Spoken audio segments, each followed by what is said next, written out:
And germs, how's it going? How's it going? This stream, I woke up not that long ago, so my hair is a little bit wet, because I was showering, but we've got a stream tonight, okay? We have a stream tonight. For the first part of the stream, just so I don't keep anyone waiting anymore, we're gonna host a debate, and I suck at debate moderation, but this just seemed too good to pass up. And for some reason, the only debates that I've moderated that have been good um, involve women fighting. So, two women in the space want to fight. And you know what? I'll as an impartial party, I will stand between them and moderate it. So let us begin. Call Wick. He's a great mod, dude. He was fucking admitting that if he got J Stock on for debate, he wouldn't be able to moderate it, and it's like that is the one thing that you do. That should be the only thing you're good at. It's like the one fucking thing you do. So let's create a group call. I'm calling the first debate participant into the arena.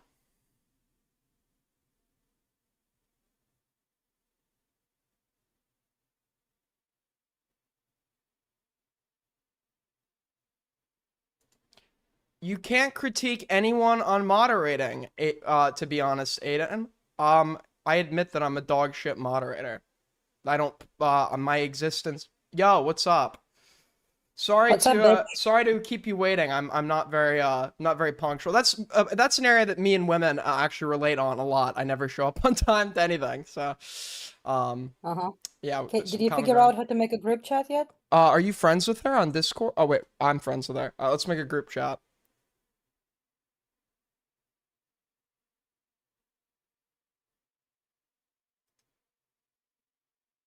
So while we're waiting for her to, Forest Cat, Hellbent, you're both here. You're both here. How's it going? You're here miraculously. Hello? Hello? We can't hear your. Hello. There we go. How's it going, Forest Cat? Oh, it's all right. I was listening to music. Sounds good. Now, I know that we have I know that you dislike me. I don't specifically know why or care. But I'm gonna be impartial here. I've had beef with the both of you at one point or another. So I have no stakes in this.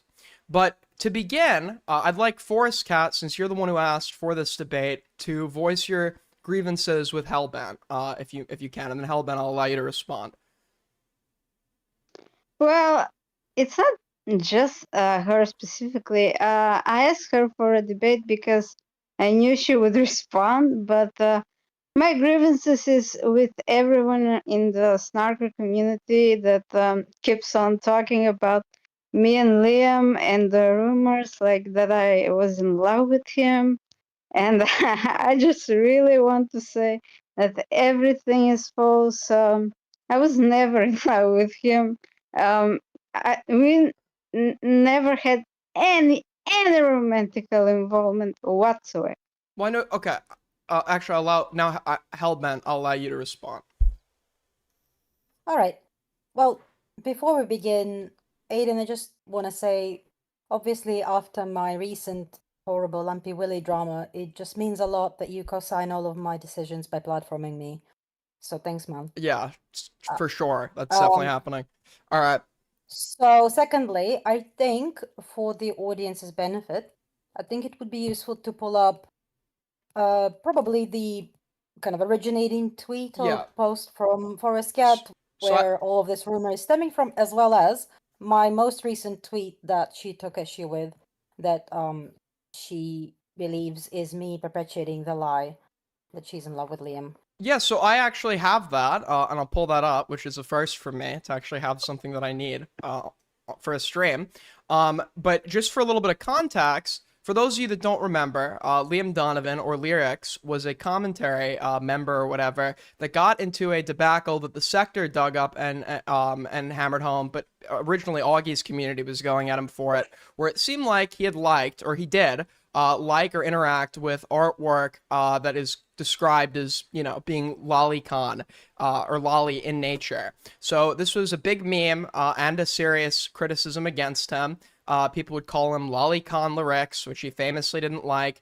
And at this time, after this drama had gone public, some tweets from Forest Cat were dug up. And here... only one. What'd you say? Only one. Only one? I have two. Only one. I have two right here, but that's okay. No, Will you the other screenshot one is that? not about him. I can explain. Yeah, so, but just I can sorry, I explain. hate that my body type is used by lolicons as Can you defense. screen share, Aiden? Yeah, I'll screen That's share. not about lyrics. Hold on, I know, I was but there sweeping are for two. them being a I know, but lolicon back then. there are two tweets that get used against you. I'm not saying that these mean anything. I'm just saying these. Yeah, I hate my body type. That one is about Ref says this. He was talking about That how would work. lollies are actually petite women, and I got so angry about Ref says Desu that I did the anime filter thing, and I was like, "Oh, this really doesn't look like a lolly." So I posted that tweet, but it was never about lyrics. I was a fan of his back when I tweeted. I got it. I Wait, was hold on. Let's just go over it, and then you can give your context. Okay, there were two tweets. There was this one, which you're saying was about Rev Says Desu, where you're claiming that your body type is used by lolicons as a defense. And then there's this other one that seems to say, I've seen this clip, being your favorite streamer's fetish feels surreal, not gonna lie. I don't have the original clip that was being replied to, but it was about lyrics, right? Yeah, that one was about him, but it was not a romantic thing.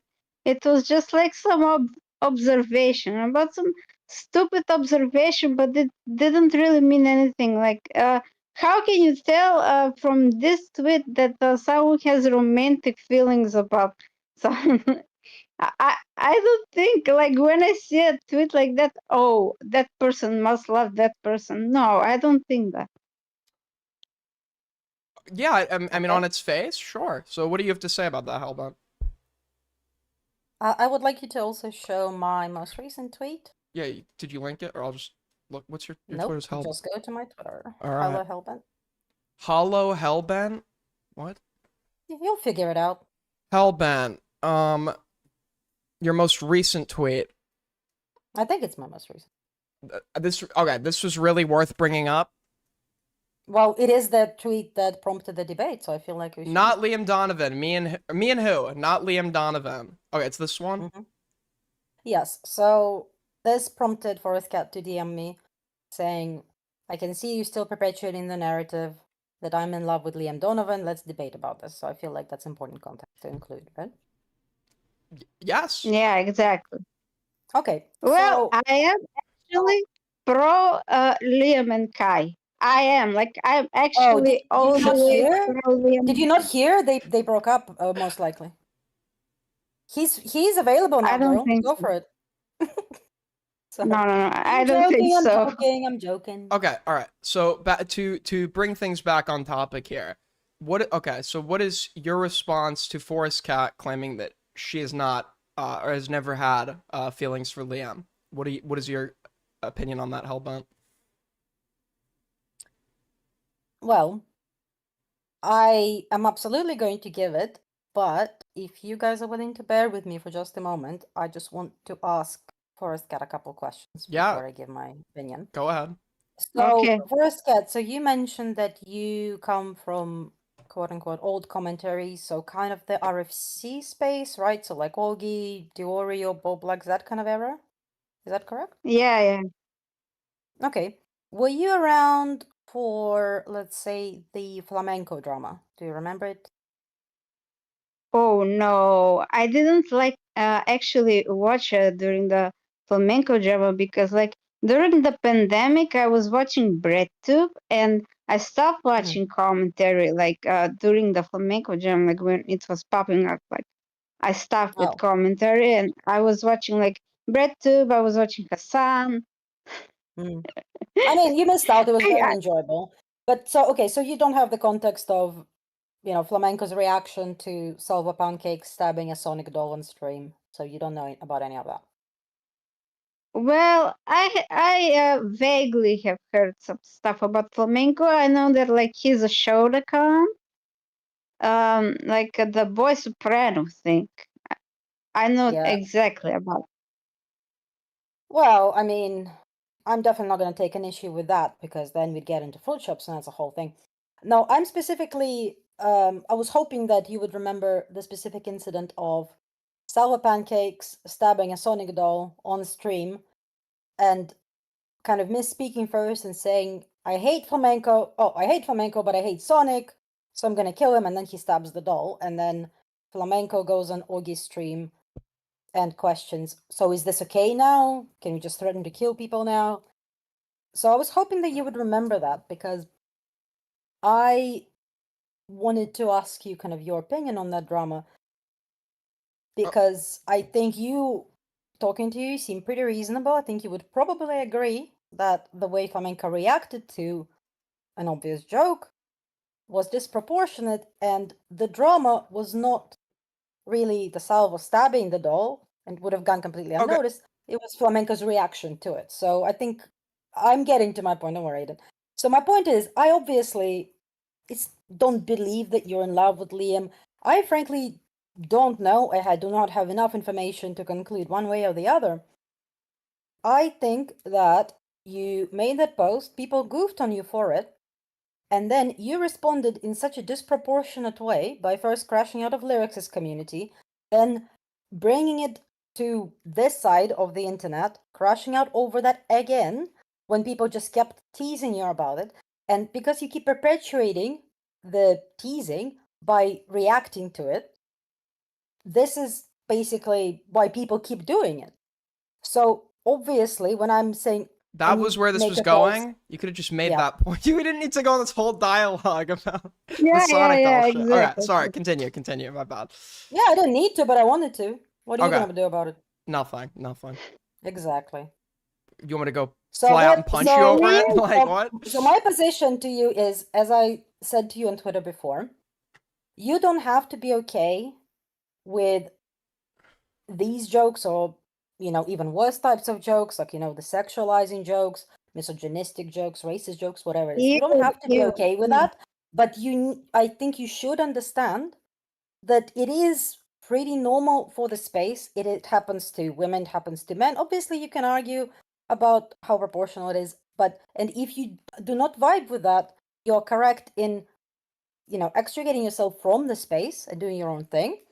But it is surprising to me because you seem to have done that, which is great. But then what is surprising to me is that you now come back and volunteer your expertise to food shops as an ex-snarker, quote unquote, even though you've never been to the actual Snark Left Discord.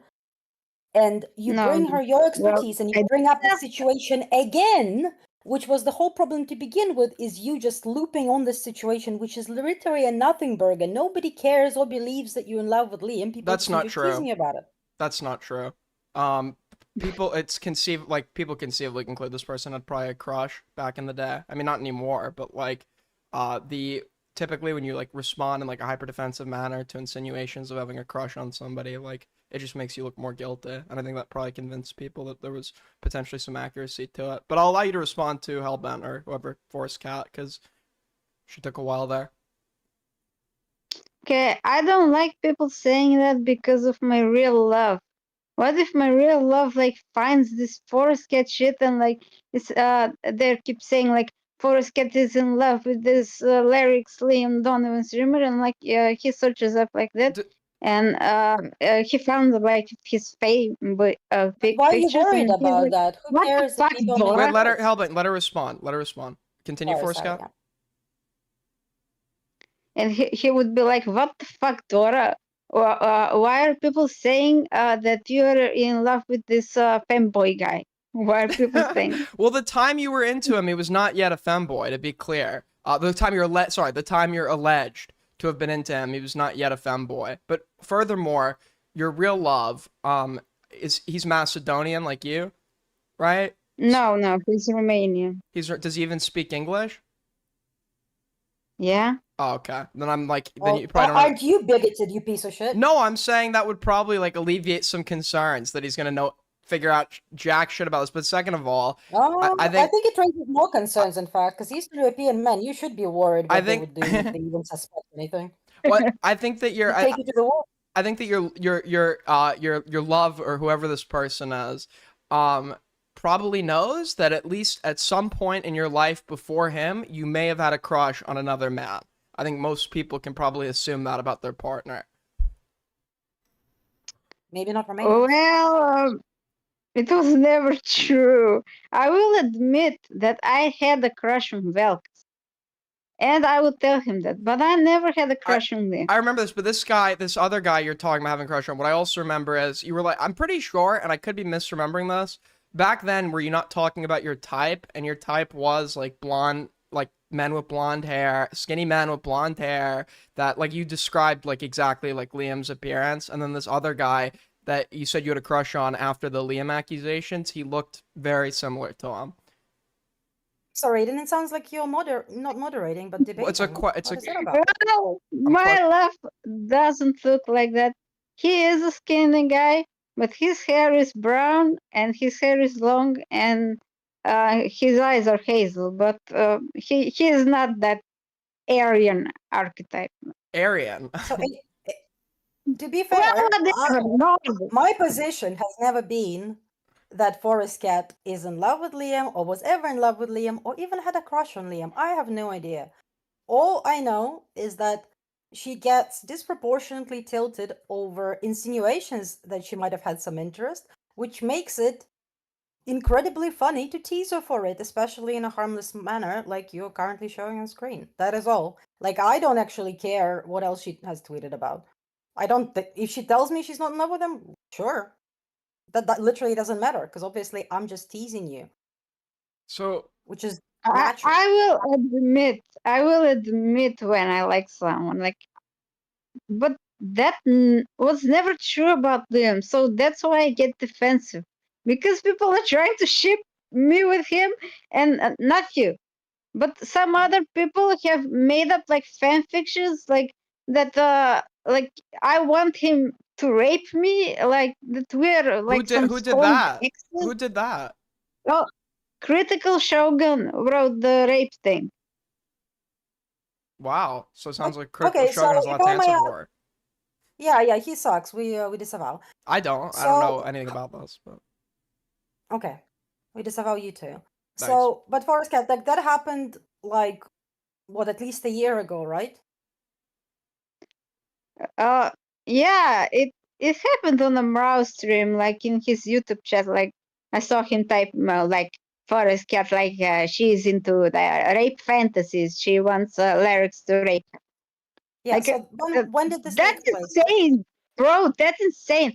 What in the cock fantasy is that? Like that's a cock fantasy. Yeah, he's probably into some weird shit, dude. But like, when did this take place? She said a year ago. Like, I mean, I think it's Yeah, about a year ago. Yeah. Okay. yeah, in So 2025. okay. So clearly, or I mean, I'm assuming this still bothers you to this day, because otherwise, I cannot imagine why you would uh, bring up the situation again to relitigate it. Because frankly, I would not even remembered about that situation. I wouldn't have remembered you existed if you hadn't, volunteered your expertise to food shops and then, shared that screenshot of me telling you like, hey, don't take it so seriously. Which, by the way, I 100% stand by. As proof of, I don't know, rampant misogyny in this space. So I'm just curious as to your thought process there. Like, do you really think it was such a big deal? Does it still bother you to this day, or what's going on there? Oh, that I have like I hold grudges. Like I have a like strong memory about stuff. So, someone saying I have rape fantasies, of course I'm gonna remember that for a long time. I mean, who doesn't? Aiden has rape fantasies That's retarded. about like on his wife, like we all. Okay. Who amongst us, you know? So do you two even have a debate with each other? Because I mean, I would love to ask Forest Cat questions, but I know I'm supposed to be the moderator here. It doesn't even sound like you two even have a huge disagreement, other than you're just saying she shouldn't be bothered. Well, I would say, I guess, if Forest Cat wants me to not make fun of her for potentially having some kind of attraction to Liam Donovan, to not joke about it, I'm afraid I can't do that. All I can offer is the explanation that it is funny to tease you because you react so strongly, and you should, even if you cannot achieve the point where it doesn't bother you, you should at least be able to let it go and not show people on the internet that it bothers you. That's the only way to make this kind of thing stop. But it has been like 2 years. Why are people still talking about it? Because Like, you brought it up! Because you brought it up! no, like in my original Twitter, like me and who, I was like kind of like implying about this Romanian guy. I was not implying Liam. Oh, You're you mean the one I quote tweeted? Yeah. Yeah, because I'm making fun of you. It's like me and But who? why Oh, did not you? Liam. Sad face. Obviously, I'm just teasing you. Like, it What- didn't even matter that you have a boyfriend or not. Like, it just, I am teasing you. I'm not making a firm statement that you're actually hoping to get with Liam Donovan, even though I hear you might actually have a chance right now. I think they broke up. Oh, shut the fuck up. Come on. Even if they broke up, he's the last guy I would want to be. Like if we were the two last persons on earth, I would still not be with him. yeah, she's with Dracula now, Hellbent. Come on, this is like Hey, well, Aiden is biased because he wants to get with Liam as he is right now. yeah, so true. You see, like, Aiden gets these jokes. I was going to bring this up as well. You know who else gets jokes about wanting to get with Liam? Aiden, Queeman, Chud Logic. And, like, obviously, like, Aiden and I have gotten, like, every sort of, like, jokes every which way after, like, the London meetup in every direction. I mean, I'm not even gonna mention what kind of jokes Dickers gets. Like, Yeah, the Dickers really has it really rough, guys. Really rough. We got to cut down on those jokes. Like we can't even mention them. I mean, Chad Logic obviously to this day daily gets chaser gok jokes, and the worst thing he can do is start like genuinely spurging out about it. Sure, he will say occasionally like, "All Oh, right, guys, he this is has getting heard old." that about it. Okay. He Yeah, has yeah, heard that about it like Okay. yeah, several but times. not. But he generally rolls with the punches on that because that's all you can do, right? Yeah. Okay. So I'm recusing my role temporarily as moderator because Okay, go for it. Go Forest for it. Cat. Aiden. You know Shogun, right? For example, you know where he comes from, right? You know he's an RFC guy originally, right? Well, yeah. Yeah, and during your drama, the people that were poking fun at you then, that's all like RFC or Liam Donovan adjacent types. Those are people that come from the community that you came from. When we say like the snarkers, we're talking more about this new sort of breadtube commentary layover, ex breadtube commentary layover that really was tied to people more like Queeman or Chud. A lot of the RFC types have come over in the last year towards that snarker community or whatever. But the people that were poking fun at you, that were dealing with you, litigating the drama with you, wouldn't it be more appropriate to just say that's like the RFC types and this is like regular behavior from them that they do? Like they crossed over, like a lot of them crossed over, and a lot of people actually apologized to me, like who were like making fun of me about Liam.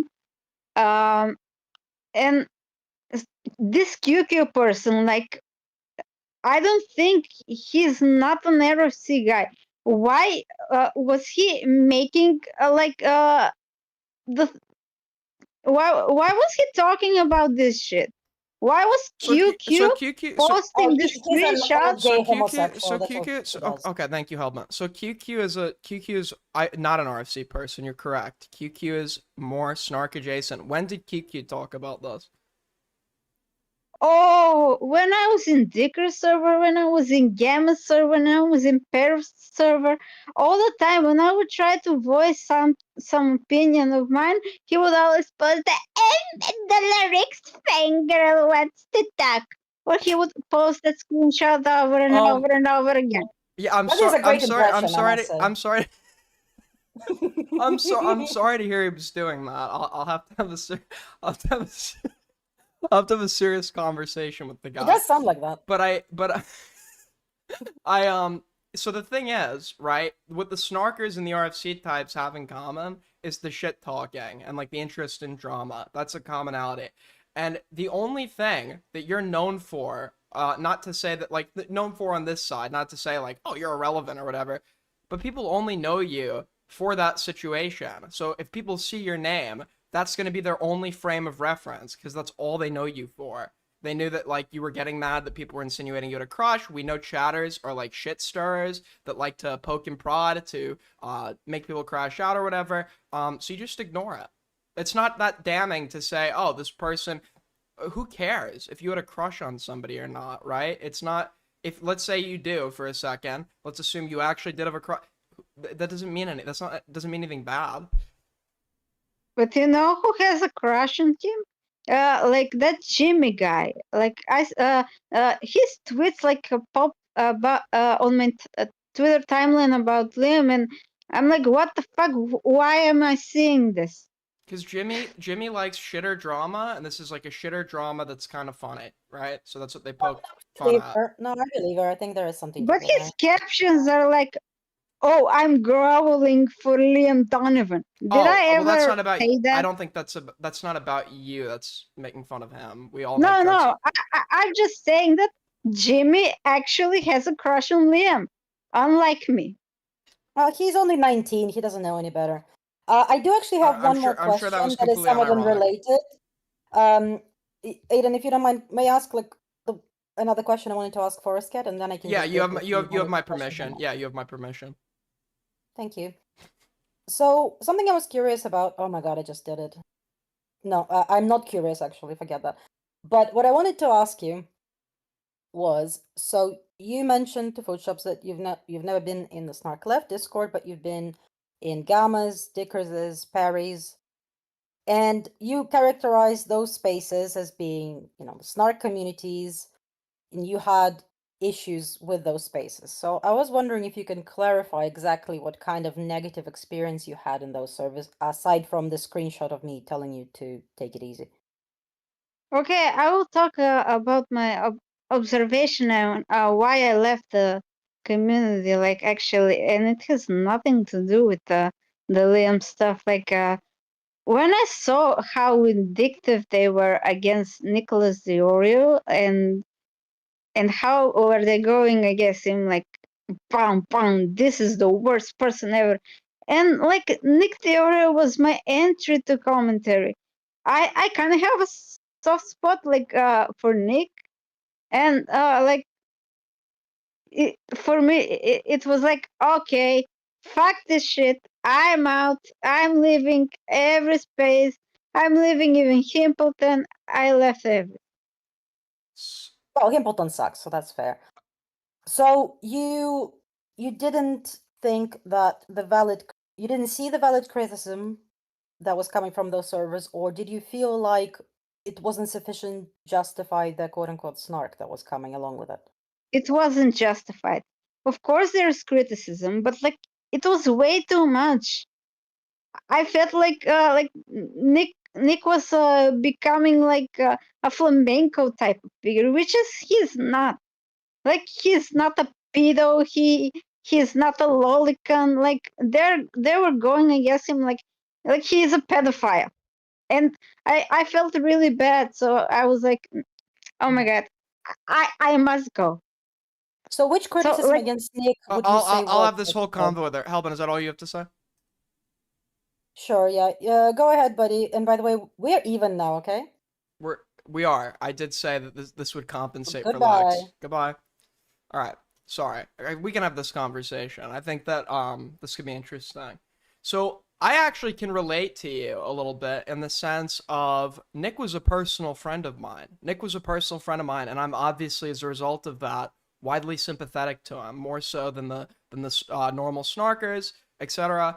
But the criticism against him and his response, and I heard at his defense every time, the criticism against him was so overwhelmingly correct that, despite any biases that exist as a result of friendship, etc., I logically understand that the things that they say he did wrong, he did do wrong, and he's being like weaselly in his process of admitting it and continuing a lot of the negative behavior. So I don't think that anything he's done is like, this is like this is the worst guy that's ever lived. Like he's a fucking sex offender or something. Obviously not. The problem is that the bad behavior is unrepentant and like continuous. Do you think, and from your perspective, that the criticisms have been wrong about him? Yeah, a lot of the time because people like think they can control him. They want him to say what they want, like what is their narrative. But he doesn't say that. Maybe he's more pro Ethan Klein now. And you gotta understand that just like Liam, he also left this space. Like he is his own thing now. No, He is not he's not connected to any of these people. Like wait, I have a friend who watches Nick like every stream. He watches Nick's every stream, and he's telling me all the time like, why are these people saying this shit about Nick? Like Nick is a fine guy. They're going at him against too hard. Like they're painting him out to be like some genocide defender. yeah. So I'm gonna be from this side of the community. I'm gonna be to this day, even though me and Nick don't talk, I'm still probably gonna be the most sympathetic person to him from this side. I don't think Nick's an evil person, right?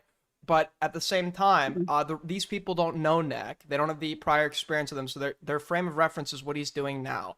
And what he's doing now is unfairly providing minimizations and basically sweeps for somebody who is engaged in a pattern of reckless bad behavior that jeopardizes the space that any space that involves the critical coverage of another individual. So it doesn't matter if Nick is not, in our space anymore, he's not talking to us.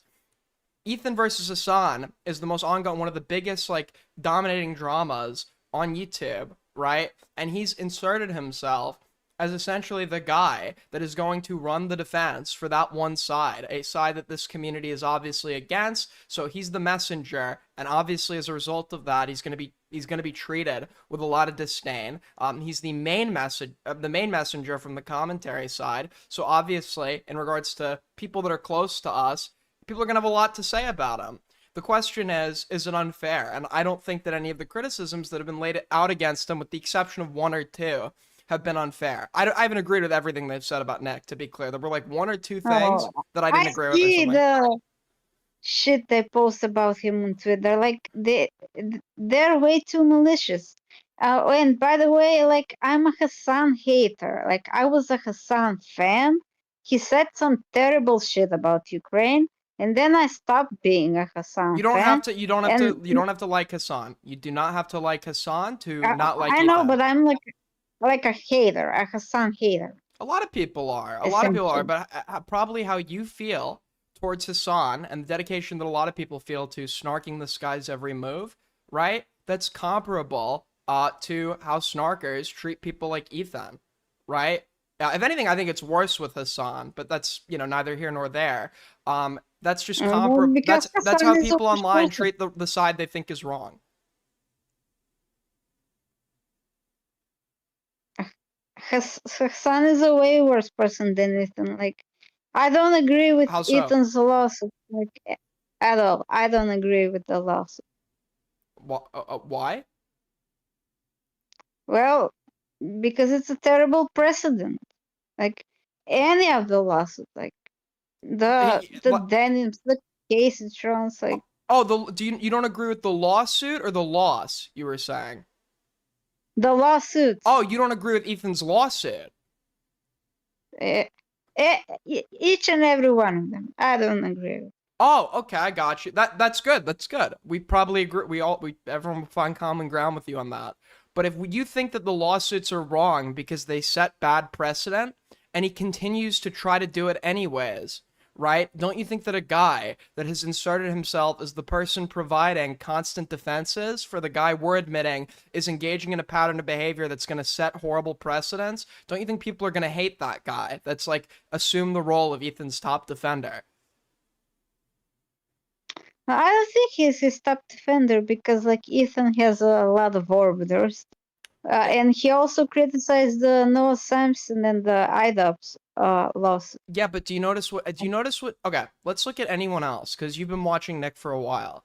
Do you notice how whenever Nick is offering a criticism of Ethan, who is engaged now, it's not like a one or two instances, it is a pattern of bad and dishonest behavior, right? Whenever Nick, and I want you to go back and verify this for yourself, whenever it's time to offer up a criticism of Ethan, he uses words like, I think this is stupid. I wouldn't personally do this, right? Very light condemnations, as opposed to how both of us know he's spoken about other people who are doing bad things. He's very hostile with his wording. He makes very sweeping character condemnations, many times rightfully so. Why does that not come into play when we're seeing horrible acts being perpetrated by Ethan that set bad precedent, that are continuing to engage in it, and doesn't seem to be remorseful at all? Maybe because he sees Hassan as a greater evil, just like Pegasus does. Okay, what is Hassan doing right now? Like, what pattern of bad behavior is Hassan engaged in right now that we absolutely need to stop because it's going to set bad precedent for what we do? Well, the worst thing, like the most recent thing that I saw about him was him threatening to sue Pegasus, So but that not also sue. Like he wants him to get caned. Like you're gonna get caned, big dog, so because so he is it Singapore possible like to has can two we assume that might laws. be a joke? Can we assume that that might be a joke considering he never No, like no, no. I think he actually hates Oh Pegasus. no, no, he does hate Pegasus. Absolutely. Of course he hates Pegasus. I don't know why he wouldn't hate Pegasus. Pegasus has been covering in the worst way possible with no charity applied at all everything that Hassan has been doing for like what I don't even know how long now. Of course he hates Pegasus. But Well, he you can hate milks him. yeah, for He sure. he For milks sure. like he did with Mr. Beast. For sure. For sure. We can agree. But what why does that mean that Hassan like why does that mean Hassan can't joke about the guy if he hates him? We joke about people we hate all the time. Because he has more money than Pegasus, and that's why I hate Ethan's losses. Because like Hassan would see that, and he would be like, "Oh, I'm gonna go against Pegasus right now." So why Like, did if he you has more money? understand why I hate Ethan's losses? So why doesn't he actually sue him? Why'd you say it? Why'd you say it in a way that many interpreted as a joke? Why doesn't he actually go through with that? Pegasus has been covering for how long now? Why hasn't he actually gone through and done it if he has the money? Because like probably the international law in Singapore, like Pegasus had said himself that the Singapore law will exonerate him because Hassan is a public figure, and Pegasus only uses like clips from his streams, like he doesn't like make up shit about him. So that's why you think Hassan isn't suing him because he knows he'll lose. Is that your position? Yes. Okay, so if Hassan says that he's going to sue him, but isn't suing him because he knows he's going to lose, right? And is like talking about obviously absurd punishments like caning, couldn't you probably infer that Hassan is making a joke? I think Hassan like is a kind of a sadistic person because he has defended like terrorist organizations. So why would he be joking? Like he has defended Stalin, who has held like 40 million people. He has defended Mao. The only dictator he didn't defend is Hitler. Because okay, so he's a hard leftist. I don't know what specific defenses he's provided of Stalin, but I could believe that. I don't necessarily agree with Hassan on even most things, maybe, right? But these are just opinions he has. These are political opinions he has, and you can disagree with them. You could think that, but if you want to express your opinions in your own space, even if I think that they're dumb or bad or wrong, that doesn't actually jeopardize my position to express my opinions or like set bad precedent, right? I think people should be allowed to openly express their stupid opinions. What Ethan is doing, however, does jeopardize that position and is far more pressing. So you would expect a commentary channel like Diorio to be far more focused and concentrated on that, as opposed to the guy that merely just has bad opinions, right? I think that people feel more sympathetic towards Ethan because CPS was called to his house and like his children were threatened. So a lot of people have children and like they imagine themselves like in Ethan's situation. What if someone called CPS on my children? So and Nick's new fans like they're like older women. Was Like I think they're like was the wine aunt type. wasn't Ethan engaged in litigious behavior before the CPS call happened? Wasn't he already like DMCAing clips and like threatening people? I'm not familiar with that, but I just know that after leftovers, like the podcast he had with Hassan, uh, e- everyone from Hassan's community like turned against him, like Well, yeah, everyone and because Snarf Ethan subreddit. okay, Israel Palestine is one of the most divisive, polarizing dispute. Like, if we're having a political discourse, it's a political dispute.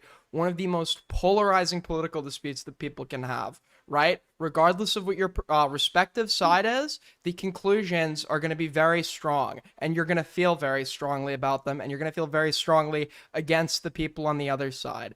Ethan utilized wording and said things that indicated overt minimalization and possibly overt support for the state of Israel, which the other side of the issue, and I'm part of the other side of the issue, but that's not relevant, right? The other side of the issue claims is actively perpetrating an ongoing genocide.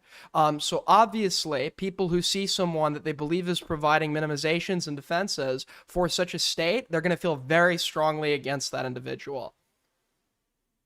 Yeah, but they're far bigger Zionists on YouTube than Ethan, I think. They're far bigger Zionists in general, right? Like, for example, if we're covering a grooming allegation, there are sex offenders in my area that I could be covering instead who have done things that are far worse than whatever shitter twit-longer grooming allegation I'm going to be covering. But the reason I'm covering those guys instead is because they're in my space and exist within my proximity. So our interest in something is not just about how bad the thing is, but how close we are to it. And Ethan is somebody that has existed or been referenced as a part of our respective space for many years. So obviously his bad behavior, as it relates to the Hassan crowd, he's been in their respective space, and for us, he's been in our respective space, so it's going to be something that evokes far more interest, regardless of if he's the most extreme example.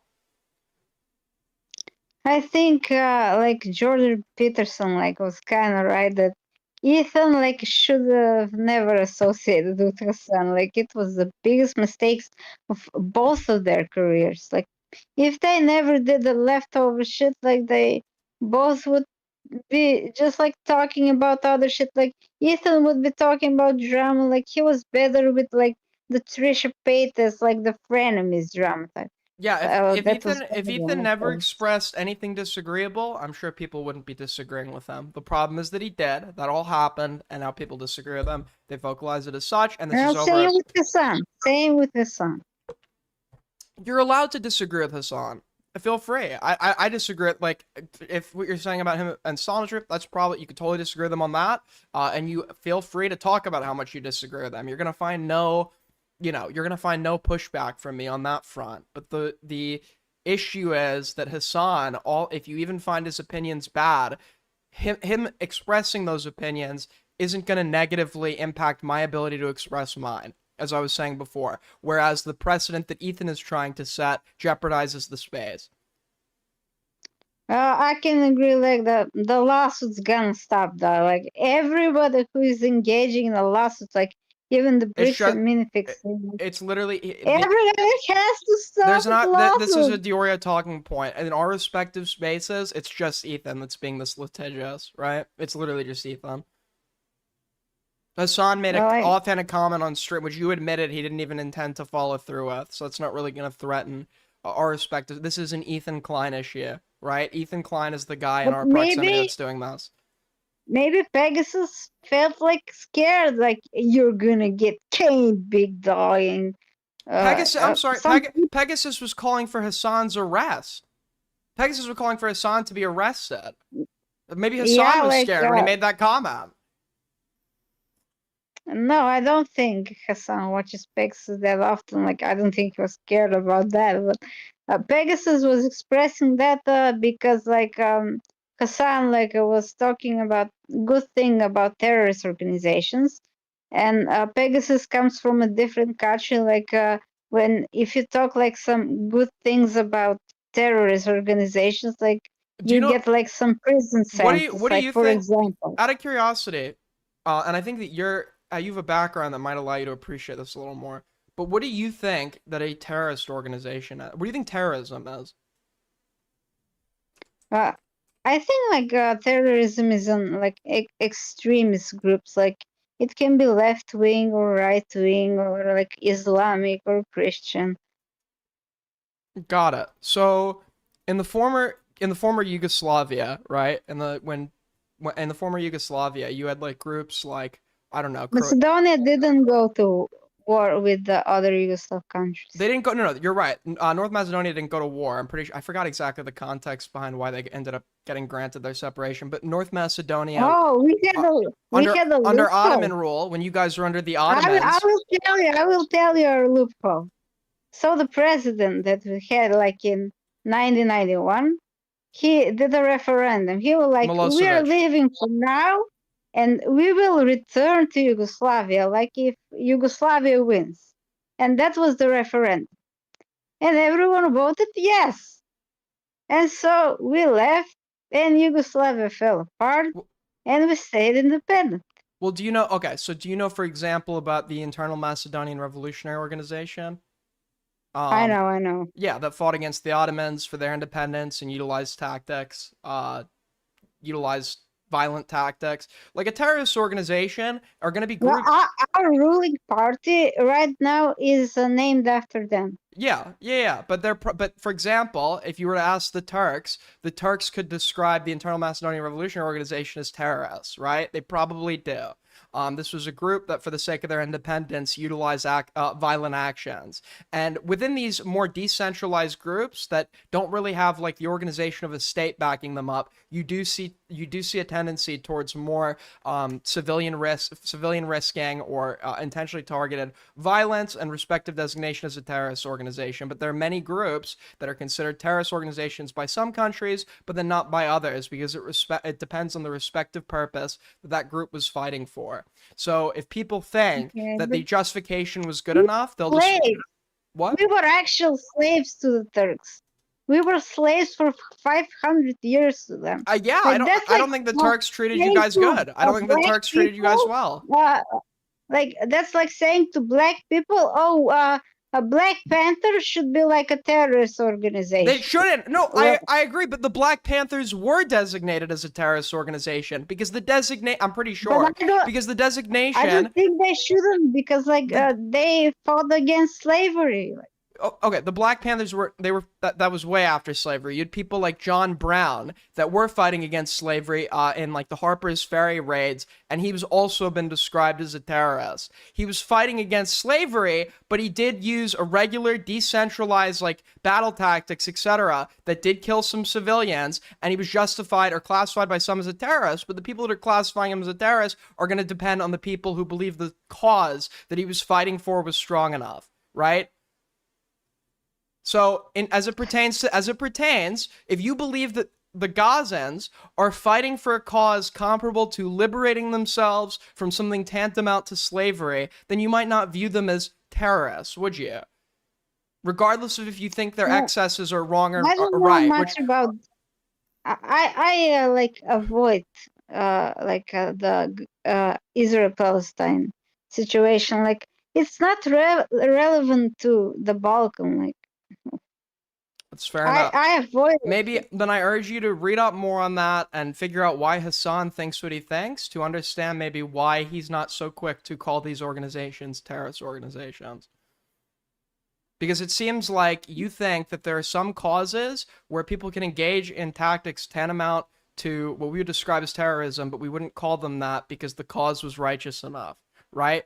So I ask you to maybe consider that Hassan might feel that same way, look into why he thinks that, and maybe understand that he doesn't feel that for the same reasons you wouldn't feel like what you thought the Black Panthers were would be a terrorist organization or something, right?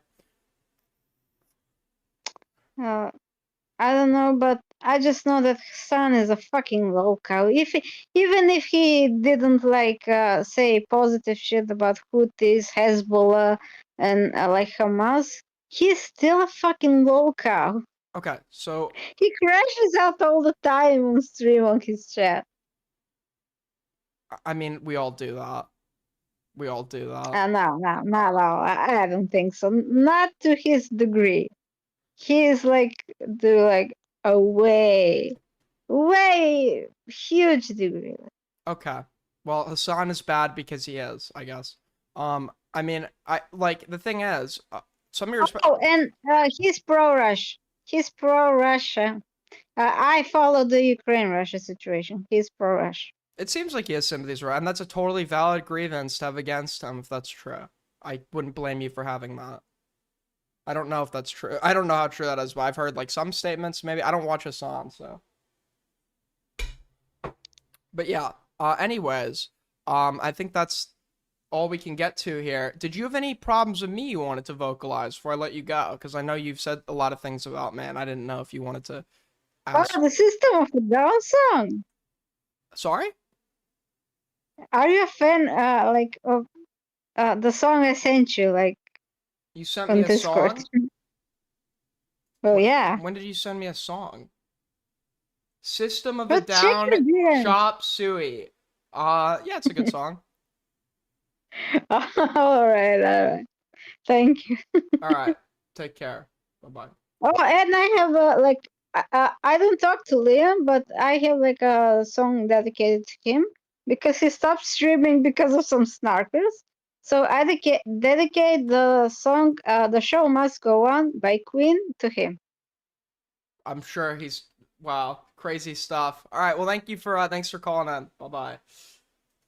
Let Kathy wants in on everything. I'm gonna have Kathy on later because there's a segment that directly pertains to Kathy.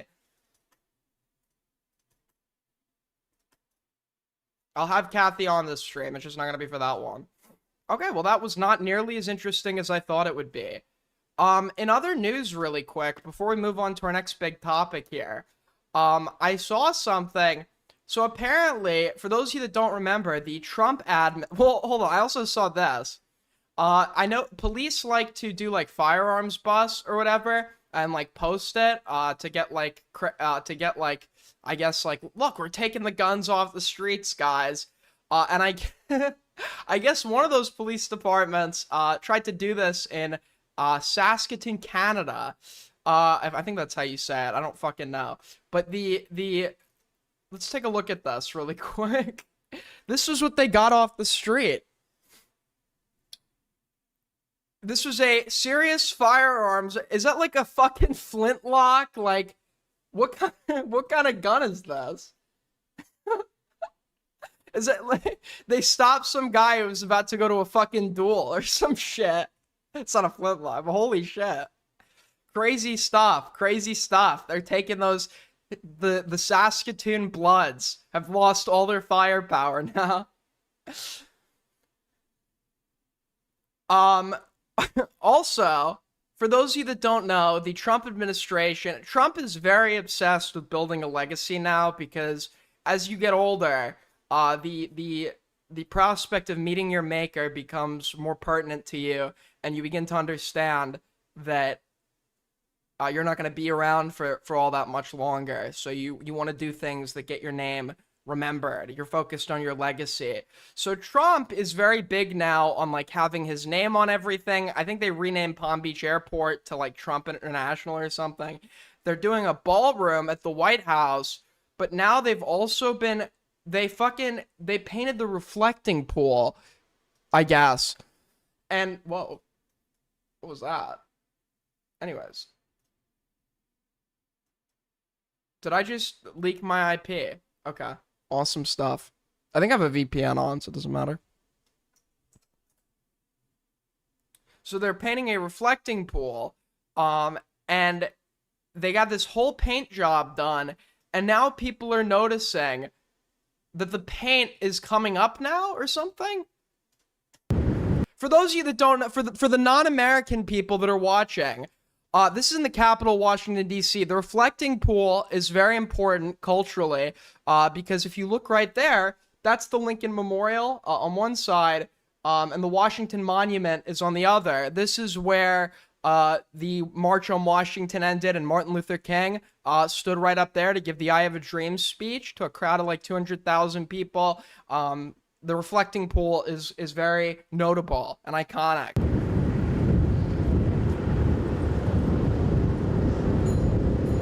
But they did this like paint job.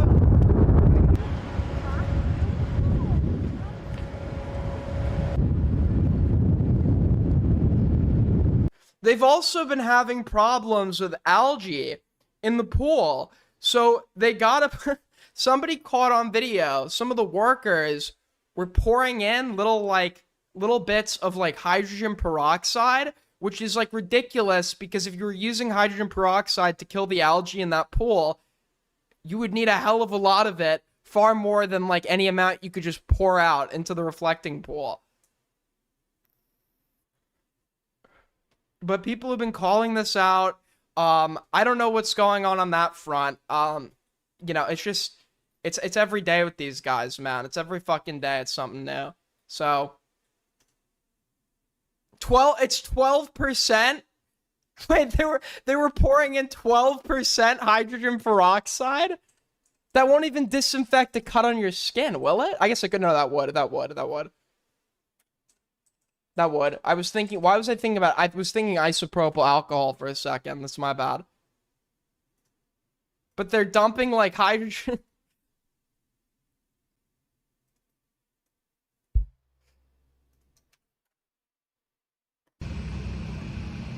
This is the disinfection process.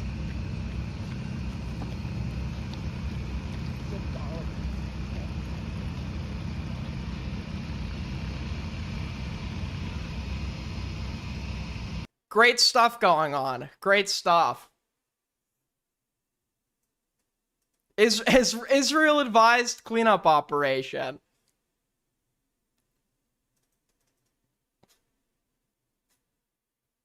Okay. We've also got a tweet from credible news source, Room Temp Shrimp, who said, and I'll read tips in a sec. I know I was missing those during the, if we're in the middle of a debate, I'm not going to read your tips as it's going on. I'll read those afterwards. I know that's kind of like the given now, but I will, I appreciate anyone that's given. We'll read those in 1 second here. Loam off the leash. Your streamer's secret boy crush, Liam Donovan, has recently posted about going through personal stuff over the last multiple months. This also comes with him leaving Canada and coming back to the United States, hinting at a possible breakup. Hey everyone, if you've noticed, my activity over the last multiple months has been on and off, and to sum it up, I've basically been going through a lot of personal stuff. I don't really share details on the internet, but I wanted to say for anyone who's still around, thank you first, and secondly, things are turning around. We'll be posting new videos like how you're used to, plus more. Thanks again. For anyone still watching, it means a lot, and I really feel bad about the inconsistency. I just needed some time away. New video out now, though, plus new post on the Insta.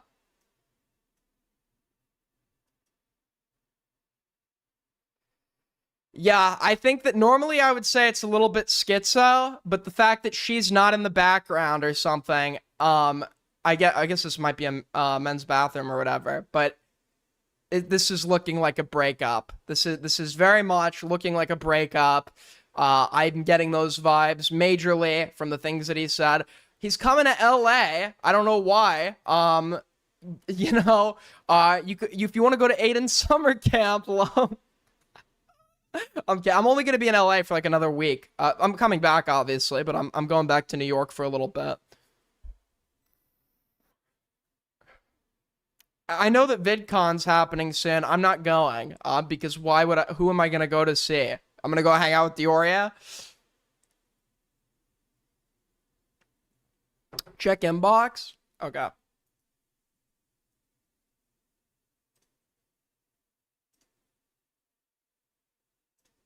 What the fuck?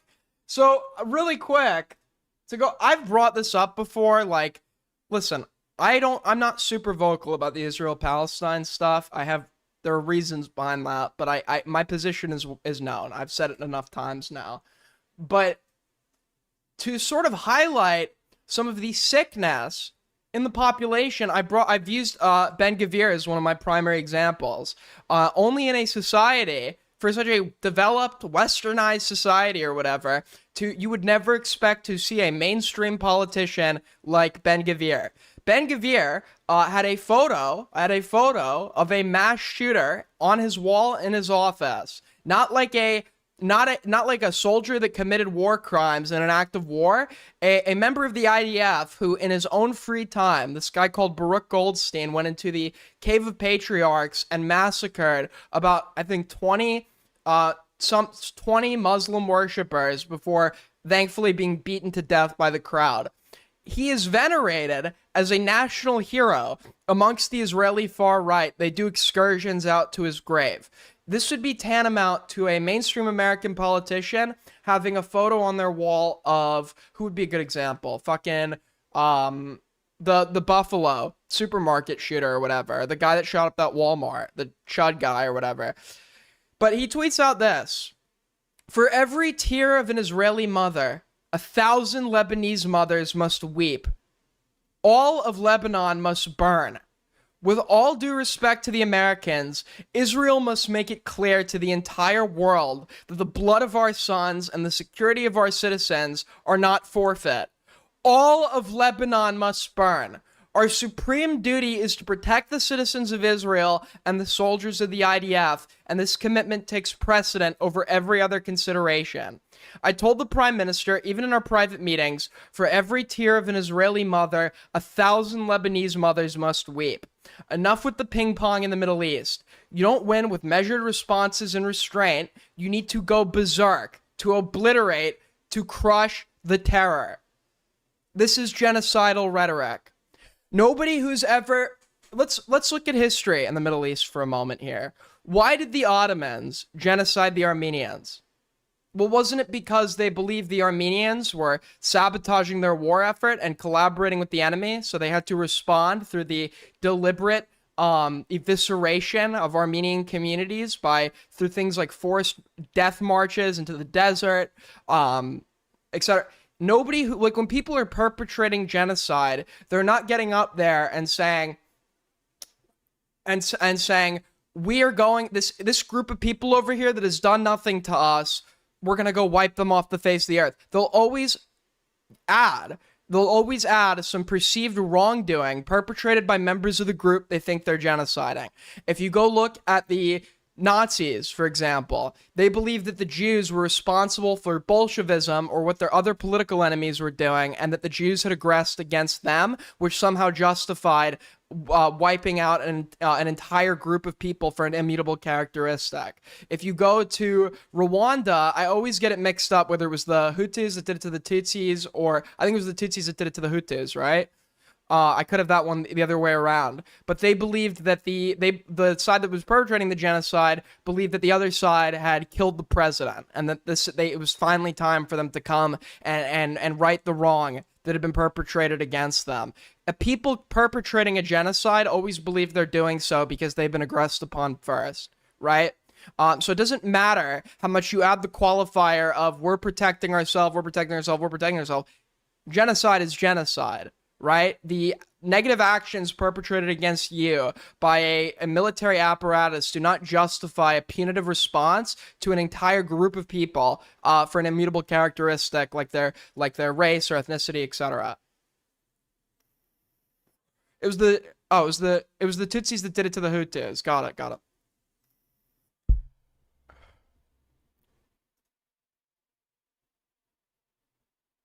But this is genocidal rhetoric, and this is not limited to just the Israelis. It extends to their supporters in the United States. Randy Fine was justifying turning Gaza as a landmass into a parking lot and wiping out. He said way worse than that. This is genocidal rhetoric from a mainstream politician in Israel. And to be honest with you, if you think that he's not gonna, if he says something like that in a public speech, listen, there are people in Israel that believe that Ben Gvir is like, you know, this guy's too far right or whatever. But even amongst them, they still hold like views like for example, this goes before Gaza. This extends prior to Gaza. Like what is the West Bank? What does the West Bank have to do with Gaza? The West Bank is governed by the PLO, which has exhibited a cooperative perspective of nonviolence for what? How long now? Since the was it the Oslo Accords? I don't remember. But that's besides the point. The PLO has not been violent. The PLO is pro two-state solution in recent times, etc. Why does the West Bank keep getting settled? Why are settlements being built? Why are settlements allowed to continue? Well, it's simple. It's because the whole disguising it under violent rhetoric, it's just an excuse. They'll do it whether they're violent or not, because the goal is to wipe out Palestinians as a people and distinct national identity, right? They'll say things like Palestine isn't real, Palestinians aren't real. You know, it is the goal here is genocidal. I don't understand why they want to kill innocent children. So from their eyes, how they justify it to themselves, this is unironically exactly how the Nazis justify, because there were Nazis that wanted to kill the Jews, but like they weren't necessarily in favor of the idea of extending that to the kids. So Heinrich Himmler, in a recorded speech, explains we're gonna have to kill the kids too, because when they grow up, you know, they're gonna know their parents died, and they're gonna grow up to be whatever we perceive as bad. So from the Israelis' perspective, they'll use rhetoric like they'll grow up to be Hamas. They'll grow up to be Hamas. I read an article from somebody with the Free President that unironically used that argument, and it's an abhorrent argument. It's a disgusting argument. It's a genocidal argument, but that's a common reoccurring argument.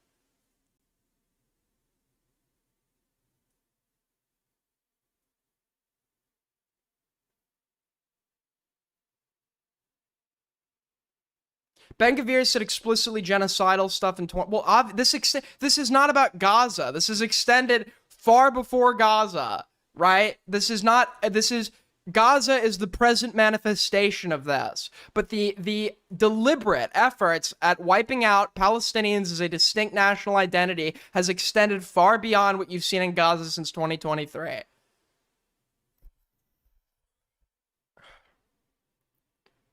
They teach them to hate Jews at 2 years old. This is the other thing, too, because they'll use clips of Palestinians saying the Jews instead of the Israelis. Their only frame of reference for what a Jew is Israel. The Jews they interact with, the Jews they engage with are Zionists. So to them, in their mind, when they say Jew, that's just synonymous with the Zionists that they interact with and engage with. Now, should they say that? Probably not, but why am I going to tone police and word police people who are actively like undergoing a fucking genocide? I don't give a shit, right? The point remains that, like, unfortunately, Israel has presented itself as a state acting on the behalf of Jews as a whole. The Jews that these people interact with are Israeli. So when they say that, they are referring to the Israelis, and people like to tone police them on that shit. And it's like, you know, obviously if it was somebody in like somebody who's not actively in it, that's looking from an outsider perspective, you should be clear that you're talking about people that align with the Zionist political position and not people who have an immutable characteristic like being Jewish, right?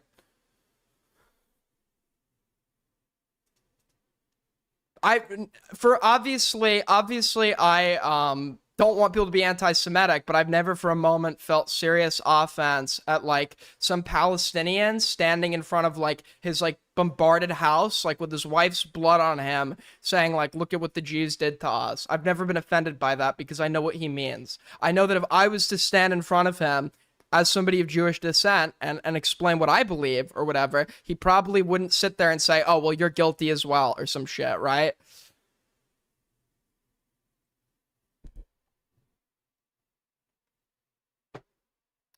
But anyways, and they know this too. They know this too.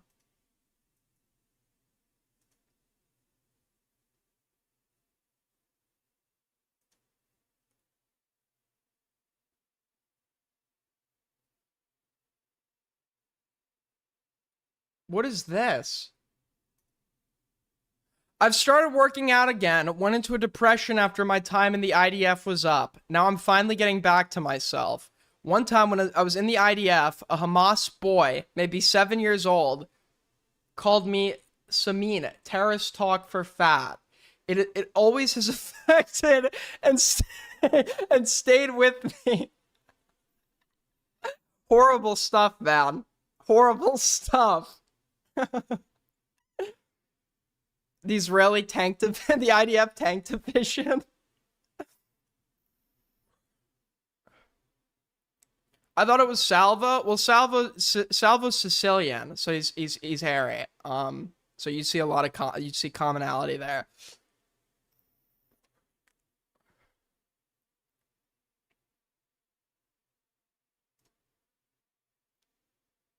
Hold up, give me 1 second.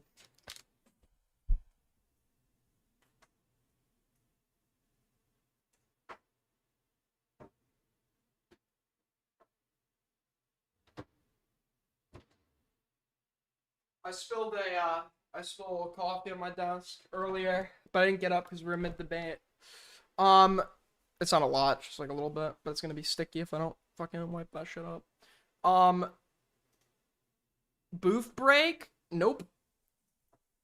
But yeah, it's just like also the insanity is when I'm talking now, it's like I'm not allowed to have a position. I'm not allowed to have the position that everyone else has on that, or most other people have on this, like without being referred to as like a fucking self-hating Jew or some shit. I got called one by somebody that was like an Ethan fan or whatever, and it's like, why does me not being okay with the actions of a nation state mean that I hate my own ethnicity?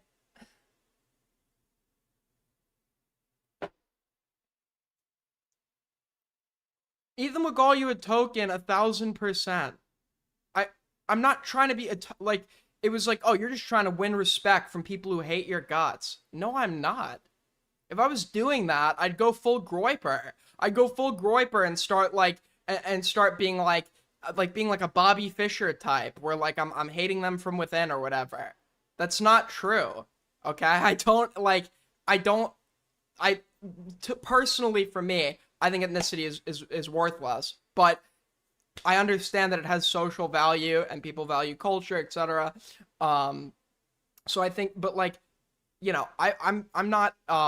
My statements about the Zionist nation state have absolutely nothing to do with the ethnicity or the culture or the even the religion. Despite the fact that obviously I'm not like I'm not pro religion.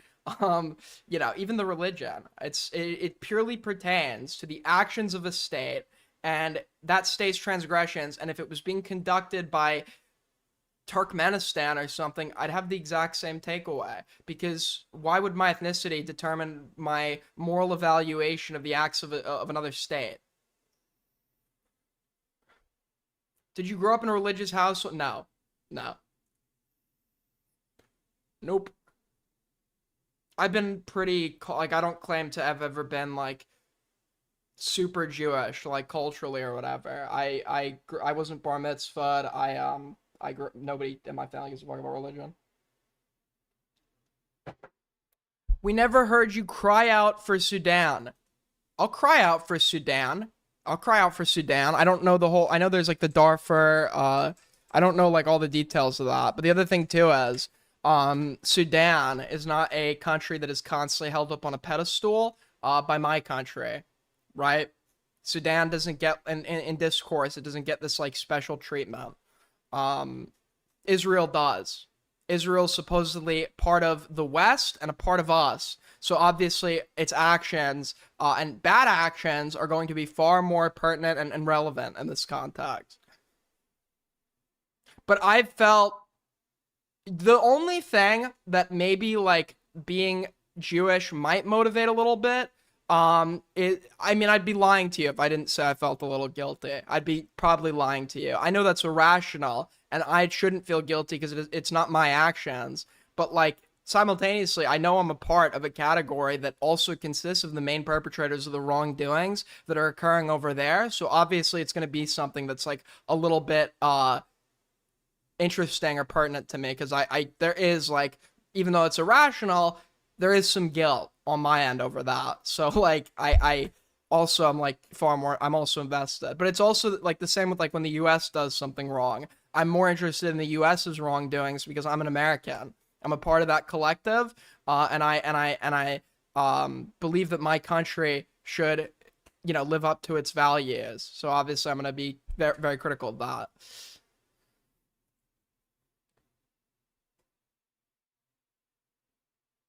When are you moving? I'm not going to give the exact date, but soon. I'm going back to New York, where I'm going to be streaming from early July, and then I don't know. I'm going to go somewhere. I don't know where I'm going for a little bit. I'll go back to California for a little bit, and then I'm looking to take a trip somewhere, which I do in the summer. I don't know where I'm going to go. I'm thinking possibly I might go to Hong Kong for a little bit. I got a friend that lives there. We made bank this month. I was originally gonna go somewhere like much cheaper because I was gonna go to like I was thinking about going to like Albania or some shit to get it off my list. But I might be able to go to Hong Kong. You shouldn't feel guilty, but you do have value in speaking about it because there are people who would be more likely to hear it from you versus an Arabic person. Yeah, obviously. And I feel very strongly about the Holocaust. That was a big subject that I've debated. I feel strongly about that. I feel strongly about that because I didn't have direct relatives in my lineage that died. I have relatives that died though, right? I did a whole like genealogy thing or whatever, and I've always felt very strongly about that. My start at debating was debating neo-Nazis on it or whatever, right? That was wrong. No shit that was wrong. A brave take from me, right? But when I see people using that as justification to perpetrate a new wrongdoing, that's like fucked.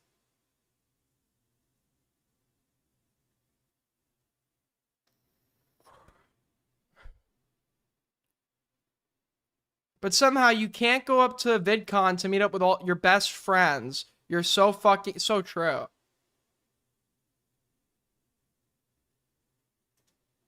Who's using that? I'm sorry, one of the premises for the existence of an explicitly Jewish I know, okay. When you say ethno-state, people are like, well, you could convert or whatever. Judaism is very unique.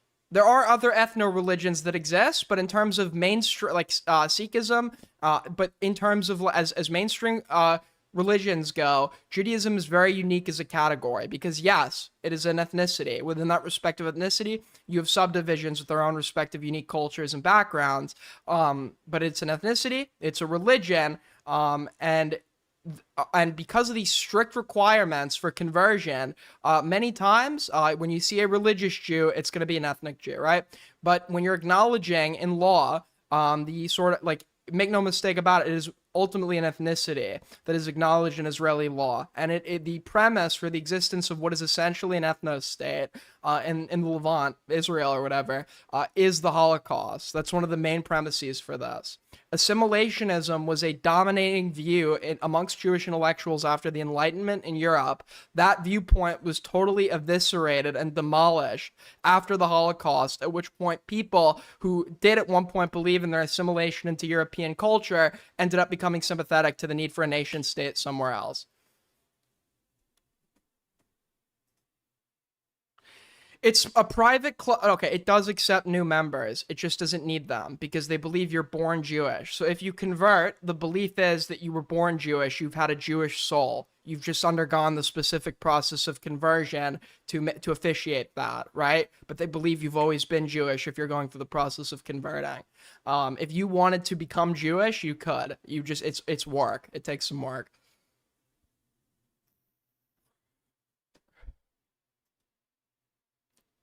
But the fact that Jews don't proselytize has been like a major contributor to anti-Semitism because they believe if they don't want people to join, they think they're better, they're an exclusive club, etc. But that's not true, and you can convert to Judaism.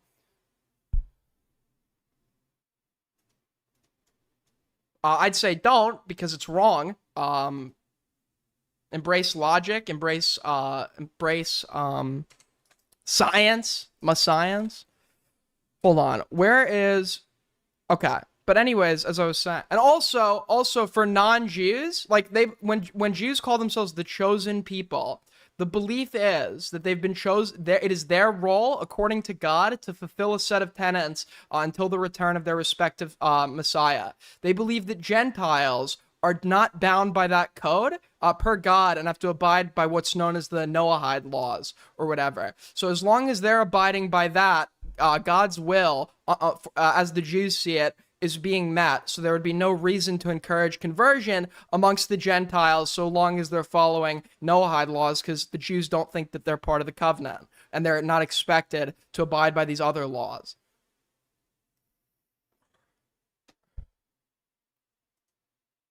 Oh yeah, Willie Mac made a new video. Let's take a look. I forgot about that. We have to check this out. Why iDubbbz deserves his downfall. Let's take a look. I haven't watched this yet. This will be very good. Okay, the guy that's like in a Mossad honey trap, I'm sure has a very, very unbiased opinion as it pertains to the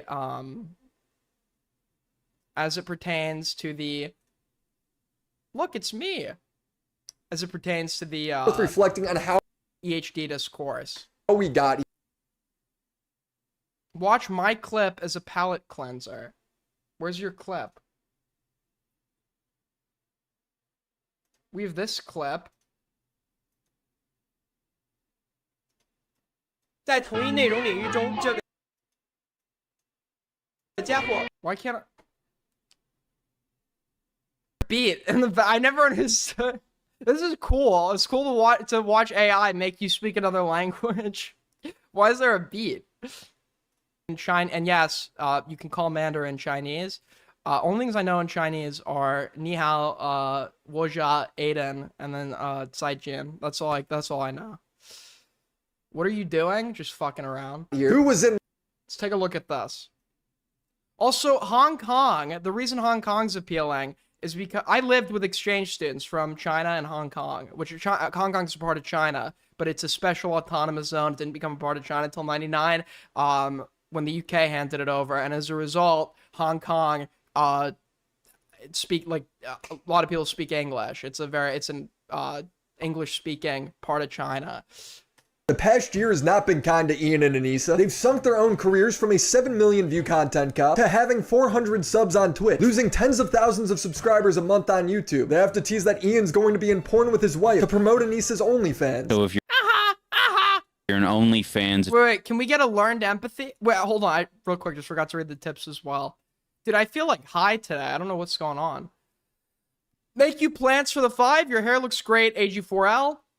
Thank you so much, Plants. I don't think it looks that great today, but thank you. Abayu with the 2. Super ESL Hellbent versus ESL Hellbent. Who will win? I don't think anyone won because there was no debate there. They barely debated. Will with the 5. Is this your Lyocon moment? This person okay to be here? Yes, they're just they're not disabled to my knowledge. They're just Macedonian. 7K with the 7. If Lumpy never deleted his server, we would have had the funniest Forest Cat messages. I didn't even know that Lumpy had a server. Cal with the 10. A Jew, a Mongol, and a Turk walk into a bar.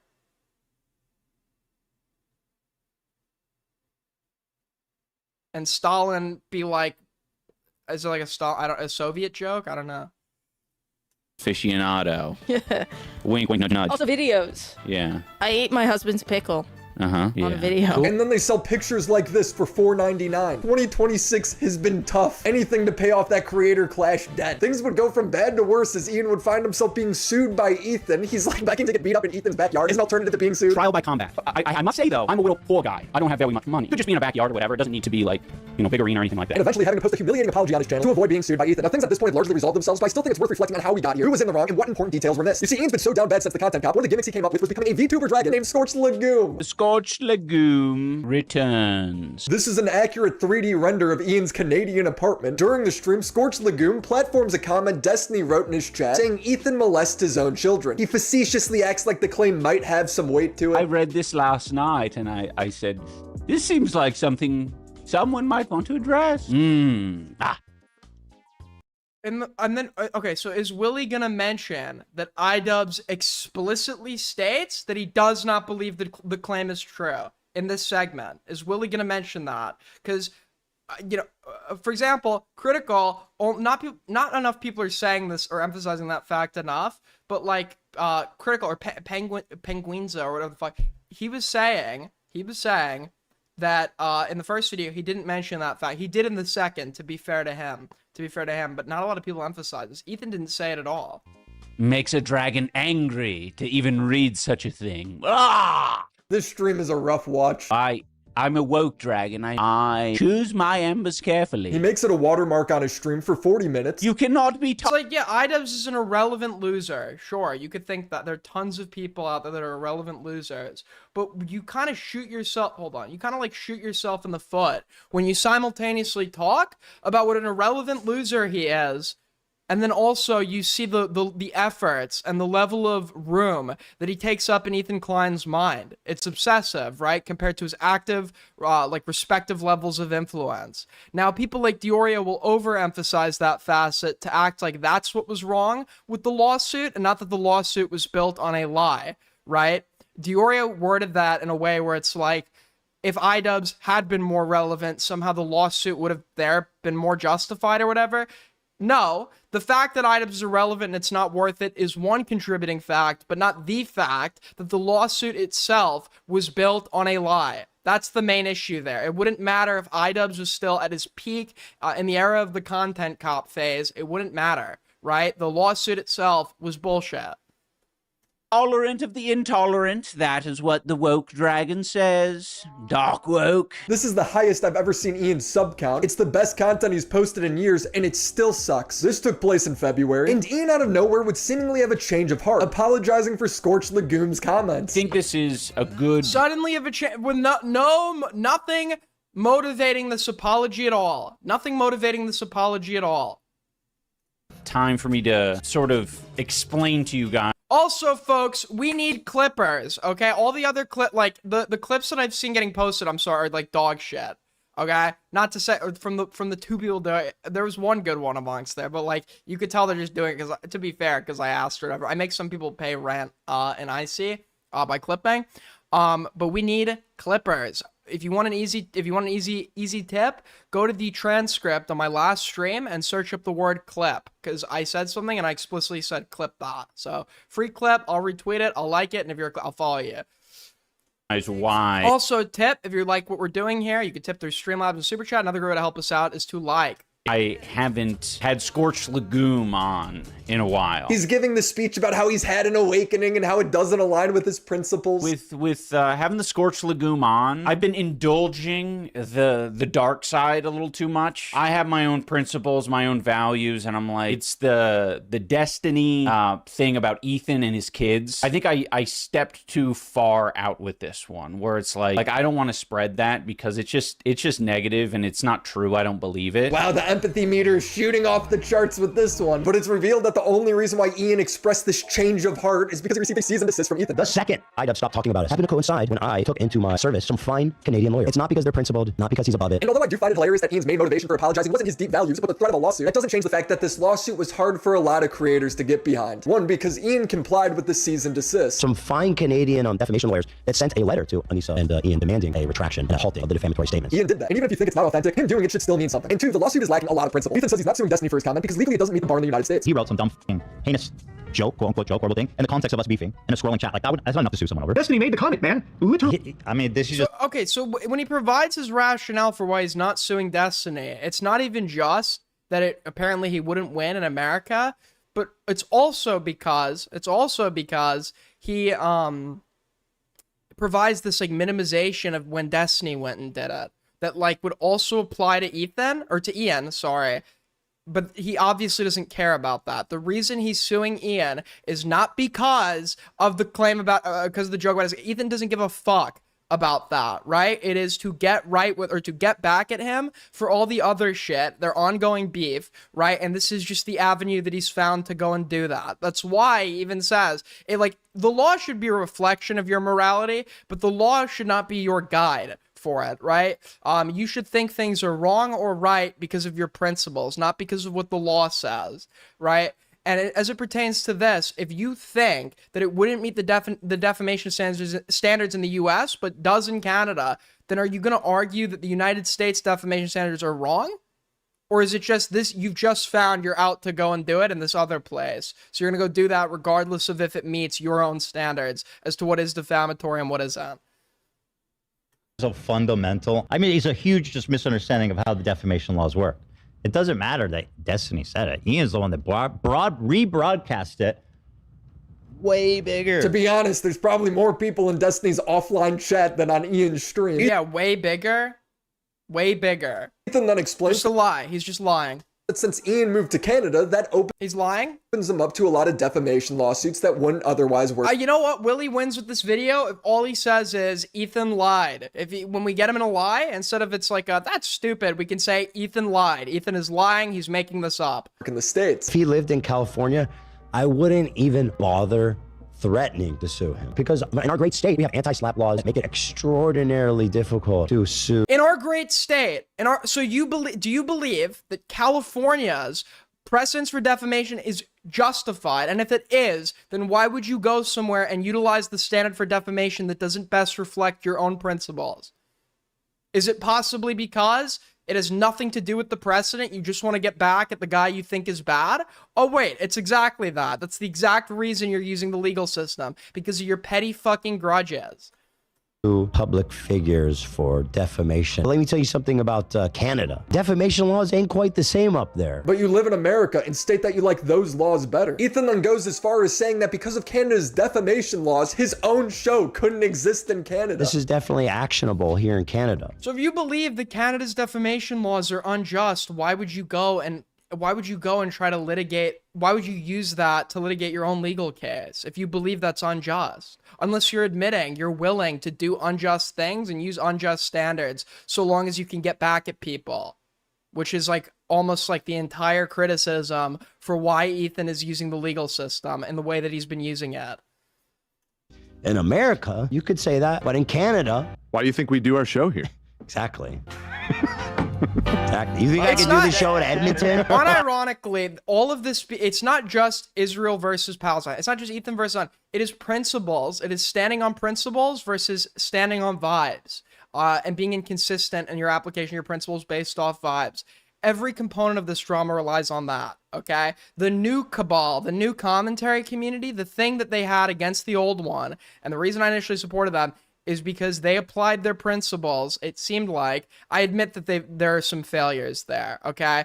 Especially due to certain individuals who I'm not going to name. I've noticed a continuance of the thing that made the old cabal bad, in the sense of being more permissive of bad behavior that's coming from like, or bad people that are coming from your own side or whatever, as it pertains to certain individuals. And you could probably guess who I'm referring to with that one. But for the most part, the new cabal, the new community, is far more principled and expects people to consistently abide by their principles than the old. And that's what most of these like conflicts sort of come down to. That's the nature of the entire conflict with the Oreo. That's the nature of the entire stance like against like the lawsuits pertaining to Ethan, right? It is we're dealing with unprincipled people. People shift their principles when it allows them to get back at Hassan. For example, like Pegasus, who I'm sure would cry about free speech whenever England's arresting somebody for making a comment about immigrants or something, all of the sudden is in favor of somebody like Hassan being barred from the country as a result of, if I remember correctly, something pertaining to his opinions, right? I'd be ruined. Be ruined. And Ethan's not just joking here. I've seen him call Dan Clancy a pedophile, even though there's no evidence supporting that. Dan Clancy or whatever, like the CEO of Twitch, and be Pedophile. And just like Ian, Ethan gives a brief sentence walking it back before pressing the issue far. And also, when they analyze Ethan's bad statements or bad actions, they never go beyond the analysis of the statement itself. It's the Ethan is wrong here. Ethan is saying this without evidence, but they'll never go into the why or do a character assessment or ask themselves, what does this say about Ethan right now?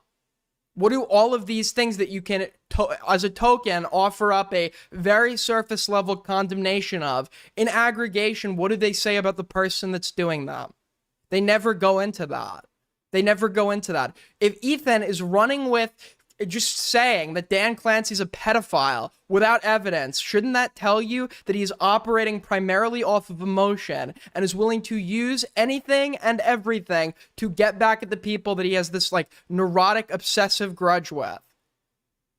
Shouldn't that sort of contextualize that for you? It never does for them because they never like to go deeper. Okay, well, maybe not, but maybe like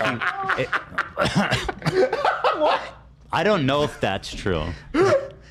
Definitely not. You can't. That wasn't even. Hold on. That wasn't even what the accusation. You're gonna be the one. I'm saying I don't know. But Dan, you can't say in good conscience that you know for sure he's not a pedophile. Well, you can't say I that can about definitely say anybody. that he is. What I can say. I is didn't that, say he is. Yes, you did. I said literally pedophile. just. All I said is pedophile. I don't know for sure. This is just Ethan being an asshole. He's not being serious. Just like how Destiny was being an asshole and wasn't being serious. People knew. Okay, but Ethan did seriously try to perpetuate an allegation of impropriety with a minor against Anissa, which he was forced to later retract. Why is he running with such baseless statements? It's because he's not acting on logic. He's acting on emotion, purely. Actually, that's not true even. No, he uses the logic of somebody that has emotional motivations. Like, I hate this person. I'm going to go against my own biases to do bad things against them and then logically work through how he can obfuscate those bad things in a way that's beneficial to him. That when Destiny said he was just being a dickhead. And if you watch Scorched Legume's stream, it's pretty clear that he's not being serious and he's also just being a dickhead. He's role-playing a VR dragon, for Christ's sake. Okay, so I do want to say I don't agree with what's being said in this. Okay, you know what? I have to be fair. I'll give it to Willie. He could have done what Ethan did. This is the bare minimum we'll give to him, okay? He could do the bare minimum, like Ethan did, and totally pretend like this part didn't exist, which is what I was expecting Willie to do. That is not what he did, to his minimal credit. Comment here. But I'm putting it on screen because I think it should be addressed because it's a big... Does Ethan... I don't know if Ethan knows who I am. Ethan's definitely seen me before somewhere. Probably in a clip or something. Or in a screenshot of something. But I don't know if he really knows who I am. Bold accusation that's very fucked up. Now, I understand that part of the motivation behind suing Ian is because he advocated for false CPS calls against Ethan and his children. That's why he doesn't care about Palestine. Wait, when did he advocate for what? Ian is because he advocated for false CPS. He advocated for when? Wait, when was he advocating? What? CPS calls against Ethan and his children. I actually, like, so far, I was like, okay, Willie's, like, being a little more fair in this video. Is this, like, are we getting a new silly crack hoe? Like, is he reforming? Is he reforming? And then we get into it. When did this happen? That's why he doesn't care about Palestinian children when he is neglecting his own. This isn't Ian either. How is this happening? How is it happening? How is this happening? Bad parents, poor kids. Which, you know what? If I was these guys, I would say the same thing if I just saw the clip without Denham's commentary. Because the clip looked bad. Because Ethan worded himself and the story in the worst manner possible that would lead someone to conclude that he had an unclean home environment that was getting his kids sick. Do I believe that to be true? No, but as Ethan presented that evidence at the time in the most irresponsible manner possible, that's what a lot of these people would have walked away seeing, regardless of whether or not Denham's read or acknowledged the comment, right? Cry me a f***ing river. Her chat, like, saying, oh, we're gonna call CPS, oh, someone should call CPS. It's not even remotely like that. In fact, a CPS... Okay, why is Bad Empanada still being brought into... Haven't all these, like, guys disassociated with him at some point? call is warranted. And when other people see that he's talking... Also, that even under Bad Empanada's position, right? Even under Bad Empanada's position, that's not advocating for a false CPS call. From his... And even if you think it's motivated by bad faith, the position is... There's cause for legitimate concern. It's a good thing that they checked up or whatever, which I wouldn't say necessarily, right?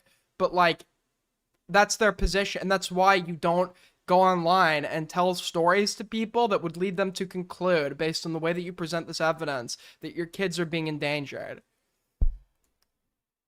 About his children getting giardia from dog poop, people are quite reasonably concerned. There was nothing reasonable about this, by the way. But when this whole thing started, when CPS came to my house, came on the show the same day, and I told everybody the rules of engagement have changed. But I meant that. These people went after my children, and maybe you didn't make the call, Ian, but you fucking love the people that did. You think it's like a silly game for content or something?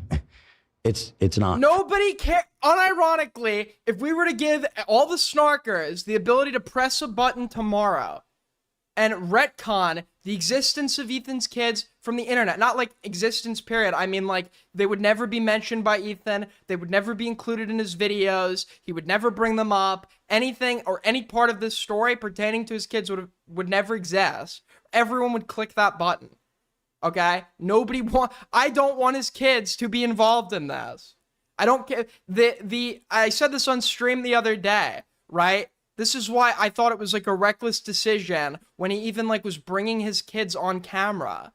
After he described this, under his belief, his articulated belief, the snarkers are an unhinged community that is coming after his kids and wants to see harm against his family. Why would you then bring your kids on camera the next day? Why would you do that if you believe this is what you're dealing with? Do I have kids? I don't. But if I did have kids, I would never put them online. I wouldn't even put them on like a personal social media.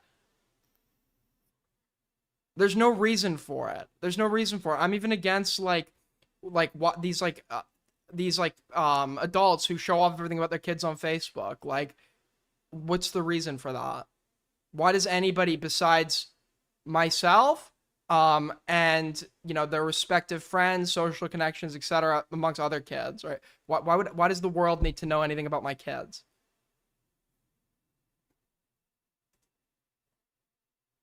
For me, I've been very sympathetic towards Ethan through all of this, but the lawsuits still need to come from a principled place. Beyond that, like, if I had them, beyond like I have them, right? Beyond that, I have kids. What would anyone need to know anything about them for?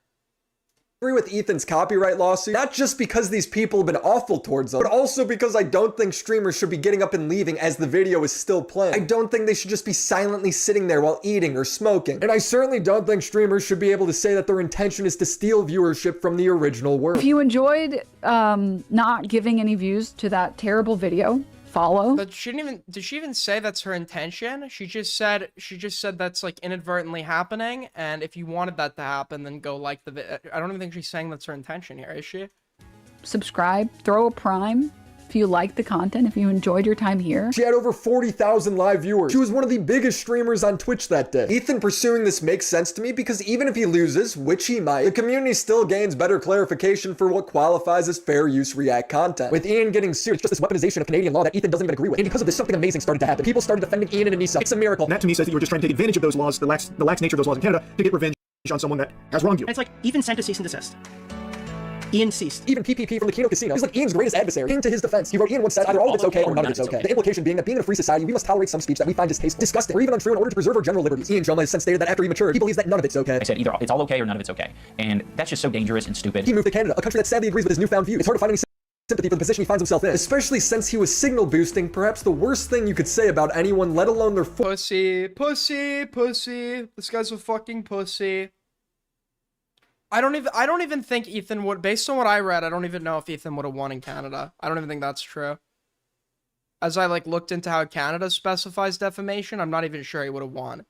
Regardless, Ethan would have won if his goal was to do as much harm to Ian as possible, because it looks like Ian would have had to pay out of pocket for any legal expenses regardless of the respective outcome of the case. Former best friend, that they molest their own children in a context where CPS had been called for BS reasons, and you justified the CPS calls to millions of people. It's very easy for me to laugh at Ian getting sued and say you reap what you sow. However, private attacks on speech are just as serious as attacks from the state. I cannot support this lawsuit in principle. All of Ian and Anissa's greatest haters have risen up to defend them, and they have been horrible. Wow, I really needed his opinion on H3 and Ian to make me figure out that he sucks. The guy that's from like the sector and probably has like some absurdly like insane like fucking right-wing viewpoints. I really needed this drama to highlight to me that his opinions are wrong. The guy that like got so drunk he showed his own ass on stream, that guy, you know, I was really gonna look to him for respected coverage before Queeman came out and said he's dumb.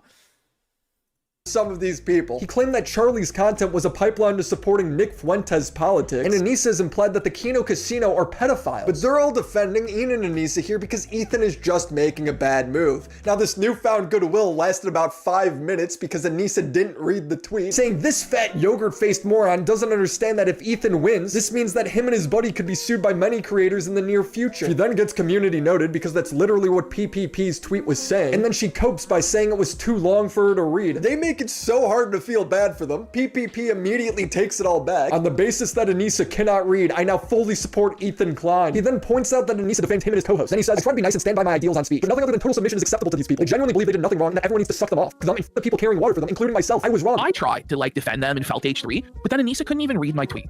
So if you can't even fucking read, you deserve to lose everything. And yeah. So that's the cool part about principles and like standing by them and not being a fat, spineless coward, right? You actually enforce those principles even when they benefit people you don't like. That's what separates a principled person from an unprincipled person. Do your principles come into play when they would be otherwise unbeneficial to you and possibly beneficial to somebody you don't like? And if you can stand by it then, that is you living by your principles. Nobody said it's easy to have principles, right? But this is what separates like mature people able to stand by it from like immature spineless fucks. Don't even give a fuck anymore. And my biggest criticism of Ethan Klein really is that he brought these fuckers back from the dead. Like, let them fucking rot. That's your biggest... See, even when they do offer a criticism of Ethan, it's just a criticism that only exists to further smear the side they don't like. iDubbbz, the dude's on stream groveling at the opportunity to get beat up in Ethan's backyard because he can't afford a lawsuit. Trial by combat. I'm being deathly serious when I say that. Could just be in a backyard or whatever. He's making a joke. Doesn't need to be like, you know, big arena or anything like that. But I must say though, I'm a little poor guy. I don't have very much money. He's offering his wife to debate on his behalf. I will participate in whatever. We could debate any topic. Whatever it is. This is totally serious. All of this is totally serious. Pick the losing side as well. Make him defend Israel. A lot of people have heat for my lovely and talented wife, Anissa. She can debate something. I'll just sit in the chair in the corner, okay? I'm being extremely serious when I say those things. He's literally willing to accept a humiliation ritual. He's joking. Bonk him on the head. He's literally joking. What? How, in what world do you walk away? He's making the... This is the other new thing I love. It's the inverse of Schrodinger's retard, where it's like somebody that decides whether or not they themselves are joking, depending on which would be most beneficial to them. It's like the opposite of that. It's like Schrodinger's like Schrodinger's autism, where your ability to detect whether or not the statement being made is being done in the utmost seriousness, or is in fact a joke, or something said like offhand, or something that really doesn't have a whole lot of meaning to it, it's going to depend on whether or not you like the person you're speaking about. They've been doing this a lot recently. They've done it with the fucking Lumpy Willy comment. They did it to me. Like, it's like, there needs to be a term for this. Reboot him. Ethan said that if he had apologized again, he'd drop the lawsuit. I don't think he's ever genuinely apologized or reckoned with the fact that like what he did was so extraordinarily fucked up. If he did that, I would probably drop the lawsuit. That's it. That's all I ever wanted, honestly. And Ian did, posting it on his main channel this time. I do think it's important to share a little bit of my side of the story, but I don't want to take away from the purpose of this video, and that is to apologize to Ethan Klein and his family, especially his kids. And the apology is good, but he's not apologizing for the false CPS calls, the human skulls comment. Wait, why does he need to apologize? Why would he need to apologize for the fucking CPS calls? Why would he need to apologize over that? It's retarded. It is just for him showing the Destiny comment on stream. There's a comment from Destiny, and I even said that I don't agree with it, but it sort of highlights how I knew that it was a wrong thing to put out there into the universe and show people, you know, regardless of the point I was making. He shouldn't have even apologized. I know why he's doing it from his perspective, but I think this was an L to even like, I think this was an L. It was wrong. Ethan would accept the apology and drop the lawsuit, and I'm left standing here thinking the only thing Ian apologized. This is all Ethan wanted. It gives him something to pen. It gives him like something he can now use. I don't think he should have apologized for was the least bad thing he's done in this drama. Ian should apologize and clear this up, but he's like, Ethan's a bully. I was angry, and I was like, how do I get this guy to, one, not clip me, not mock me and harass me on his live stream, and two, this guy's a fucking bully. I'm angry. I'm angry that this multimillionaire is silencing people and suing people who have a much smaller audience than he does. Dude, you're a bully. All of these people are cry bullies. These people still No, it's the opposite. It's literally the opposite. Suck because none of them think they did anything wrong. Wasn't Ian just not speaking about this drama and Ethan went on the attack against him before, like, huh? I'm glad Ethan is dropping the lawsuit. It's the right thing to do, and Ian apologizing for the Destiny comment is good. It couldn't have been easy for him to upload that to his YouTube channel. I want to see some more normalcy return to this online beef that's been going on for over a year. Just because I ripped my pants. This is a situation where— And whose fault is that? Whose fault is that? When is the last time, like, I don't watch Hassan, so I don't even know how much Hassan fucking talks about, like, Ethan or whoever. But it seems like the prolonging of this drama has literally come from actions perpetrated on their end. Most people are going to think that Ethan is in the wrong, but Ian and his friends are so unlikable, many won't care. These people are psychos. Mike from PA is crashing out on Charlie because he says he's not caught up on this drama, and he showed a little bit of empathy towards Ethan. The guy whose entire career is front-running whatever's going— I mean, this was retarded. This was retarded from Mike from PA. Viral. He's probably right on all of his criticisms, but like in terms of strategy, the whole like let's purity test any normie that starts to come to our side is just like suicidal for whatever position you're trying to advocate for. Saying that he doesn't know what's going on the internet. All right. I mean, obviously, we gotta take his word for it, right? Let's see what videos he's been making. Lego. Watch Mojo got even more pathetic. Degenerate cringe. Lego vigilante. All of this is the most mainstream drama. This man can't comprehend that everyone's not on his computer as much as him. Also, he has the Asmongoldien outfit where he's just like a real life guy. He's just like everyone's just like a real life guy. Only wears a dirty white t-shirt in every fucking thumbnail. Mike, how are you of all people making fun of the way anyone looks? Your gut is perfectly spherical. Mike is so embarrassed of this photo that he claims that it was photoshopped. It wasn't. You could see the live stream. He looks like a snake that swallowed a basketball. Then he does the iDubbbz thing where he goes on about how wow, awesome. Mike from PA bad. Right-wing Charlie is, even though it's very clear that he's not. And that's why Charlie's not equipped to talk about this shit. This is bad. I think Charlie's more of a useful idiot than a full-on right-winger. No, he's a right-winger. He's a stealth right-winger. He's the wide end of the funnel, right? Like, his purpose is to be, oh, I'm not really political. A whole series criticizing the Trump phone. Hassan's orbit. Yeah, also, he has all this heat. He has this time to go off about Mike from PA, which he obviously was going to, which is why I don't like Mike from PA, because this lets them play into their narrative that we're all unhinged, like, we'll never be satisfied, etc., right? Sure. But he's willing to go on this whole diatribe about Mike from PA, who is not even, like, directly relevant to what we're talking about right now. Why are we not addressing what led to Destiny making this comment? Where's the heat for the guy that made the comment, originated, that sort of kicked this all off?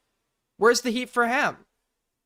It is always bad faith. They're always making stuff up to slander people's character. When most rational people cover YouTube drama, they criticize someone when they're in the wrong, and then they defend them when they're in the right. To these people, that's completely unacceptable. You have to be on their side with everything, or you're the enemy. But that's not good enough. Like, it'll never... That's not true. This side is not a monolith. You have tons of people who view things very differently from each other. That just have, like this is just how... I don't know why we pretend like any of the concepts we describe are, like, unique to the snarkers. Like, when you have online communities form around common issues, there's going to be people amongst who agree on those common issues, who disagree on everything else, disagree on tactics, think some sides are retarded, etc. Like, this is just, like, a part of common consensus on an opinion and community building around that. Ever be good enough, because it's like, it's just a twisted mentality that some of these people... I thought Charlie's video, although it was absolutely faulted I thought it was good enough. Have, where it's like, you have to pick a side between these three leftists. No, I don't. You. Like, I'm watching Hassan react to Mike from PA attacking Charlie, and he's going, guys, this is a bad tactic. This is the real way you get also, Charlie to make... Didn't this whole drama begin because Ethan was urging iDubbbz as well to, like, pick a side? More videos on Ethan. I think we gotta be tactical here. And tactically speaking, if we're being super fucking straightforward about this, you gotta think about the utility. Yes! Wait. Hassan agrees with me on... I actually don't watch Hassan. Yes. Hassan gets it. Hassan gets it. Utility of assuming that Moist Critical is perfectly knowledgeable about the lawsuits. You're gonna have to... If you believe this position is one that is worth fighting, and this issue is strong enough, which it is, you're gonna have to get along with people you don't agree with on everything. It's just a sacrifice you're gonna have to make. This, like, purity testing, infighting, etc. You're just furthering the goals and objectives of the other side. Whether that's the case or not doesn't matter. I don't know if there's a lot of utility in bringing that to the forefront, rather than being like, hey, this video was great. And there's a lot more information out there. You know, if you take a look at it, I think you would have a different perspective. Because I do think that it sided, perhaps, or gave far too much charitability to the party that is engaging in frivolous litigation. He's giving snark directives on stream. Communists get excited when they hear utility. Well, the utilitarianism is not a communist position. It's not purely a communist position. I'll wrap up this video by saying I don't know if Ian ever apologizes if there wasn't a threat of a lawsuit, because he only did it when he was served a cease and desist. But he clearly wants to move on from the situation, so let him. When it comes to this drama, no one has lost more than Ian. He's the one Hassan orbited that I think has actually improved Ethan's public relations. And the one time everyone was united to come to Ian's side, Anissa blew it for him. Let him. No, she didn't. We're still on his side on this. Go. Or go full villain. Either way, more content for me. You think a dark part of my brain doesn't want to see Scorched Lagoon take the stand? If you enjoyed the video, leave a like and subscribe to the... Of course you do. Of course you do, because you're an unprincipled fuck. No shit. We know that. We all know that. Thanks for telling us that.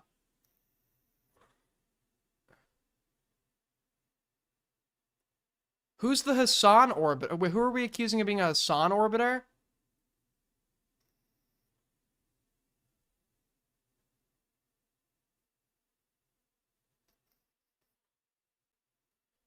Who here is the Hassan? Am I being accused of being a Hassan orbiter? I probably would. I have so much I could debate Hassan about. Me and him don't see eye to eye. We're probably not going to see a lot of eye to eye when it pertains to things like Marxism, Leninism. You know, I'm not totally sides-cucked on everything here, but oh, Willie said Ian. I just missed that part. Sorry. You don't get it, Aiden. Willie is just a normal guy. Yeah, I didn't consider this. I didn't consider this. All right, I gotta make a cup of coffee really quick. And P, we still have this tipster video. We have Jxmmy versus Parry. I think there's some DGG stuff I want to go over as well. Well, it's not gonna be in that order directly. But give me 3 minutes here, guys. Thank you so much for watching, as always. I'll leave you with my convo with Owlish, for those of you that missed it, and I will be back in 3 minutes. Don't go anywhere. You're not gonna want to miss what's happening here tonight. Leave you with this. If you don't like. Love.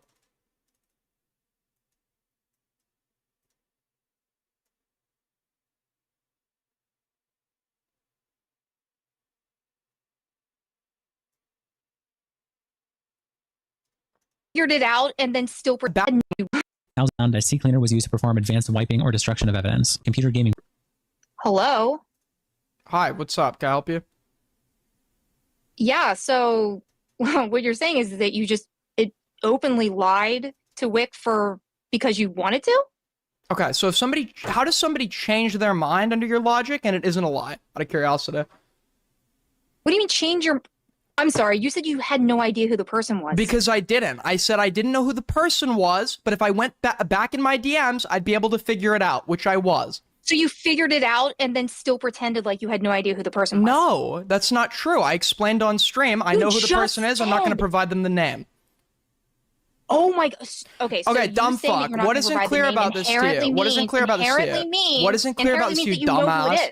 The question inherently means that yes, I figured out. Do you know time is linear? You know time is linear, right? Yeah, so I say to Wick, and you told Wick, I'll provide it by end of day. Okay, let's walk through this. Let's walk through this point by point. I say to Wick on stream, he asked for this name or whatever. I say, I don't know who it is, who gave it to me, but I know that I'll probably be able to figure it out. And when stream's over, I'll go check and figure it out. But I will give you the name by the end of the day. Somebody calls in and makes the point to me on that same stream as to why I should not be giving them the name once I figure it out. At which point I agree with them and decide before I've even figured out who it is that I'm not going to give them the name. But I was even more confident in my decision when stream ended. And just like I said to Wick, I was able to go back into my DMs, figure out who did it, and realized it was somebody that I trusted, that trusted me with confidential information, right? There's nothing contradictory there.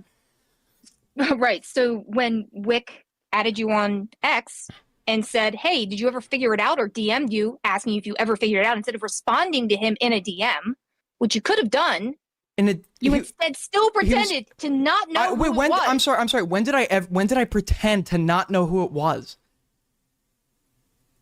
When did I still pretend to not know who it was? On stream? When you literally said, I don't know who it is, I have to go check. You mean, on the stream with him before he made the tweet? Right, and you understand. Yeah, so I can figure out who it is when stream's over, stream ends, and I figure out who it is. What don't you understand? Yes, so why won't you tell him? Why won't you tell him right now? So I've just explained to you why I won't tell him. There is no valid reason. There is no valid reason. It's not because you don't know, because you're being intentionally... Oh my God, you're a genius. You're intentionally holding the information. Yes. Because of why? Yeah, you're a genius. Why are you holding the information again? Yeah, sure, we could go through that as well. Okay. The reason I'm holding this information is because DGG is an explicit fair game policy. Anybody that they can establish. I don't ever remember Wick's community being called DGG. Okay, do you not agree that Wick is within Destiny's sphere? Are you going to be that fucking dishonest that you're going to pretend like there's no association between those two given communities? Are you retarded? Destiny the same person? So if yeah, that's exactly what I just said. No, that's totally what I just said. You got me. You got me. That's what I just said. He's an arbiter. Are they like a river running together where one learns one thing? Yeah, and one then is an arbiter of the other. Their communities overlap. Yeah. All right, guys, we're back. We've gone into dark mode for the night, I guess. What is up, people? What is up? I can't explain it, but this had to be sexist. What's sex? Listen, I've made my fair share. I'm working on it, okay? I'm working on it. I've made some sexist comments. I'm trying here. I'm trying. Nobody give a fuck about Tippy on his 5th rebrand. Well, Diorio was doing this thing when the Bo Black shit was going down, where he was like trying to be like some shit like fucking. Hold on, where is it? some shit where it was like, welcome back Tippy or whatever, because Boblax was being cringe, but it's like, I don't know why we would bring back Tipster just because Boblax being cringe. I wasn't really involved in the initial, like, falling out with Tipster, but Tipster has, he's an interesting guy to say the least. Yo, thank you, Let It Go NZ with the insane donut. Thank you so much for the $16.99 New Zealand, AG4L. Much appreciated, buddy. Thank you so much. I haven't heard Tipster in so long. Well, let's check up on the guy, see what he's doing, because Gamer from Mars, who, I don't know. Hey there, folks. So, Gamer from Mars, this is weird lore. I had a YouTube channel before I was in commentary. I had a few where I would do, like, Minecraft videos, and Gamer from Mars had this, like, Internet Hall of Fame series, and my first real commentary video happened on a much older, when I was, like, maybe 10 or 11, I basically ripped him off and did like a Internet Hall of Fame video or whatever. And he subbed to me. That was the first big YouTuber that ever like, that I knew, or I didn't really know him. He just saw that. He thought it was cool. He showed me some support. That always meant a lot. And I've known him like, since, like when I go to VidCon and stuff, he's always there. He's been cool to me. I was going to get a internship with him a long time ago. It never ended up happening. But other than that, I don't know a whole lot about him. Robert here, and as always, I am your geeky tipster, and I'm not a fan of drama. However, when something strikes a nerve with me, I'm not afraid to speak up. It's hard to find an internet figure with more backstory than Tipster, who over the past awesome gif. decades has made a name for himself on YouTube for all the wrong reasons. While the rotund individual has tried his hardest to be a legitimate influencer since the site's inception, as time has gone on, he's unfortunately been tied into the lolcow archetype, with behavior that he's not that funny, like, as like a lolcow. Like, he's sort of funny, like sometimes, but like, I never remember him being like as funny as the amount of coverage about him was. It's like for the people that still cover Bobby or whatever, it's like, for me, it's like, that's not really all that much, that's not all that fun anymore. Like, sometimes a fucking crazy image will drop from Bobby that is kind of funny, that will, like, poke fun at in private or something. But beyond that, it's like, I just don't see the appeal in A-logging someone like that. many have deemed questionable. From defending inappropriate images of minors, to flirting with online women who he refers to as his goth mommies while married, to being friends with a white woman who had her child call her enemy the N-word, there's a lot to unpack with this one. While he has threatened to leave the World Wide Web an endless amount of times, he always seems to pop back up to the pleasure of many of his detractors who seem fixated on— Tipster drunk tweets were fire? Dude, do we have the one in private? His full name is public, per him, right? But I used to refer to him as Dirty Bob. Dirty Bob. He gives out his first name.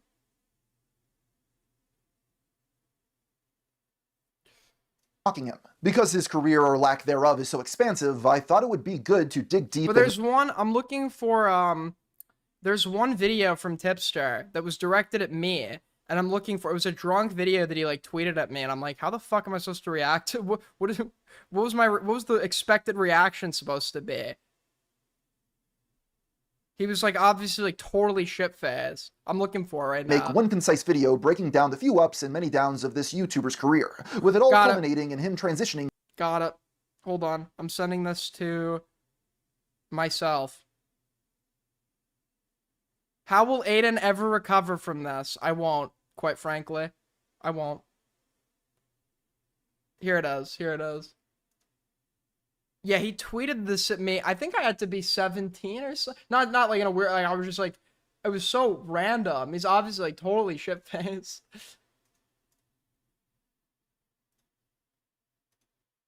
Is it this one? I think it's this one.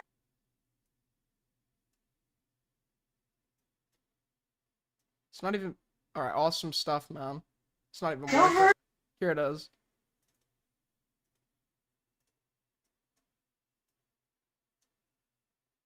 Hey, Aiden Projects, listen here, you motherfucker.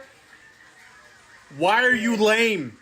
You're just fucking lame, alright? It's just like out of nowhere.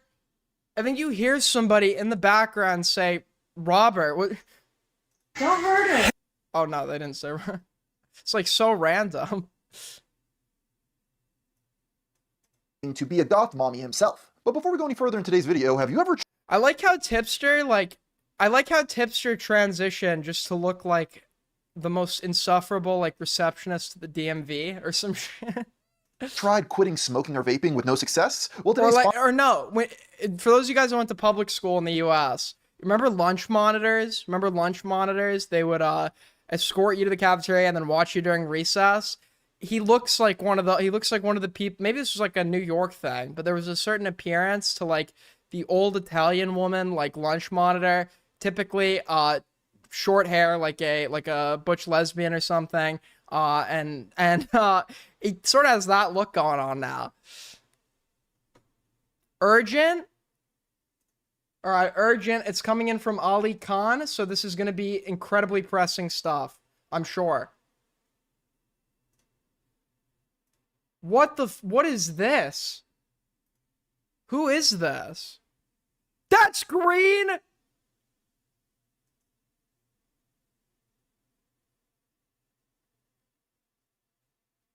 What did Green do to his hair? Huh? What the fuck's going on here?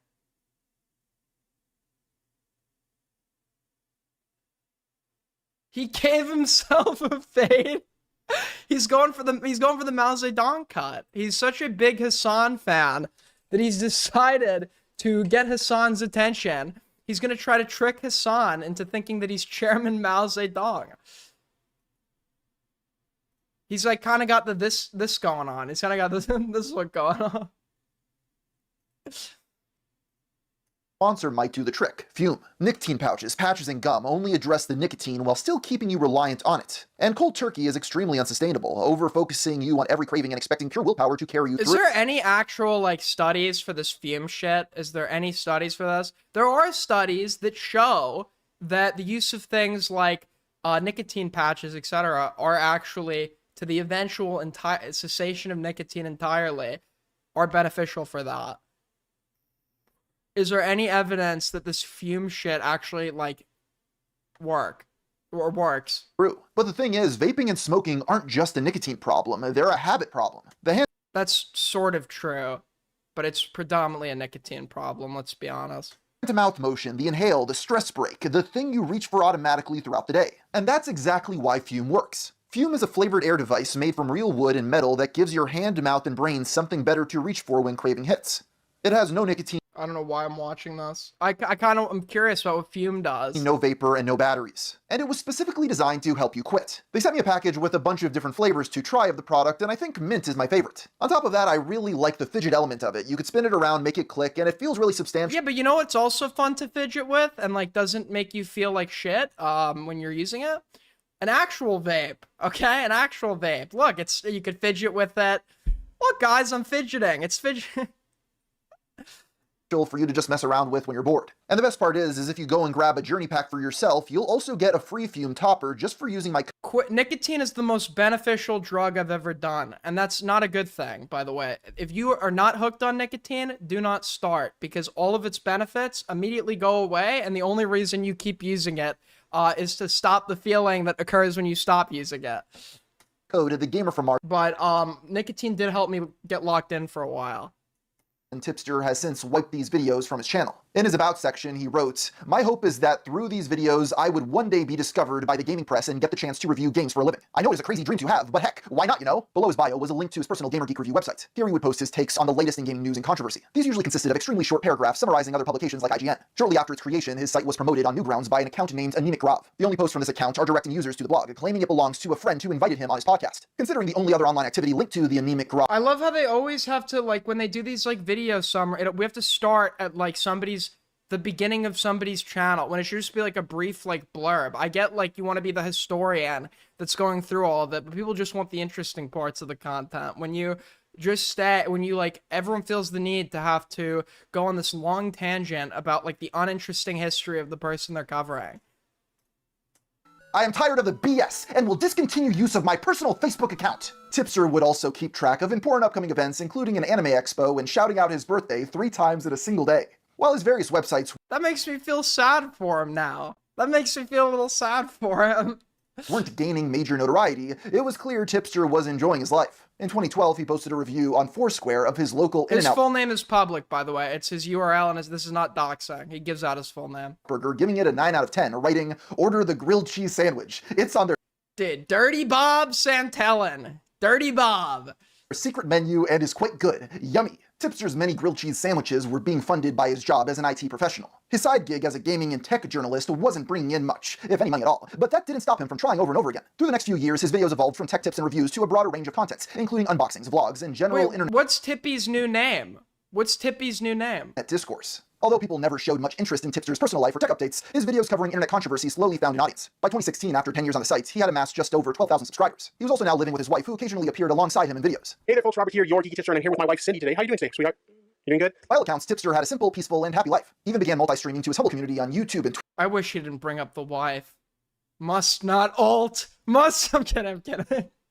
Twitch. But beneath the surface, his channel's relatively slow growth began to get under his skin. On May 13th, 2016, he took to Twitter writing, "A friend just sent me a lore video on Aiden would be interesting. There's so much there that isn't even documented anymore. Like, I'd have to help. I'd have to honestly help whoever. And I would, regardless if they were covering me critically or not. If somebody was doing that, I'd help them. really messed up message. I'd be lying if I said it didn't hurt or get me down, but I won't let it keep me down." He later posted a video elaborating on this tweet. And essentially what this person said was that me working on YouTube is pointless. There's no value to it. There's no worth to it. Why do I do it? It's just a total waste of time. I'm wasting my life away in front of the camera, and what I'm doing is going to amount to nothing. In spite of what is this whole stereotype that, like, oh, this isn't a real job, or this is poor, there's something like not respectable about like building a career off of social media. It's super volatile. You should never rely on it as your main career. You should always have a backup plan. But if you get it to work out for you, it pays very nicely. If you actually can get it to, if you're one of the people that can actually end up making it work. And I don't know why that would be not a real job if you're getting money for it. Like, that would be comparable to, let's say, I don't know, somebody that's making minimum wage working in fast food, or somebody that's like, why would those things be more of a real job? Because there's more hardship to it? Are we defining jobs off of how hard they are? this hurtful message and attacks he had been getting from various online trolls, Tipster reaffirmed that he wasn't going anywhere. This resilience paid off when just a few months later, an unexpected figure gave his channel a major boost. I'm in shock right now. I just wrapped up my stream, and I'm in shock right now because I got raided by Zoe Burger. I did not expect that. Apparently she was doing a stream where she was just raiding tons and tons of people, and I happened to be one of them. Today, what's your backup plan? I'm getting a college degree that will allow me to, if I was to pursue that full-time, which I probably will end up pursuing that full-time, at which point I'd probably quit this if this doesn't end up working. By the end of my time in college, I would probably, for me, it's a question of, do I want to go into law, do I want to go into marketing, or do I want to go into public relations? It's going to be one of those, probably.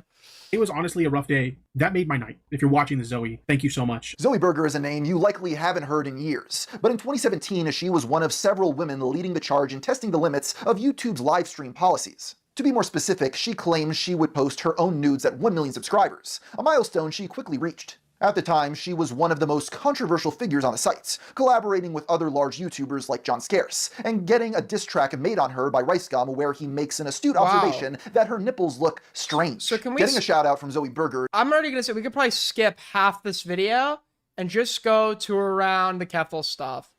I don't care about anything before that. We could, no, this actually could be good. We could skip to this. Ghosty? What did this guy, why do I remember this guy? He did some whack shit. It was something involving like a minor or something. We've got Austin No Powers, who was involved in the commentary sector wars. Maggot edits. Did I say you were? No, but like, what do you think is the point of like mentioning me in the thread? Like, what's the in the call? Come here. Allowing them to come back and join the community? And there were some only spoken for a few months, following it up with anything for a pink-haired hot goth mommy, LMAO, JK. Yeah, right here, into the void about her. She was clearly upset that Tipster wouldn't defend Here. Oh, I'm kicked from the server. Wait, what? Wait, did Tipster give her deleted? Okay, actually, we're supposed to go here. For being an unapologetic simp. Back in 2019, Robert was browsing his Twitter homepage when he saw a beautiful damsel come across his timeline. In her post, she wrote, "Thank God I'm a lesbian." This upset. This was my, oh my God, dude, Lilith. She used to be, me and her used to be very good friends. She's a very good friend of mine. I hope she's doing well. It's funny too because she was a lesbian. And I say was very clearly because she ended up. I'm pretty sure she ended up getting with a guy. But she was a lesbian.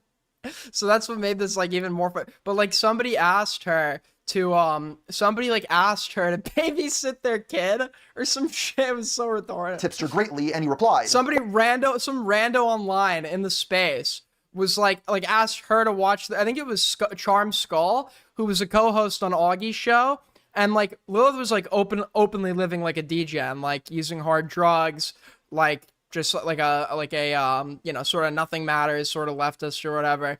And then like this random person's like, hey, will you like watch my kid?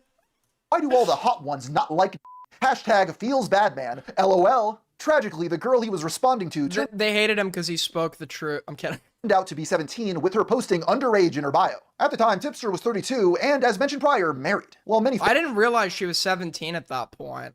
I know she was always a few years older than me.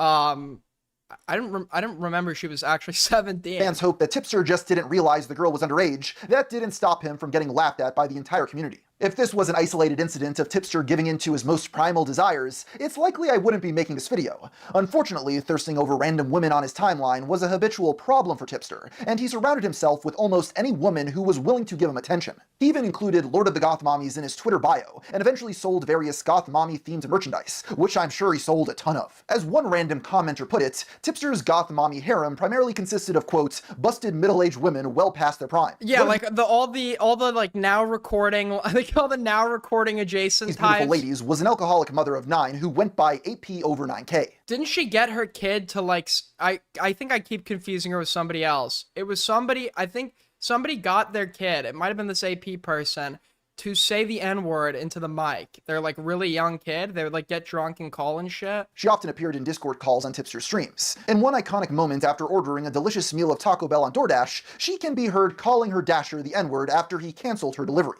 To be nice, like, oh, my mom's hot. Like, I don't think that's weird. Wait, Did you what? say that Edward? Okay. Yeah, bro, that's see, not this is what okay. I'm That's talking not about. okay. Well, that's why she got removed from the call, because it's not okay. Get the fuck out of here. I know you did it, but I'm like, dude, you can't trust these white women, bro. Clearly, she was great company for Tipster to keep around. And after one of many instances of Tipster being mocked on Twitter, wherein he deleted most of the videos on his channel and declared he was leaving community for good, she took it upon herself to defend him, claiming another commenter named Boblax wasn't a good friend to Tipster. This was confusing as Boblax was one of the few people not making fun of Robert at the time. The two got on a call with Tipster, joining to mediate, although it was nearly impossible to follow why AP was upset. You said this tweet is up, correct? The whole community back, this is part of why I love the new community, because everybody's sort of leftist adjacent, if not overtly, for the most part.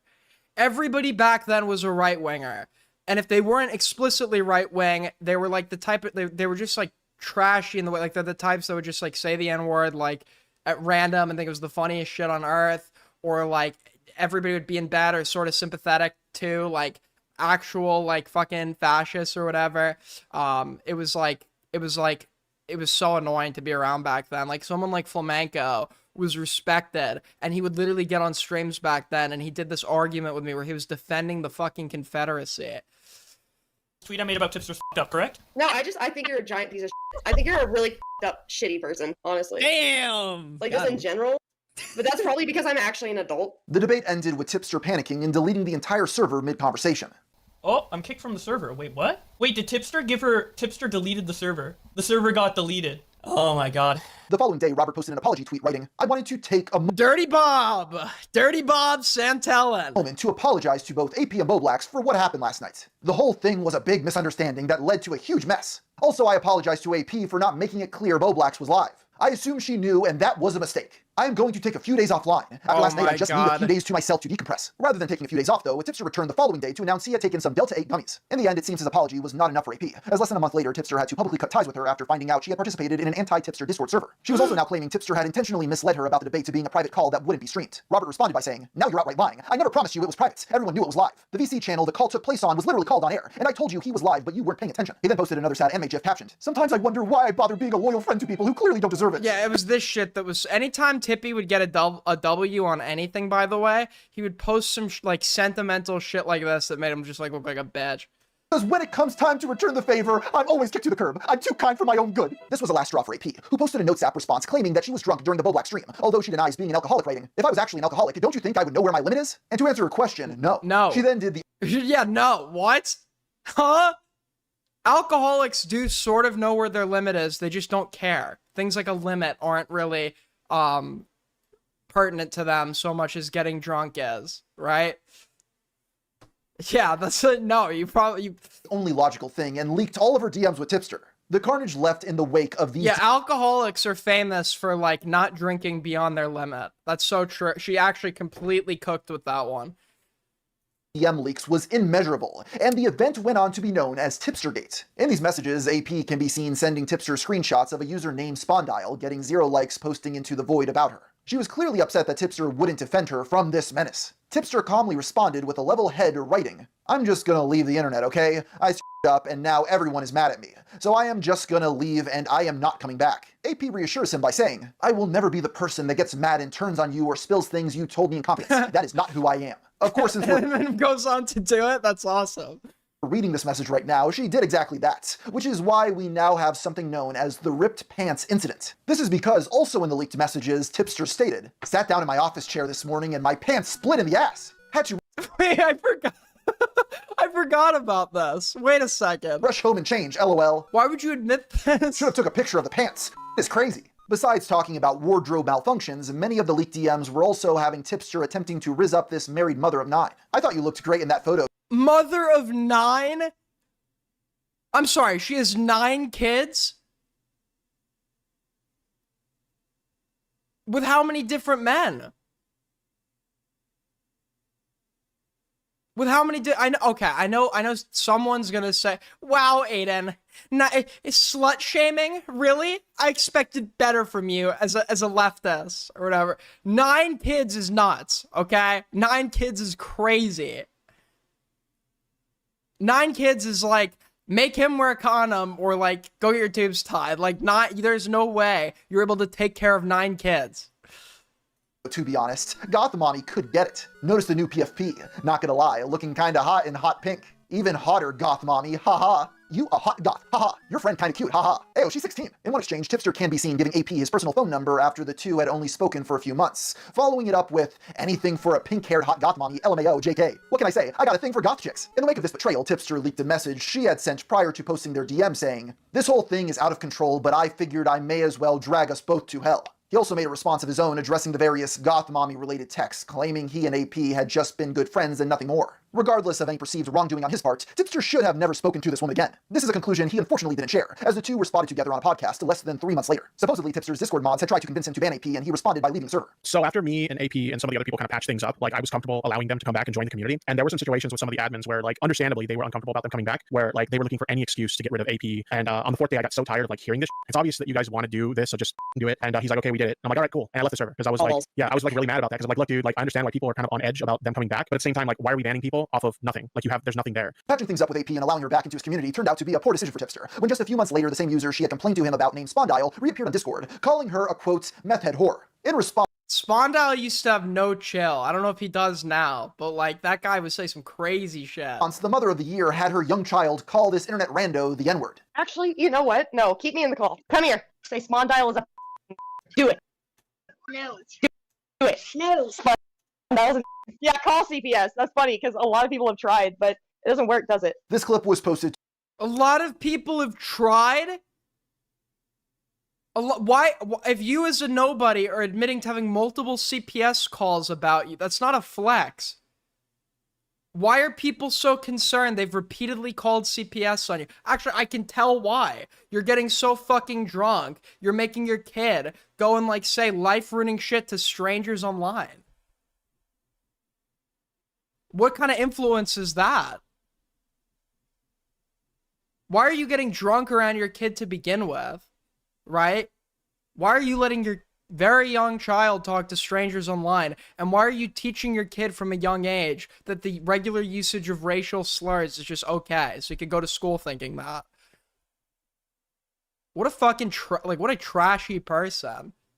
To Twitter under the Tipster News hashtag, and as a result, the poster was swiftly blocked, with Tipster writing, "It's dumb that I am expected to respond to allegations that have nothing to do with me." Aiden, no, that word isn't in my vocabulary because I'm not some low IQ, trashy, fucking Duck Dynasty looking, like fucking Now Recording fan, right? confronted this ne'er-do-well on a Twitter space and elaborated on why they needed to be blocked. Yo, you want to know why you got blocked? Why did I get blocked, Tipster? You're trying really hard to associate with me. And the fact that her like that's a good kid. The fact her kid was even mature enough to say no to something like that, like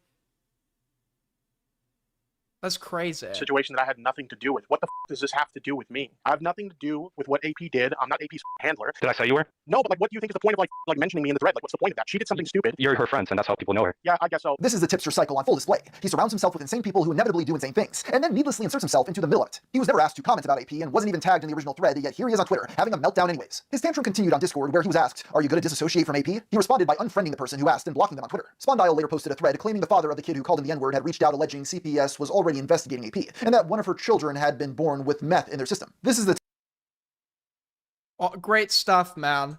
God, I feel fucking bad. I feel bad for those kids. Wow. A couple days ago, me, DJ Screwdriver, and Tyrone were reached out to by someone claiming to be the father of AP's Tipster's goth mommy friend child that called me the N-word after confirming his identity. To be fair to Spondyle, he's a kid himself during this, so I don't even expect him to handle it in the best manner. I wouldn't have redistributed the footage of the kids saying it at all, actually. CPS was already investigating AP, and that one of her children had been born with meth in their system. This is the type of person Tipster will repeatedly fall on his sword for in exchange for a potential 2 a.m. Gooner call. With these revelations, it seems Tipster finally cut off contact with AP for good, replacing her with a new goth mommy who went by Rum. You would hope by now he would have learned his lesson, but Oh, okay, I thought AP... Okay, so I get AP mixed up with Rum. I thought I slandered this Rum person. I said a Rum was the alcoholic that made their... It was actually AP. Be wrong. On February 19th, 2023, Rum was caught liking a post containing what appeared to be an explicit drawing of a child. Ordinarily, this wouldn't present a major issue for Tipster, as Rum was not a key figure on his streams and nobody was even asking him to comment. Of course, this is Tipster we're talking about, so none of that mattered. One of his goth mommies was in peril, and it was time for her Right, this isn't RFC anymore. Nobody's gonna start giving you seal claps because you're like, that guy's biracial. Nobody's gonna give you seal claps for that here. Night to step in while debating none other than Bo Blacks on the issue.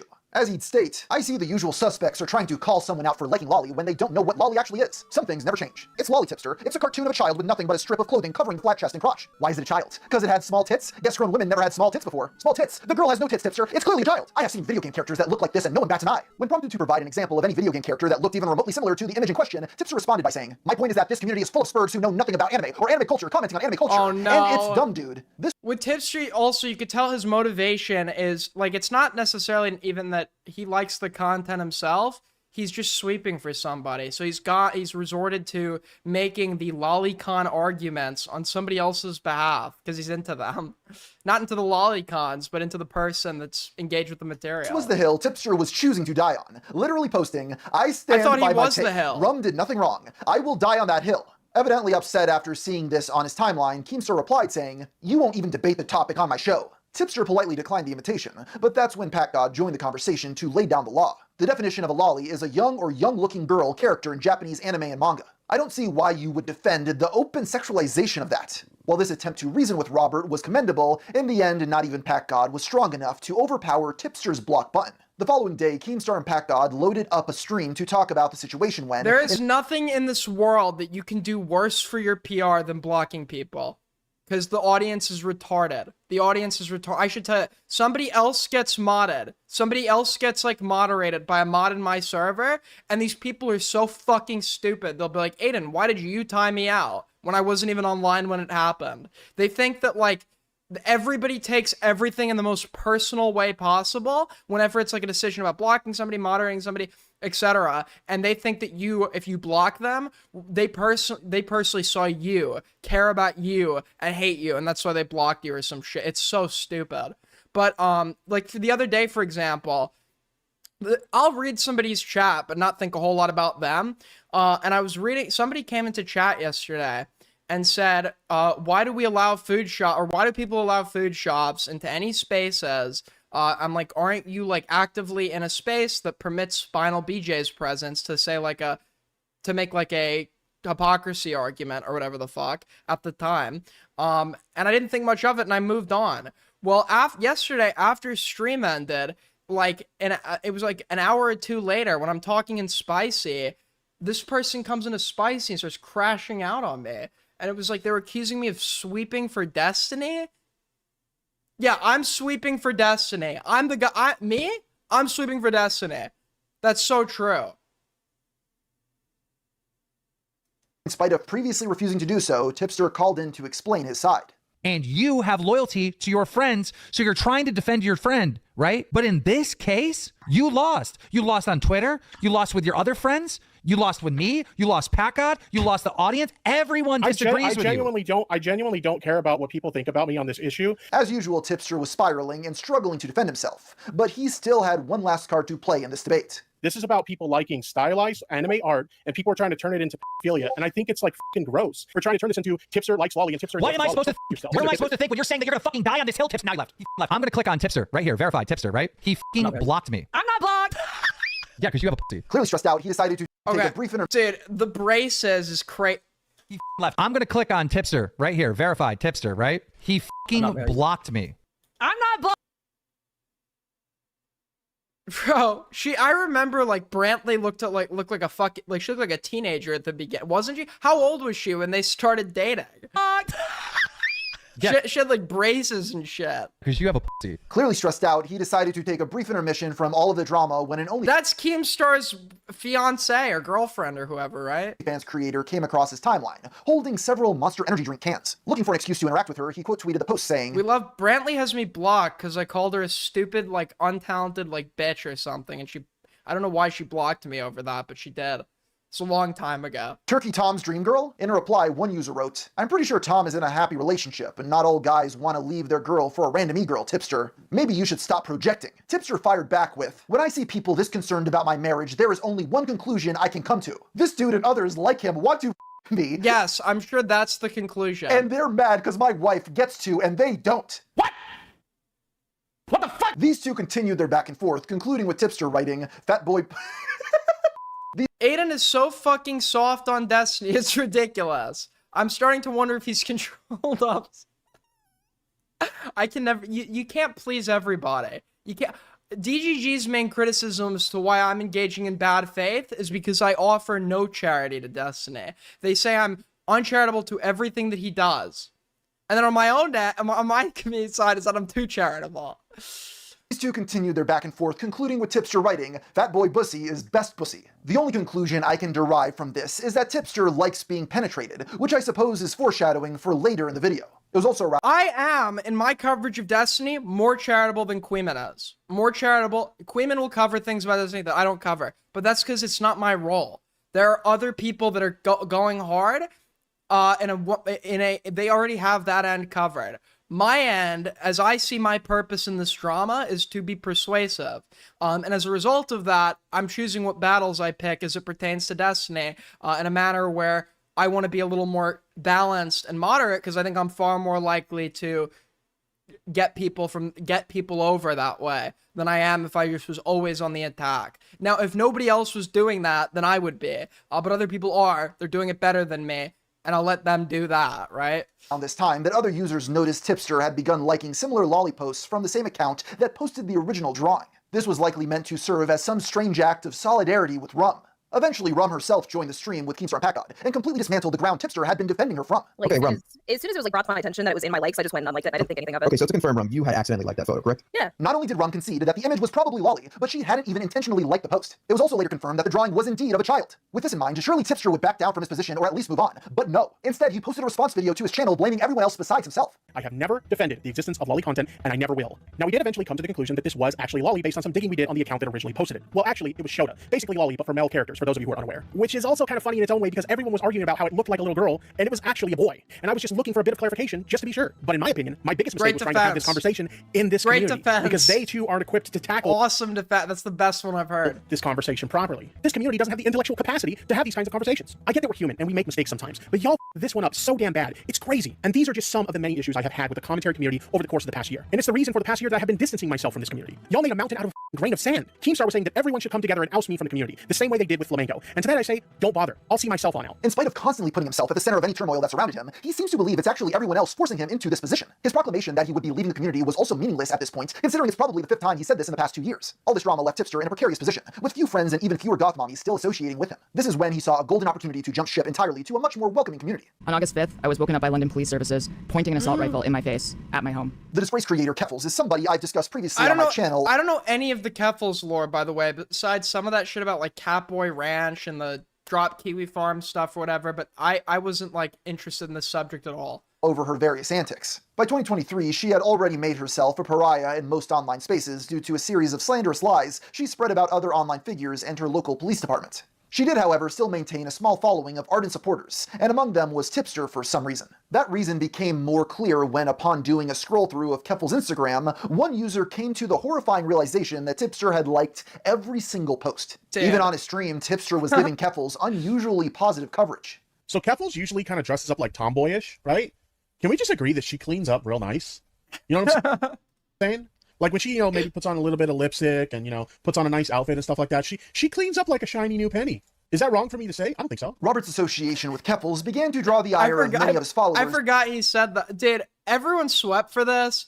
Augie, like, completely was getting, like, bodied in that Keffals debate, if I remember correctly. Or it was that he only came out of that winning, in my opinion, at the time, because they were, like, it's Keffals and Tipster. But I remember watching that, and I was like, dude, Augie, what are you doing, bro? Who were increasingly outraged by her behavior, including attempts to deplatform creators she didn't like, trying to get the internet gossip forum Kiwi Farms taken down, and founding the controversial Discord server Catboy Ranch that did not require age verification to join, leading to accusations of grooming. Apparently, none of these were red flags to Tipster, who went on to use a clip of her talking for a soundboard. We love Gooner games. Oh, I'm being so horny. Thank you, Daddy. I'll shut up. We love us some Gooner games around here, okay? People's disdain for Keffals doesn't require age verification. No server that I know of, unless it's explicitly sexual, requires age verification at the door, right? If there's suspicion, they'll make you verify age.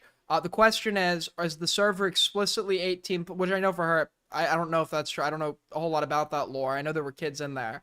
To my knowledge, if I remember correctly. But the burden is to explicitly set your community to be 18 plus and then do your due diligence if there's reasonable suspicion that the person might have lied about their age to get in. I'm only bringing this up as well because we had a drama in my server today. Okay, I was woken up and informed that somebody that has been in my server, that was out for a year and then we brought back in, apparently at the time they joined, like over a year ago, was not 18. So they're banned for life now because my policy is, generally speaking, if you lie about your age to get in, you'll still be banned for life after you turn 18. It's not gonna matter, which is kind of disincentivizes people to join if they're minors, right? Obviously, it's unreasonable for a commentary server to expect me to go hunt down everybody's ID when they enter. You would have nobody in your server that way, right? Because people don't want to dox themselves. So the question is, are you a high-risk community? Meaning, is there a large subset of minors that consume your content? And if there already isn't, right, if you have an explicitly 18 plus policy in the rules, and do your due diligence if you suspect somebody's a minor, then you do enough, right? But if your server is big enough, the truth of the matter is, there's probably going to be at least one person that lies about their age to get in. Quickly got under Tipster's skin, who once again privated his Twitter account before making a post announcing he would be leaving the internet. I'm probably gonna be taking a brief break for a couple days. Admittedly, my mental health hasn't been the best as of late, and I just need some time to decompress. He returned to Twitter less than 12 hours later. Given Robert's history with women on the internet, it's hardly a stretch to imagine he had ulterior motives with befriending Keffals. Of course, it upset Tipster greatly when anyone pointed that fact out. This is a common trope with those weirdos. I am friends with women, therefore I must want to sleep with them. It's a very caveman brain way of thinking. Keffals was not the only girl Tipster was pursuing, as one user caught him liking posts from an OnlyFans creator on Instagram. Once again, he responded by saying, "Didn't you know, guys? Married men can't like content featuring..." This hater person was open about the fact they were a minor and was in people's servers, despite being open about that fact in places like Marcus's server. That's what that drama was about. This is the second time in like the entire history, my server's been open now for what, over a year? When I was 19, a 17-year-old had joined and lied that they were 18 to get in. When I found out about that, obviously, they then became banned for life, despite the fact that they turned 18. And we only found out they lied because they announced that they just turned 18, and I had pressed them on it once where they had insisted, no, I'm 18. And then they're like, it's my 18th birthday. I'm like, okay, so you lied. And then they got banned. And then I guess it was this one. Bring women. It was around this time another one of Robert's goth mommies, who went by Hannah Animal, turned on him. While it's unclear what exactly sparked this betrayal, she dude, not Hannah Animal. replied to another OnlyFans creator who went by Tiny Dancer, writing, "Tipster sent me your nudes, by the way, after you sent it to him." Supposedly, the picture sent to Tipster was meant to be used as promotion for her OnlyFans account, and she was simply asking for his opinion. This raises multiple questions. Why would anyone want Tipster's opinion on their OnlyFans content? And also, why did Tipster instantly send this to another girl? The answer Wait, to I didn't know about these that. questions remain elusive. However, did Tipster do a Destiny? However, he did eventually respond saying, "I can 100% own the criticism that I should not have sent the picture in question to Hannah." Hannah was not satisfied with this response and continued posting about Tipster, claiming he had added her on Snapchat without ever... Is this like a strat if you're like an insecure person that's like trying to flirt with somebody? You start shit-talking like if you're talking to a girl, you start shit-talking other women. Or if you're I've seen this mostly from women, like women will start shit-talking guys they don't like to other guys. Is this like a strat that people do or something? Being sent her username. After the loss of Hannah Animal from his goth mommy corral, Tipster's roster had an opening. How did you not know? I think I was gone. This was May 31st, 2023. I was gone. I wasn't around. I'd been gone for, at this point, I'd been sort of around, but 2023 was a weird one because I was like sort of around, but I was like, it was back and forth. I was not really around. And then 2024, I come back briefly. I came back briefly to start, and then I left for a year. After the loss of Hannah Animal from his goth mommy corral, Tipster's roster had an opening. He immediately tried filling it with various transgender members of Keffel's community. In one post, he can be seen replying to a trans woman holding up a bottle. Didn't Queeman have a whole argument with his chat defending this? Queeman tries to poke fun at me. He's like, I didn't know that Aiden and all them were LGBTQ or whatever, or something. It's like, buddy, aren't you known as the guy that has the entire like Trilk argument that like your best buds are the trans porn star?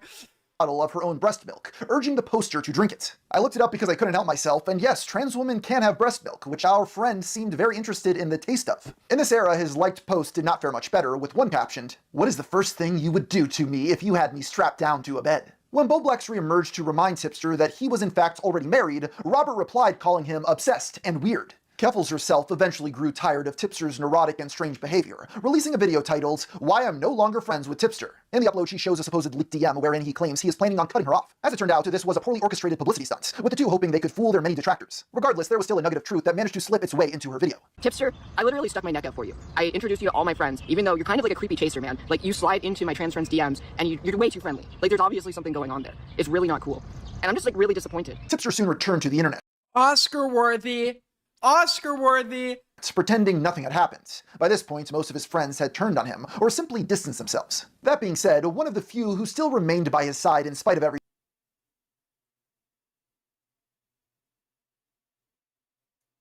Remember this guy? was Boblax. While he had been an outspoken critic of Tipster and occasionally poked fun at him, the two had never truly cut ties. That was until June of 2023, when their friendship ended for good. It started with Boblax mistakenly leaking one of his own alt accounts on stream that went by the username Throbbin Horsecock. The majority of posts from this account were unserious and borderline nonsensical, but Keffels latched on to one post in particular, implying he was transphobic. As usual, Tipster soon joined in, taking Keffels' side for no discernible reason. Boblax decided the best course of action was to respond from his alt account with posts like, "Damn, Keffels is thick. She one of the real ones for sure." This strategy only served to infuriate her further as she blocked Boblax before posting, "Boblax is currently being a massive creep and using a burner account to sexually harass me." In response, Boblax posted from his main account showing DMs from Keffels, where she had sent him a video of her breast jiggling. He also attached a screenshot of messages with Tipster from several days prior where Robert says, "You've never said anything that I view as transphobic. I don't think Keffels thinks you're a fake ally." Seeing his messages being posted as a defense against Keffels upset Tipster greatly, so he decided to bring Boblax on a stream for a debate. Yeah, so that's why I'm upset. I mean, and hopefully you do forgive me, because, like, I did not think, I genuinely just didn't think you would. Who, like, look, I just don't get who looks at this era and all the players and thinks to themselves, God, if only we could go back to this. If only we could go back to this. What we have now is better, okay? What we have now is a lot better. Okay, there is no part of me that sits there and is like, God, I want to go back to this. There are a lot of things I want to go back to. A lot of things I'm nostalgic for. And it is certainly not anything to do with this era or the people that are a part of it, right? I remember that as the time. I'm so bitter about it, too. I remember that as the time when, like, stupidity was subsidized and, like, the majority of people were fucking morons, and anyone with an intelligent opinion was, like, immediately, like, shouted down or some shit. And it's like, I don't miss it for a second. Mine, because it's not like you said anything secret. Like, I feel like everything you send those DMs are stuff you'd say publicly too, right? But, yeah, I don't know. There's nothing bad in it. I just don't like the idea of, like, just putting my shit out there, like, just completely, like, unprovoked. Because, again, it felt like I was being dragged into something that didn't have anything to do with me. I think it's relevant. I didn't think it was random, but you know. I romanticize 2016 is only romanticized because it was the time when shit wasn't serious, right? Like, for me at least, I was in middle school or whatever, like, so I associated a lot with, like, childhood. But no, it was also not good. We shouldn't go back to that either. There has to be a middle ground too, like the whole, like, let's subsidize, like, genuinely, or let's mainstream, like, and permit the in our presence and regurgitate the most, like, shitty fucking perspectives and opinions possible. The anti-SJW shit was insanely cringe, etc. But then there's, like, an overcorrective phase where you have, like, as I've said before and brought, like, people going back and digging up edgy tweets from 10 years ago. Like, that was, like, super overcorrect. Like, there should just be a balanced middle ground, right? Tipster says this, ignoring the fact that he had already inserted himself for no reason, as mentioned prior. Keffels only continued to lambast Boblax after the stream, and now claiming he was also racist. Her evidence for this was an infamous song Boblax made several years prior regarding the Black Lives Matter movement. Some people don't know the struggle of being black. Sometimes we say cause it's cool, but if anyone else is Following this, Boblax and Tipster. This isn't even funny either. Like, people used to just find that they would find anything that would, like, racist equals funny or slur equals funny, or it's like, they can be funny, it could be funny, but in and of itself, it's so forced. If your whole thing is, I said offensive thing about a race, laugh at me or whatever, it's like, AIDS gang represent, okay? Whoa. Technicals versus RFC was great for content. Why do I have TTS on? It was. Why? Where the fuck do... Where is that?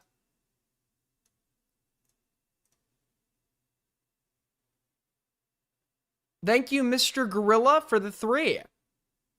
It was okay. It was okay content. They certainly, I was always a little sympathetic to Techie at the time. Especially when shit started getting brought up about his brother. Like, I understood, like, why he was so defensive there or whatever. Hold on, how do I fix this?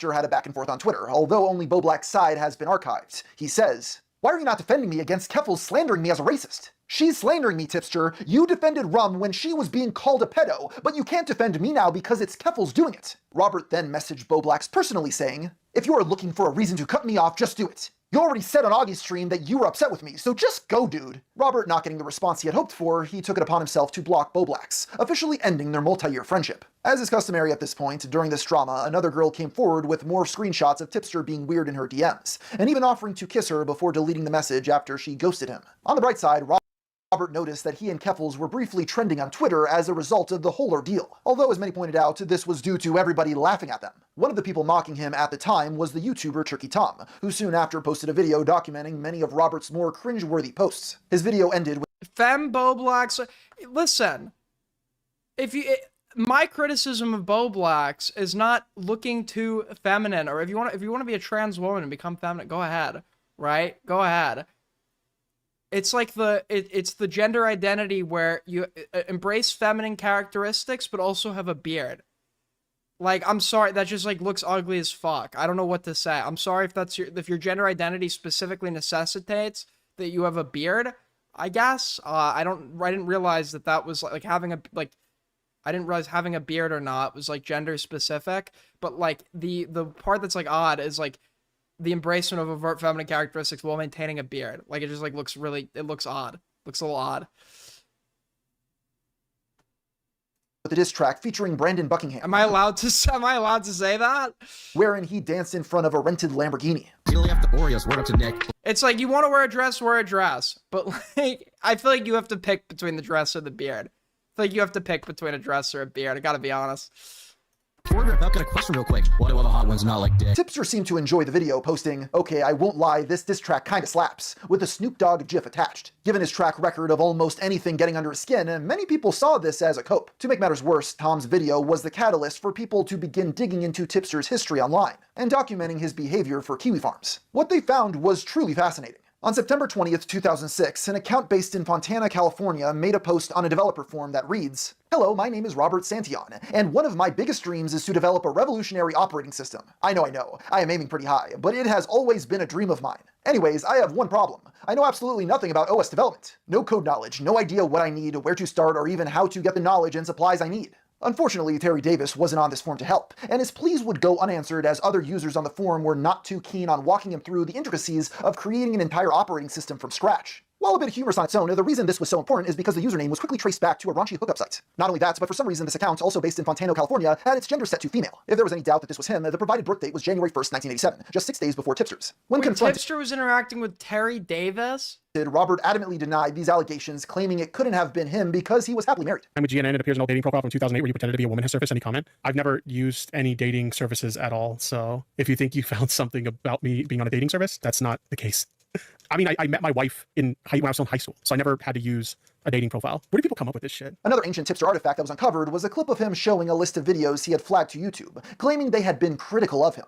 Pretty public in the past with the fact that when I was a smaller creator, I flagged down quite a few videos that were critical of me. In fact, we can kind of scroll through the list here. While it's impossible to make out any details from this clip, it's likely Robert was abusing YouTube's takedown system. Whatever the cause may be, his reputation was now in the dumpster fully. Along with losing most of his friends, his viewership had now dwindled to just 10% of what it had once been. When I was part of the commentary crowd, my live streams were pulling 500 to 1,000 live viewers, and my videos were at minimum getting 10K views a video. And now I've gotten to a point where, like, on a good day, I'll have like 200 live viewers on the stream, but I'm averaging about 150 during topics, and my videos are lucky if they break 1,000 sometimes. So it's been a big dip to leave the commentary crowd. I'll say this, I don't regret it. A lot of the reason I left is just because my morals didn't align with that community anymore.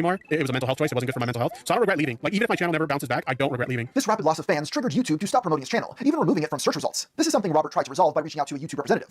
You get, like, if you have, like, an influx of sub loss, like, it just fucks you algorithmically. People are like, why don't you even try to bring back your old channel? Because a lot of people would get the notification bell, not remember who I was, because they watched 8 years ago and unsub. And that, in and of itself, would fuck me algorithmically, even if I tried. Although his efforts weren't vain. He was essentially told to just make better content, something that appeared to be far out of Tipster's reach. I say this because the majority of his videos and streams were now heavily political in nature, falling more in line with the content Keffels produced. Of course, this only further alienated his audience, who had followed him for less serious internet drama content. Fortunately for Tipster, he did get a momentary boost in viewership. Sadly, this boost largely came from onlookers who were mesmerized by the train wreck he would soon create. Dude, you can just say On February 6, 2024, political streamer Vosh was attempting to demonstrate the fundamentals of men's fashion for his viewers, showing off a sleek jacket. Tragically, when he went to save an image of the jacket, his recently saved files popped up on stream. You can see this is an example of the kind of structure that I'm referring to. Vosh quickly rushed to delete the stream VOD, but it was too late. Next to a folder labeled taxes were countless pornographic drawings of young-looking girls as well as horses. After seeing this clip, Tipster took it upon himself to drop some unasked for wisdom on Twitter. I'm kidding. It happens. It happens. Vosh against viewing or saving pornography on his computer in the future. Most others were not as charitable or kind to Vosh after seeing the sort of things he was into. One of these detractors was Ethan Klein, who commented on the situation during an episode of the H3 podcast. To provide context for his viewers, he also played additional clips from Vosh's past. The argument that I was making, and I've made this argument a bunch of times, and I've addressed this poorly made argument a bunch of times here on this stream. Why is the possession of child pornography immoral? Because it hurts people to make child pornography, yeah? Because you have to hurt children to make it. That's why it's immoral. It's not magically immoral. It's immoral because of the harm that is caused by it. So, do we not possess other things that you sound like someone who's trying to rationalize child abuse? Like that is. Yeah. This is why this whole hyper debate broy thing doesn't work anymore, because you look like horrible to anyone on the outside. The truth is, right? There could have been a good argument made that why should we permit these other things that are hurting kids? But when Vosh makes the comparison, it legitimately sounded like at the time, it was like, we get rid of some bad things, but we permit other things hypocritically that are also bad. So you might as well just accept both. No, the inverse would be, let's also make those other things prohibited, right? But people do this with veganism arguments, right? The argument is, And to be fair, if you're just going about this purely logically and not considering optics, there is there is some validity to an argument about like when they go and say to you, like, why are you okay with eating meat but you're not okay with abusing dogs? Why are you okay with why are you not okay with murdering dogs or eating dogs? We should allow this if we allow eating meat.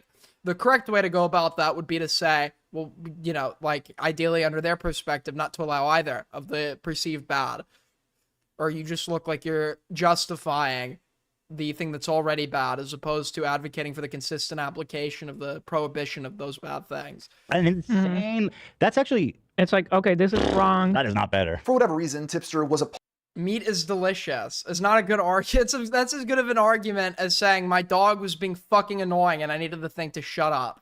Like, that's how good that argument is. Appalled by this coverage, saying, genuinely disappointed seeing what... I mean, that's everyone's argument. That's everyone's argument. And it's correct that, you know, meat does taste good. But the vegans are correct as to why it's morally inconsistent and wrong. Like... I eat meat, but I'm not going to cope about it and tell you that the vegans aren't right. Right? The vegans, morally speaking, speaking in terms of the argument, they're correct. Did to Vosh earlier tonight. He used the same out-of-context clips alt-writers have used to defame Vosh time and time again. Ethan quickly responded to this post on his Instagram story. He posts my tweet and says, cheers, my horse, love ya, no pedo. By this point, Tipster's reputation was already so bad that nobody bothered to take him seriously.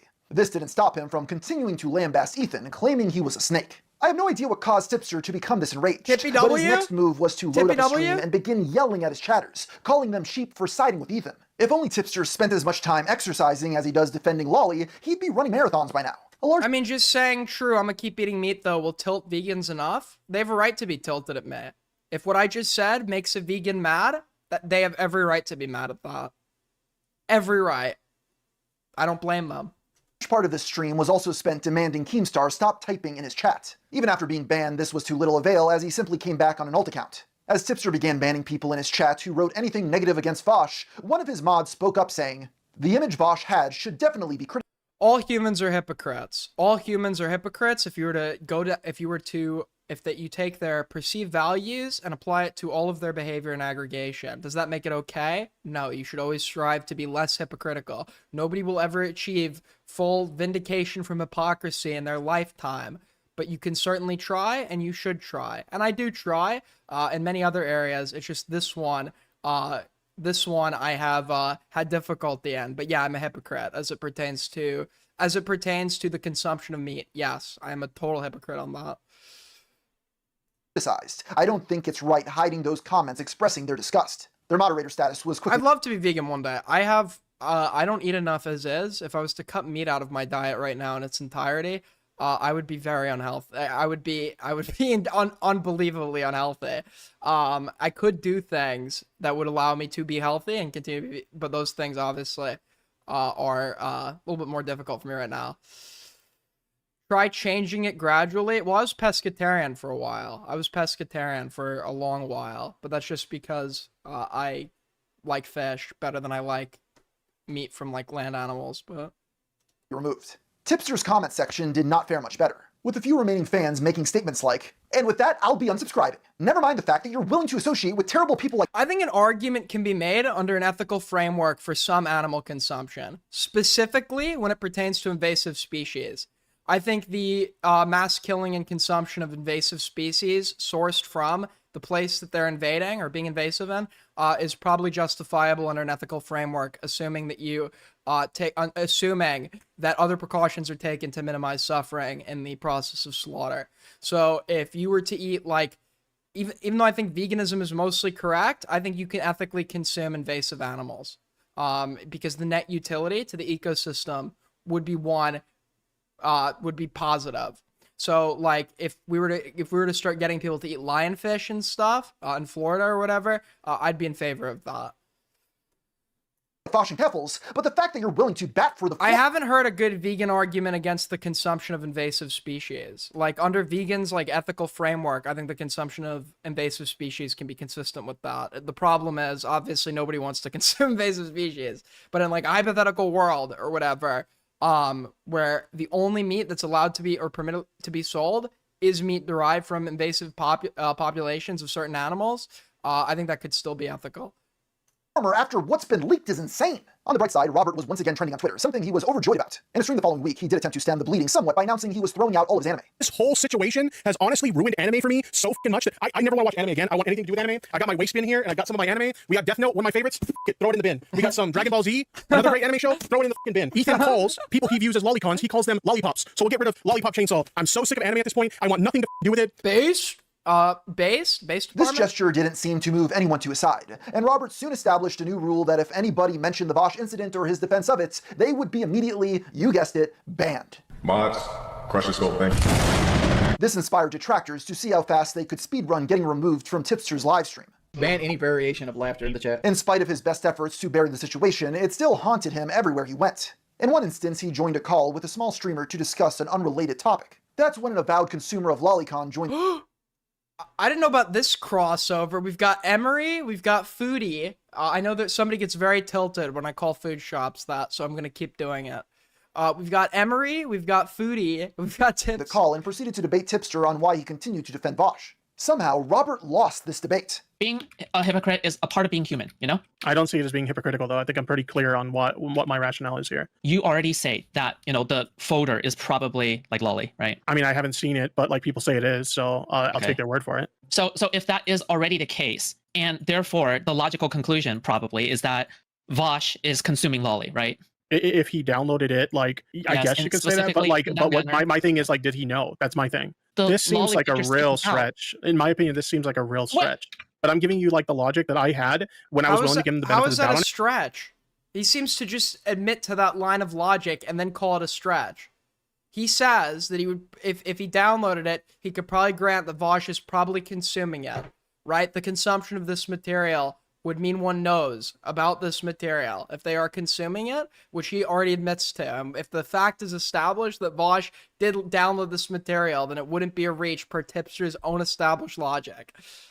And it just seems like you don't like my opinion, which is fine. No, it's not about I your didn't opinion even whatsoever. come here to talk about like this stupid shit, all right? Like I came here for a completely different conversation. That's Keldoge, what I told you it was a bad idea for me to come on this show, and like I'm out of here. With Peace. Keldoge? Wait, Tipster, you could have... Even Keffels was now beginning to distance herself from Tipster. Initially, she had gone to bat for him against Ethan, but she quickly changed her tune as the tides turned. Eventually, she unfollowed Robert on Twitter and released a video blaming him for backlash she had received, and claimed his call-out post on Ethan was stupid. A lot of people said that I needlessly inserted myself into all of that drama that happened, and I wasn't planning on weighing in. None of this was my problem. But then my friend Tipster decided to call out Ethan Klein, and then when Ethan Klein responded, I was like, okay, I have two friends now who are getting put on blast by a really large content creator. I decided that I was going to get into the mud because I care about my friends. I don't want to see my friends getting attacked. And that was a huge mistake.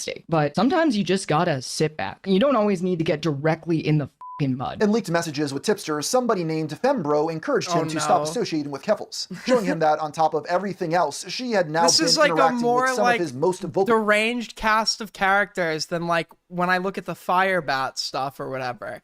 It's like all the players involved from back then. It's just one DJ. It's like one DJ after another, dude. Detractors. Robert responded by saying, "Do you think I don't know about this? Are you stupid?" He then blocked Fembro. Keffels was not the only one turning on him at the time. In March of that year, one of his moderators had their permissions revoked. In response, they leaked the twist that while Robert was defending Lolly at night, during the day he worked at a public high school, and included screenshots of his annual income, which was 6 figures when including benefits. This level-headed approach of essentially doxing Tipster was certainly unique, although it did not result in their moderator privileges being reinstated. More than anything, this is reflective of the people Robert was associating himself with. After cutting off the toxic commentary community, he replaced them with increasingly unhinged individuals. As part of his rebrand to be more inclusive, Robert began promoting a charity organization called Rainbow Passage. This was a bizarre project that sought to rehouse legal-age queer people with volunteers over Discord. Upon seeing this, Boblax returned to the Tipsterverse to transvestigate. He found in my many conversations with Art, Art's not overtly right-wing, but you could tell based on the way he talks about some things, he's probably subtly some sort of conservative, right? And it's not to say, you know, I don't, you know, I like Art or Gamer from Mars or whatever, but like the, you know, the whole, you have to understand that with the way he talks about certain things. I think he's probably conservative. organizers to be largely unqualified, and discovered volunteers of the charity doxing people in their official Discord server. This douche, Dr. Blank's phone number. Beep, beep, beep, beep, beep. Feel free to be rude to him. This is a Rainbow Passage Discord server. We have Alice here, who is a volunteer, right here. Volunteer. Tipster, for his part, claimed to have no involvement in the charity beyond retweeting one of their posts, although this seems to have been a lie, as he was one of only 4 people their official Twitter account followed. Blacks continue to dig deeper into the organization, finding that their director of resettlement engaged in puppy play, as well as 9/11 Oh my god. roleplay. What the hell does that even mean? This sounds like a joke, but it is unfortunate. What is the argument for like mixing kink with pride or anything like that as well? Like, why does like advocating for LGBT causes is one thing. Why does it have to be mixed with like people that dress like dogs? You know what I mean? That like one thing is like an immutable characteristic, the other thing is like what you want to have sex about or whatever. And it's like, what is the argument for mixing the two there? I don't get it. Very real and very strange. After covering this on Black's stream, the director in question resigned and began angrily messaging people on Discord. This led Tipster to post, "Imagine attacking and harassing a charity because someone you dislike retweeted it, and you harassed the charity so much that you pushed someone to resign from their position. Seek help, you clearly need it." The entire Rainbow Passage group seems to have now rebranded or shut down altogether following this drama. With the charity now gone, Black set his sights back on Tipster. Dude, why is every response to everything underwear lending service? Dude, why is Tipster only responding and talking about, like, trans people in their... What? Come on, bro. Stop, bro. Seeing the Rainbow Passage fallout, multiple people reached out to Blacks with screenshots of embarrassing messages Robert had sent over Discord. The first set come directly from Keffel's Catboy Ranch server, which of course Tipster had joined. He can be seen expressing his desire to, quote, cage up other users of the server, as well as discussing HRT and the shape of his man boobs. If it makes you feel any better, my tits look horrible too. The second batch of messages come from Robert's own paywall Discord chat. Here he can be Sexual freedom or something? Keep it in the bedroom. I know that sounds conservative as shit, but like, I'm okay with policing what like fetishes people want to fuck to. Keep that shit in your bedroom. There's no like reason to be prideful about what you're fucking to or whatever. There is reason to advocate for rights for people who are, you know, into other consenting adults that just happen to be a certain gender or sex or whatever, right? And there's precedent for public advocacy of this because these people have historically been unable to exist in public life. But I'm okay with there being some stigma and telling the world about your actual kinks. I think it's okay for that to be stigmatized.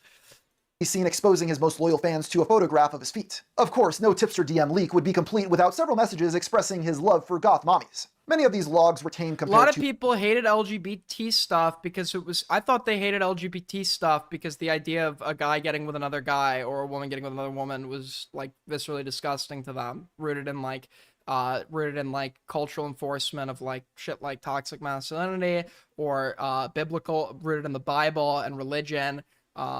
Like that's the part, I can't think of any like I can't think of any like they'll use the kink to further justify it, but it seems like the historical homophobes, the act itself of two adults of the same gender having sex was the thing that they didn't like. And then everything that came after that was just another way to excuse that dislike, right?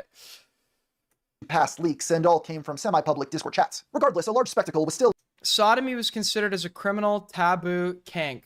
Well, yeah, okay, because they hated guys getting with guys, right? And that was a way in which men had intercourse, right? But like beyond, like that wouldn't actually be like a kink, right? That would just be made upon their release because by this point, Tipster had more hate watchers than genuine viewers. He was spiraling down a very dark path that...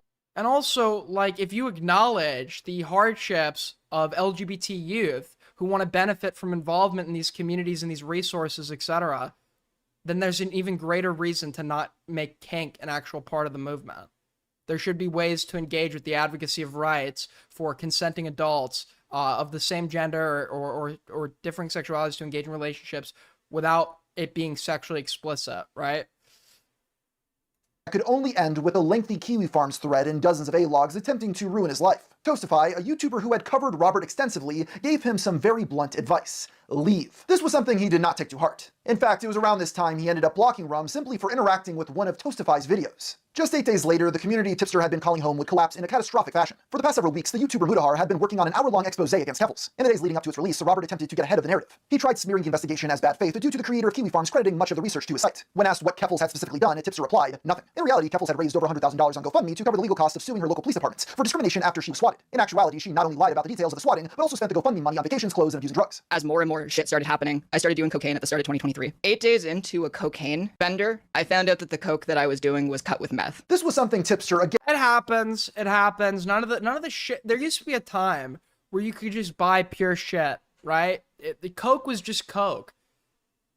That time is past, unfortunately.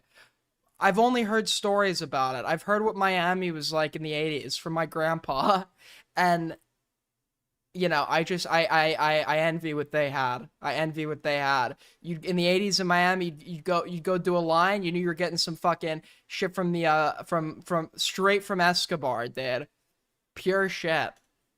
And tried to get ahead of, writing, they also keep going on and on about the lawsuit, but the GoFundMe states that not only was the money for legal action, but also for moving expenses and other needs. This is ignoring the fact that the title of the GoFundMe is literally Keffel's legal fund, and in an update just below she wrote, all donations are going directly to my legal fund. In preparation for the exposé's release, the vast majority of videos on the Tipster YouTube channel were mysteriously privated. Upon the release of Muda's investigation, rather than responding to any of the very valid claims made, Robert's initial response was, "Congrats, Muda, a literal Nazi retweeted you," showing that the creator of Stone Toss had reposted his video, even though Muda had nothing to do with what that person was doing. Soon after, somebody changed their username to a literal Nazi and reposted Tipster's tweet. Robert continued reposting scathing critiques of Mudahar's video, such as the thumbnail making Keffels look too ugly, and went on to post, "When all the worst people on the internet are cheering you on, you really should start to question how virtuous your actions are." Around this time, more of Tipster's private messages began flooding the internet. In one conversation, somebody named Cherry can be seen pleading with Tipster. This was Xander Hall's editor. This was Xander Hall's editor. Or, you know, this was a former friend of Keffel's that then became Xander Hall's editor. And then wasn't there a big drama because something about paying them, right? To stop defending Keffels. When given a hypothetical situation where Keffels had violated somebody, Robert is for some reason still unable to disavow her. Along with these messages was a screenshot. Dude, I'm sorry. Penguin emoji, grape emoji, cherry emoji. That shit is kind of funny, okay? I'll give that to TGG. Dude, the fucking penguin emoji, grape emoji, cherry, and all my replies, that shit was actually kind of funny. I can't look at cherries anymore without thinking about it. Shot of a private Discord server hosted by Tipster and Keffels. The text channels included the names of various people. I get for Jace, I wouldn't say this to Jace Stalk at time and place. I get that for him this is a very serious situation. It's just like so absurd. Who had wronged them, including Boblax and Turkey Tom. Within these channels were posts from a Discord bot named TweetShift that automatically archived their Twitter activity. It's unknown what the end goal was for this Discord server, but it was clear that Tipster had in fact not moved on from the commentary community. Another leaked DM shows Tipster discussing a dream he had on March 1st of that year. "I dreamt that I started taking HRT. Y'all are invading my dreams and trying to trans me. And no, I'm not kidding." You know what's so funny? The Tipsters and Boblaxes and everybody else that was in the RFC community, all they used to say to me was they'd be like, you're probably, well, I don't know if Tipster himself did this, but everyone would like, the big joke was that I was going to be trans. That was the big joke or whatever. Even on KF, that's like, I can't wait until this kid goes and like transitions so we can make a thread and he kills himself or something or whatever. And it's just very funny that everybody around me back then transitioned, and it's like, was this just all projection? "That was a real dream I had." What an odd thing to say. Somebody named Maeve, who can be seen in several previous message leaks with Tipster as well as being a member of the private Discord. You can't groom me into being trans. I know if I feel like a guy or not, right? So it doesn't matter if people are saying, you're trans to me. Like, that wasn't gonna make it more appealing to me, because I like being a guy. Was outraged upon seeing those most recent leaks. While exposing them all, I was literally in the debate where everyone else they were just talking about trans stuff. They would even make jokes and shit at my expense that I was like an egg or something. It never swayed me even somewhat because I know how I, internally feel or whatever. And I can imagine that the people that actually do go through with it are people that internally feel differently than myself, because without the internal feeling of gender not being congruent with sex, there was no motivation for me to even like view that as appealing. Well, she claimed that among the leaked convos were ones that outed Robert as pansexual, despite that part of the DMs never being published. In the process of trying to call out someone for outing Tipster, she actually outed Tipster herself. Following the Keffels debacle, Robert attempted to further distance himself from drama content by privating most of the remaining videos on his channel. All that was left were recent gaming highlights, as he claimed that was the direction his channel was now headed. I'm essentially like, don't worry, there's still I can't imagine a universe where tomorrow I wake up and start miraculously feeling like a woman. a gaming streamer now. Like what you're watching me do right now, that's what I do now. Which I've been having so much more fun We're doing the Jxmmy Parry debate in like 10 minutes. with, to be honest. I'm actually glad I made the switch. I understand I would get more viewership if I did that kind of content, but I'm not interested. I genuinely don't have any interest in that kind of content anymore. On top of this, he was finally getting his health in check. Claiming to have previously lost 40 pounds before gaining even more than that back, he asserts that this time will be— By the way, if you guys want to help us hit halfway to Streamly goal, a great way to help us out is to tip through Streamlabs and Super Chats. Another great way to help is to like if you haven't already. It's one button, it's easy, it's free. Subscribe even, that'd be awesome. All that good stuff. different, with a picture of his Apple Watch attached. Despite these changes, Tipster's YouTube account would only continue to decline as very few people were interested in gaming stream highlights. Oh. Why is he? It's just him nutting! It's just him nutting! What? Dude, he's like me when I see a Clarity DM. Oh!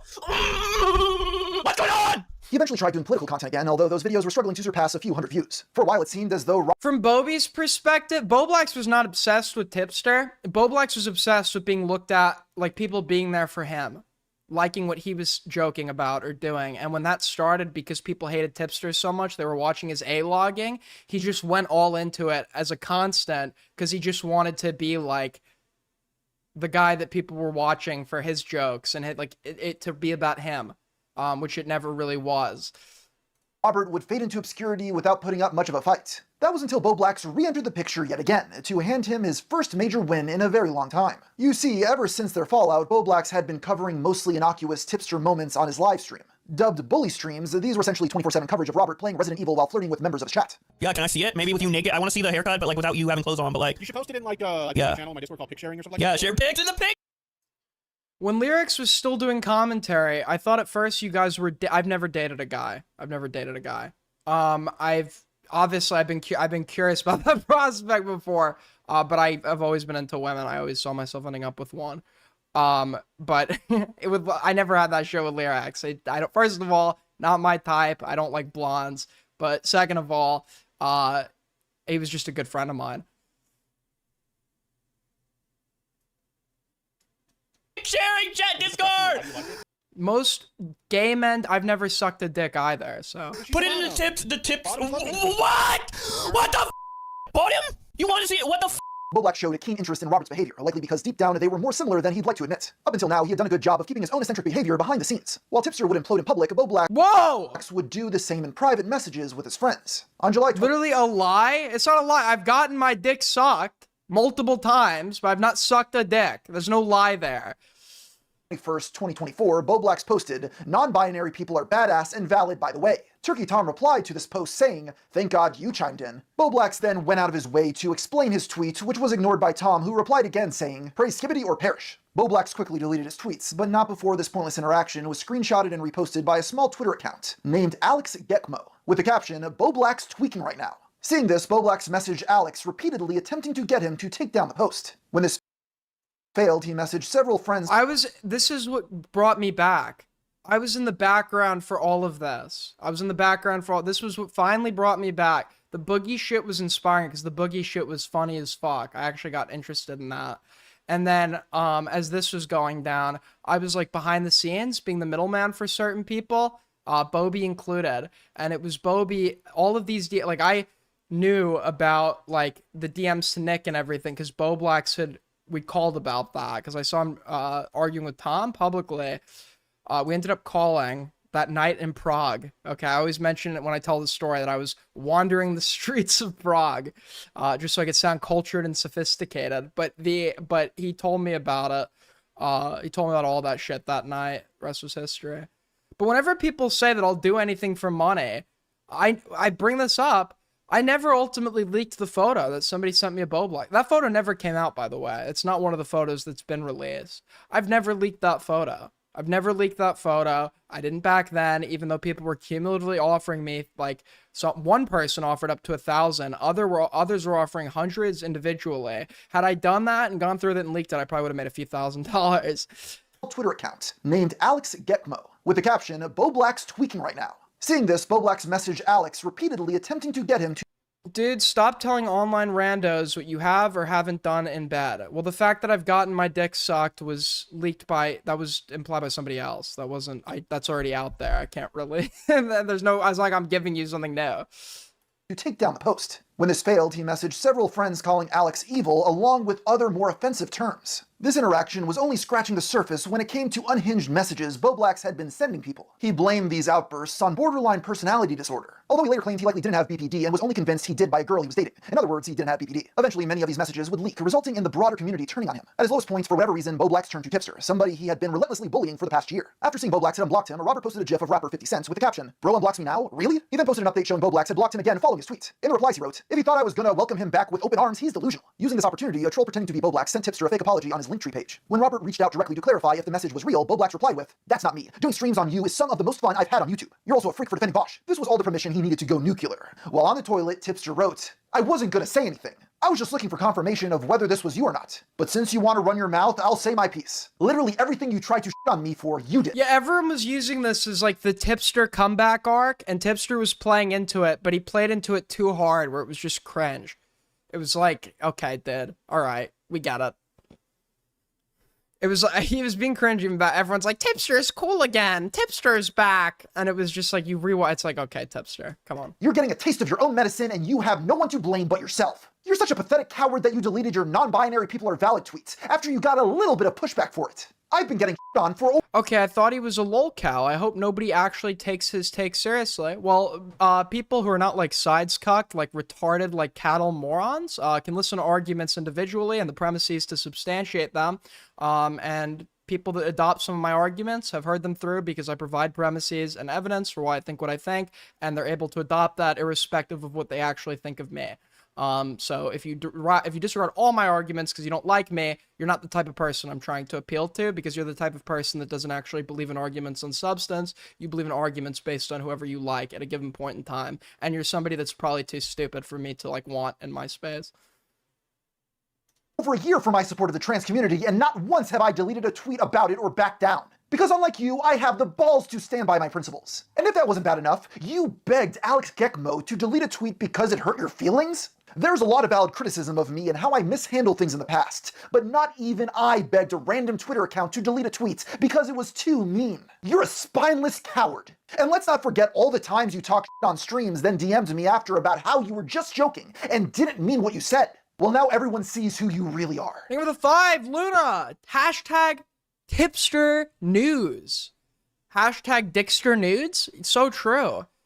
Dude, I miss hanging out with dirty Bob Santellan and the boys. So stop pretending to be a bully because you're not a bully of anyone. You're just a Aiden, LibCon is next month. Grift and show up to give that IRL hello to Wick and Destiny and shit.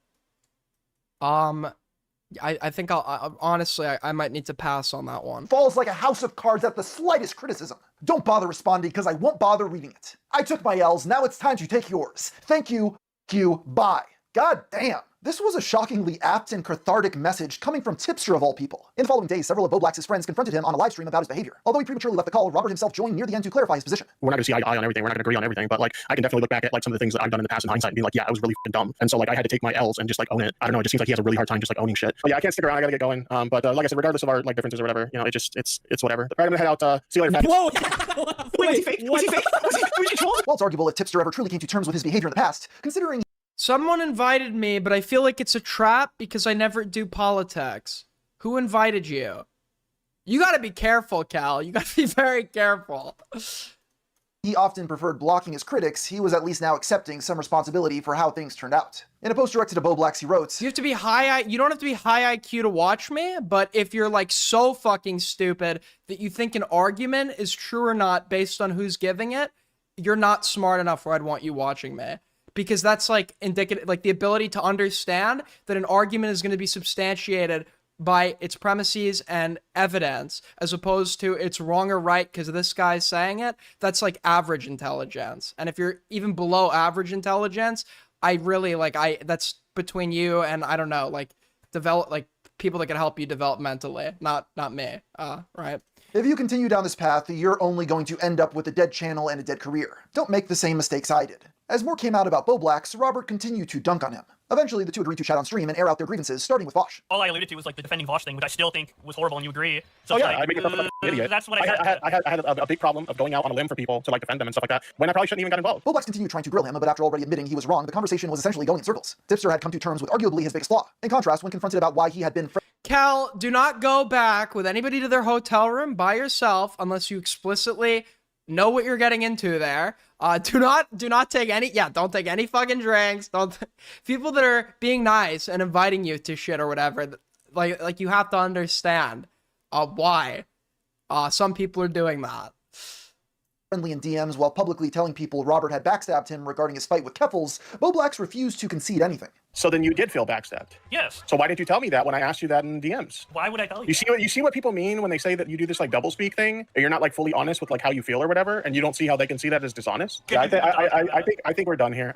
Humans use pattern recognition to figure out whether someone is trustworthy or not. Would you go through all of Hitler's arguments? I have. I literally have. I've read Mein Kampf. I have literally done exactly that. Yes. Yes, I have. I would. While Tipster undoubtedly came out the victor of this back and forth, he had no intentions of returning to the commentary community or any of his old friends. Frankly, I could respond to Hitler's arguments, argument by argument, right? Yes. Seemed to be happy with his new life. If I knew how much people in queer communities loved fatties like me, I would have came out of the closet sooner. He even began posting on Blue Sky after changes were made to Twitter's block button, making it functionally inert. Soon after joining, he got right back into posting his usual content. The rumors are true. @Euphoritori is a bratty bottom. Unfortunately, his detractors were quick to notice that his Blue Sky account had been almost instantly blocked by Keffels after he spam replied to all her posts. Despite this cringe posting on Blue Sky, in the eyes of most people, Tipster was— Holy cornball, I don't have to waste my time. I can just tell when someone is retarded or not. I can generally Okay, got it. So you're like a retard that assesses who's correct or right based off of vibes in your respective side, as opposed to evaluating arguments individually. So exactly what I said you are, so I don't see where the disagreement is.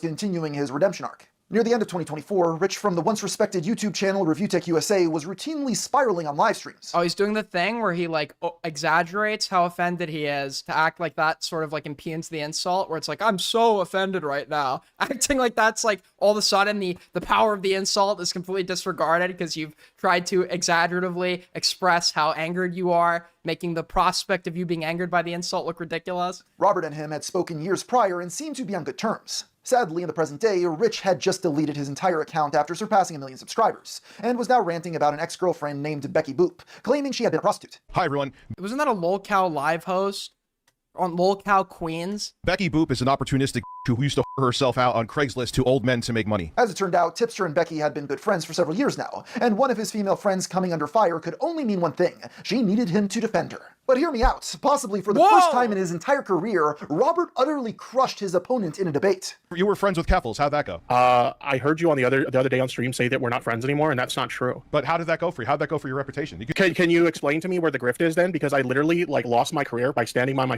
principles, and I still haven't backed down. You were literally— Aren't you the one that's been in a lot of girls' DMs too, by the way? You're the one who brought up like sliding in people's DMs and shit. So I'm just saying, like, you don't belong, and like you shouldn't be throwing stones in a glass house. Fat simp versus fat simp. Who's gonna win? That's all I'm saying. The last time I was watching you have a meltdown on stream, I was sitting— It's not vibes in my respective side. You can also just use morals and logic to tell whether an ideology is worth considering. Certain ideologies are obviously not worth considering.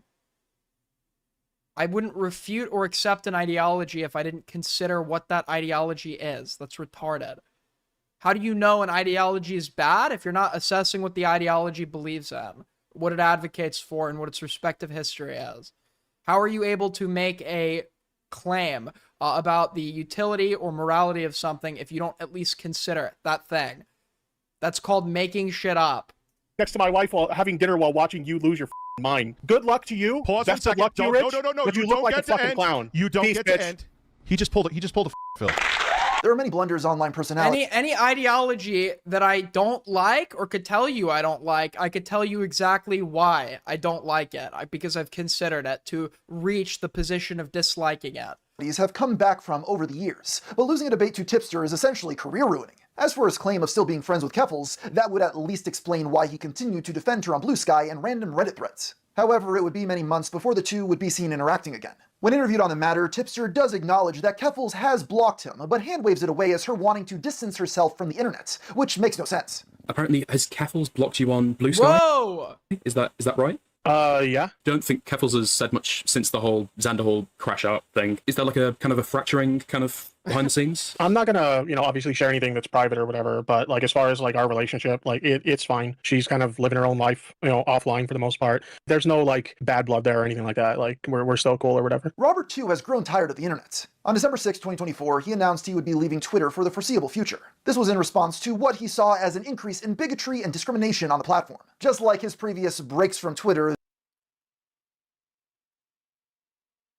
What did you just say?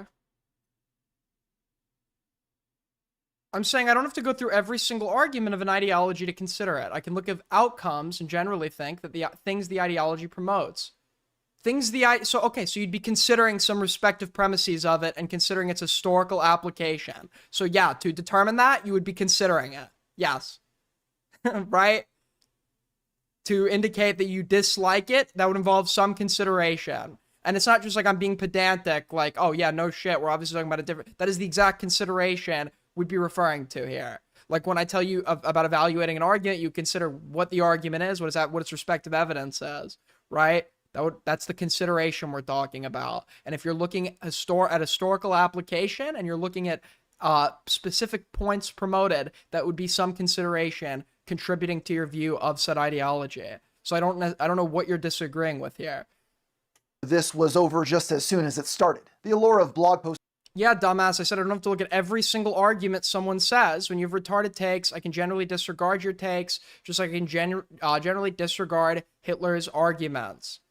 Okay, nobody said you have to look at every single argument I've ever made to determine whether or not, because it started about me, whether or not what I'm saying is worth it. You don't have to look at every single argument I've ever made ever. This is attacking a straw man, which I know is something you guys like to do a lot. No, I'm saying generally, because you were like, do people take him seriously on stuff? And I'm explaining to you, people would take arguments of mine seriously because they believe I can adequately provide premises that follow from one another in a given conclusion that would be valid and substantiated by evidence. And they learn to assess arguments individually. They don't just disregard everything coming from me because they've happened to disagree with a prior argument. That's retarded. Various life updates was just too strong to ignore. With his continued use of Twitter, Bo Black's returned to antagonize Robert once again. Their back and forth went on for several days, ultimately culminating in Tipster dedicating a segment on stream to discuss their beef. While little to no new information came to light during the stream, Robert did a good job of summarizing how he ended up in this position. I can look at this in hindsight. I could take the dono skipped? Did I miss someone's dono? Thank you so much, Bog, with the 5. Tip color reveal when? Hopefully, not anytime soon. yell and say, I defended some things that I didn't need to defend. I inserted myself into some situations that I didn't need to insert myself into, which anybody who knows my history knows that was a bad habit of me. If I liked someone because they were a creator I enjoyed, or because they were a friend of mine or something like that, I always... You guys on Juneteenth is insane. I'm gonna need an apology. Are you black? How am I supposed to know that you're... How am I supposed to know that you're black? When I say you guys, I mean like all the DGGers that randomly come into chat to express their dislike towards me, without ever really going into why.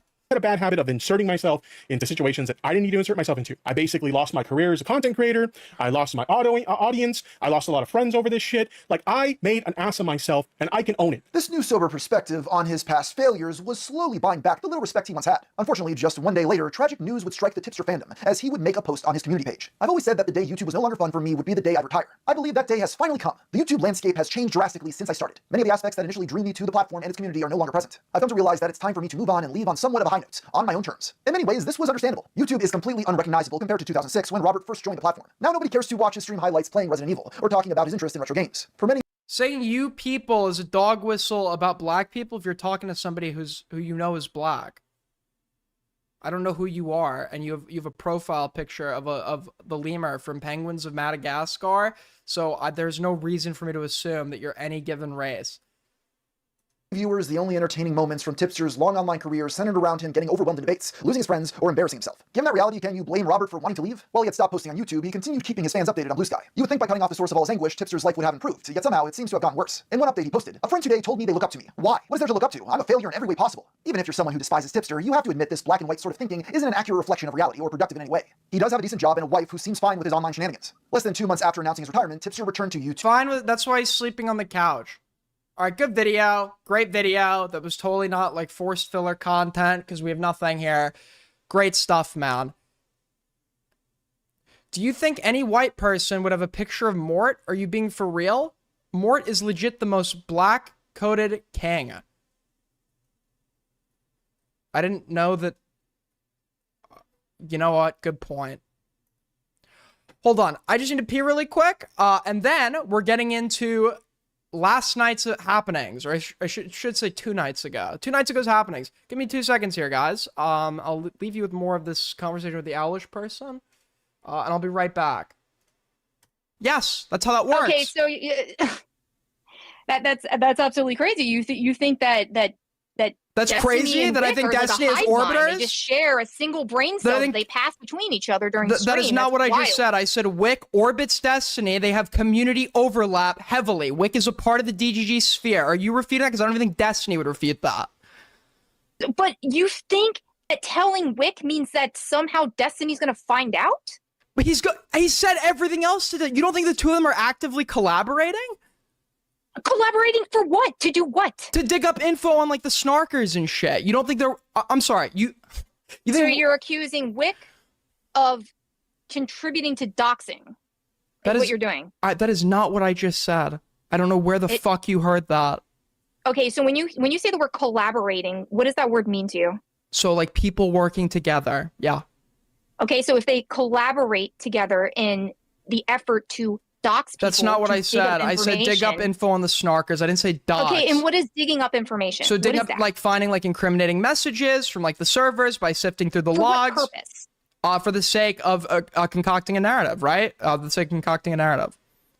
It's not concocting a narrative if it's true.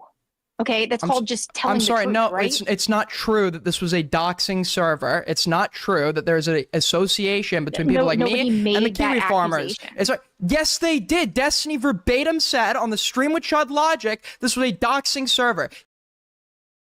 All right, I'm back. Let's get into this. So I watched a bit of it yesterday before my internet cut out, and we raided into the stream. This is more shitter content, but it's a slow news day. For those of you that are unaware, or somehow, even though I've ranted and raved about it repeatedly, I've had beef with a long time with an individual by the name of Purple Parry Gaming, who was a spurg from the Chud Logic server that I convinced to start streaming. If we go back to his first video on his channel, hold on. If we go back to the first video on his channel, I forgot about this.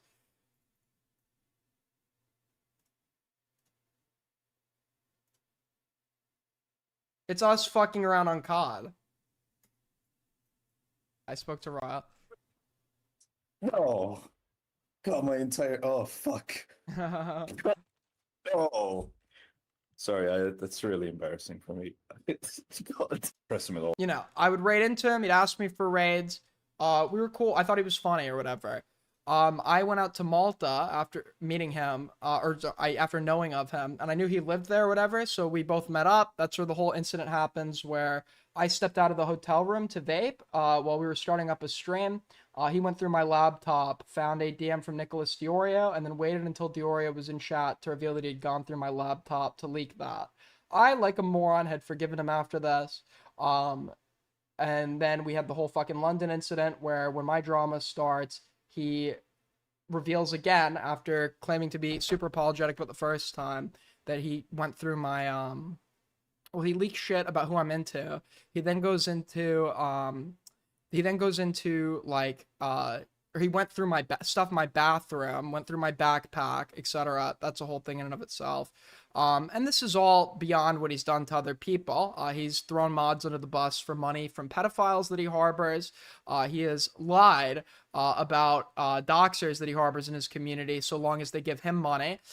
He's a shameless, unashamed parasite that will befriend people just so he could benefit off of them and then throw them under the bus when it's not beneficial to himself. He has no consistent standards where he'll expect people and encourage people to get on somebody for running from a debate with him. And then when I want to debate him, he's been running now for 2 months.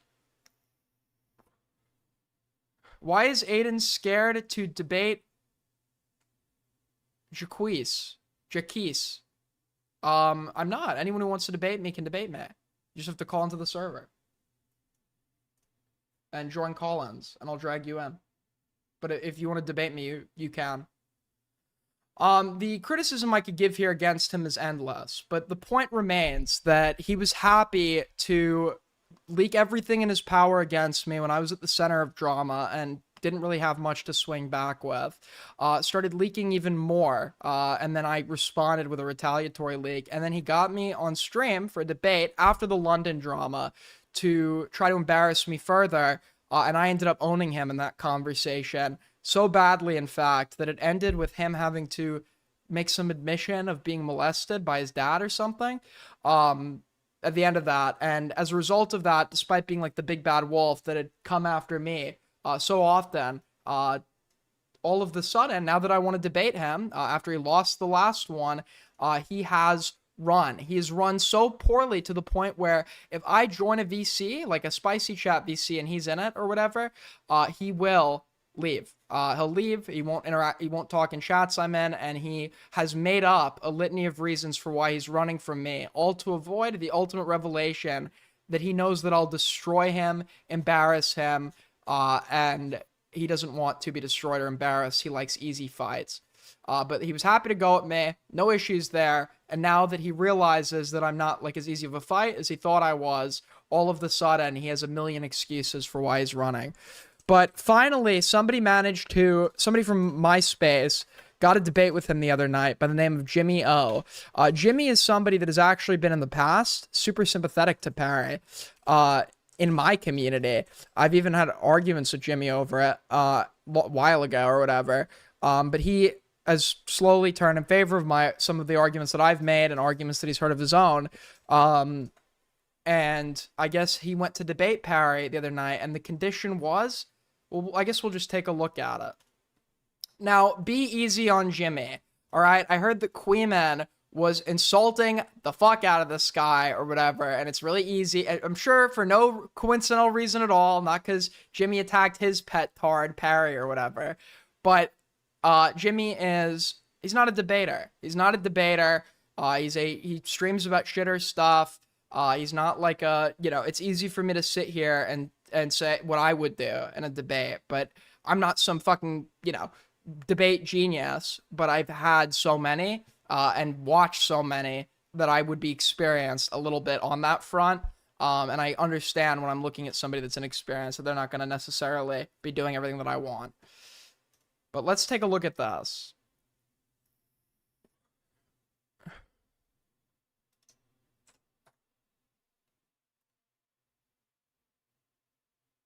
You know what? Let's actually watch. Apparently, I was going to watch from Parry's perspective, but somebody's saying live chat is hidden.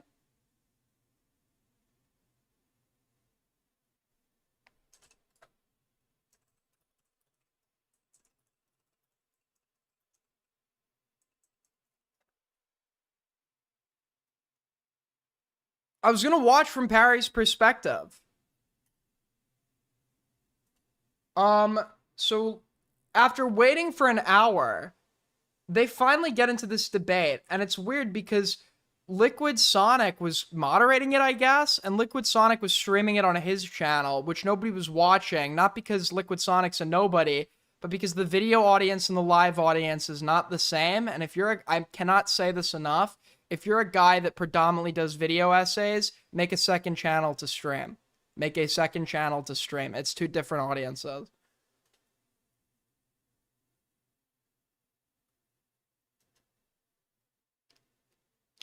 Aiden, why did it take you so long to stand up on him? You let him clown on you too much. I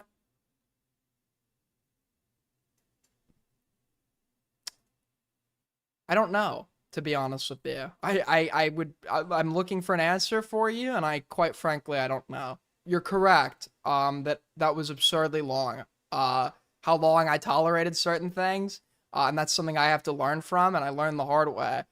But I couldn't tell you why. I honestly couldn't tell you why.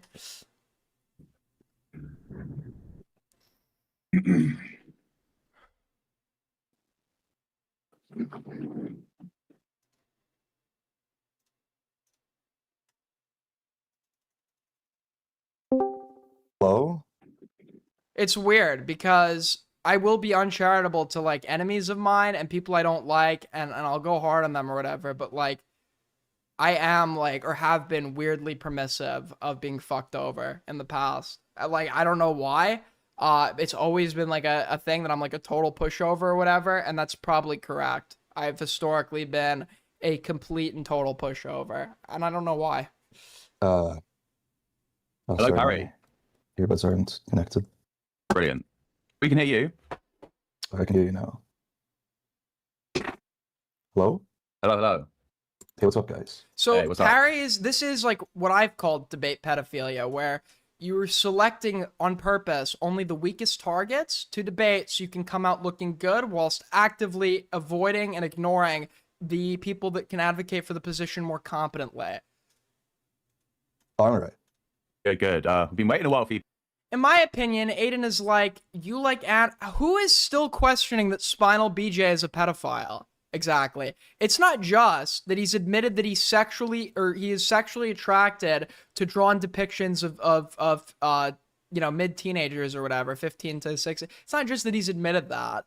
It is, as you've gotten him to elaborate on other people's like pedophilia situations, the views he's expressed throughout that further push you in a certain direction, right? Like when it's a case of a 16-year-old girl in a call with Yandere Dev who's talking to her about his penis, and he's calling in and blaming the 16-year-old for leading him on, despite the fact that she was fully transparent about being 16, or when he's saying that like adults have no responsibility for engagement if like the parents fuck up and a minor's unsupervised, or when he hears that Jelly was involved in a server that was distributing CP and had known pedophiles in it, and he's asking for a link.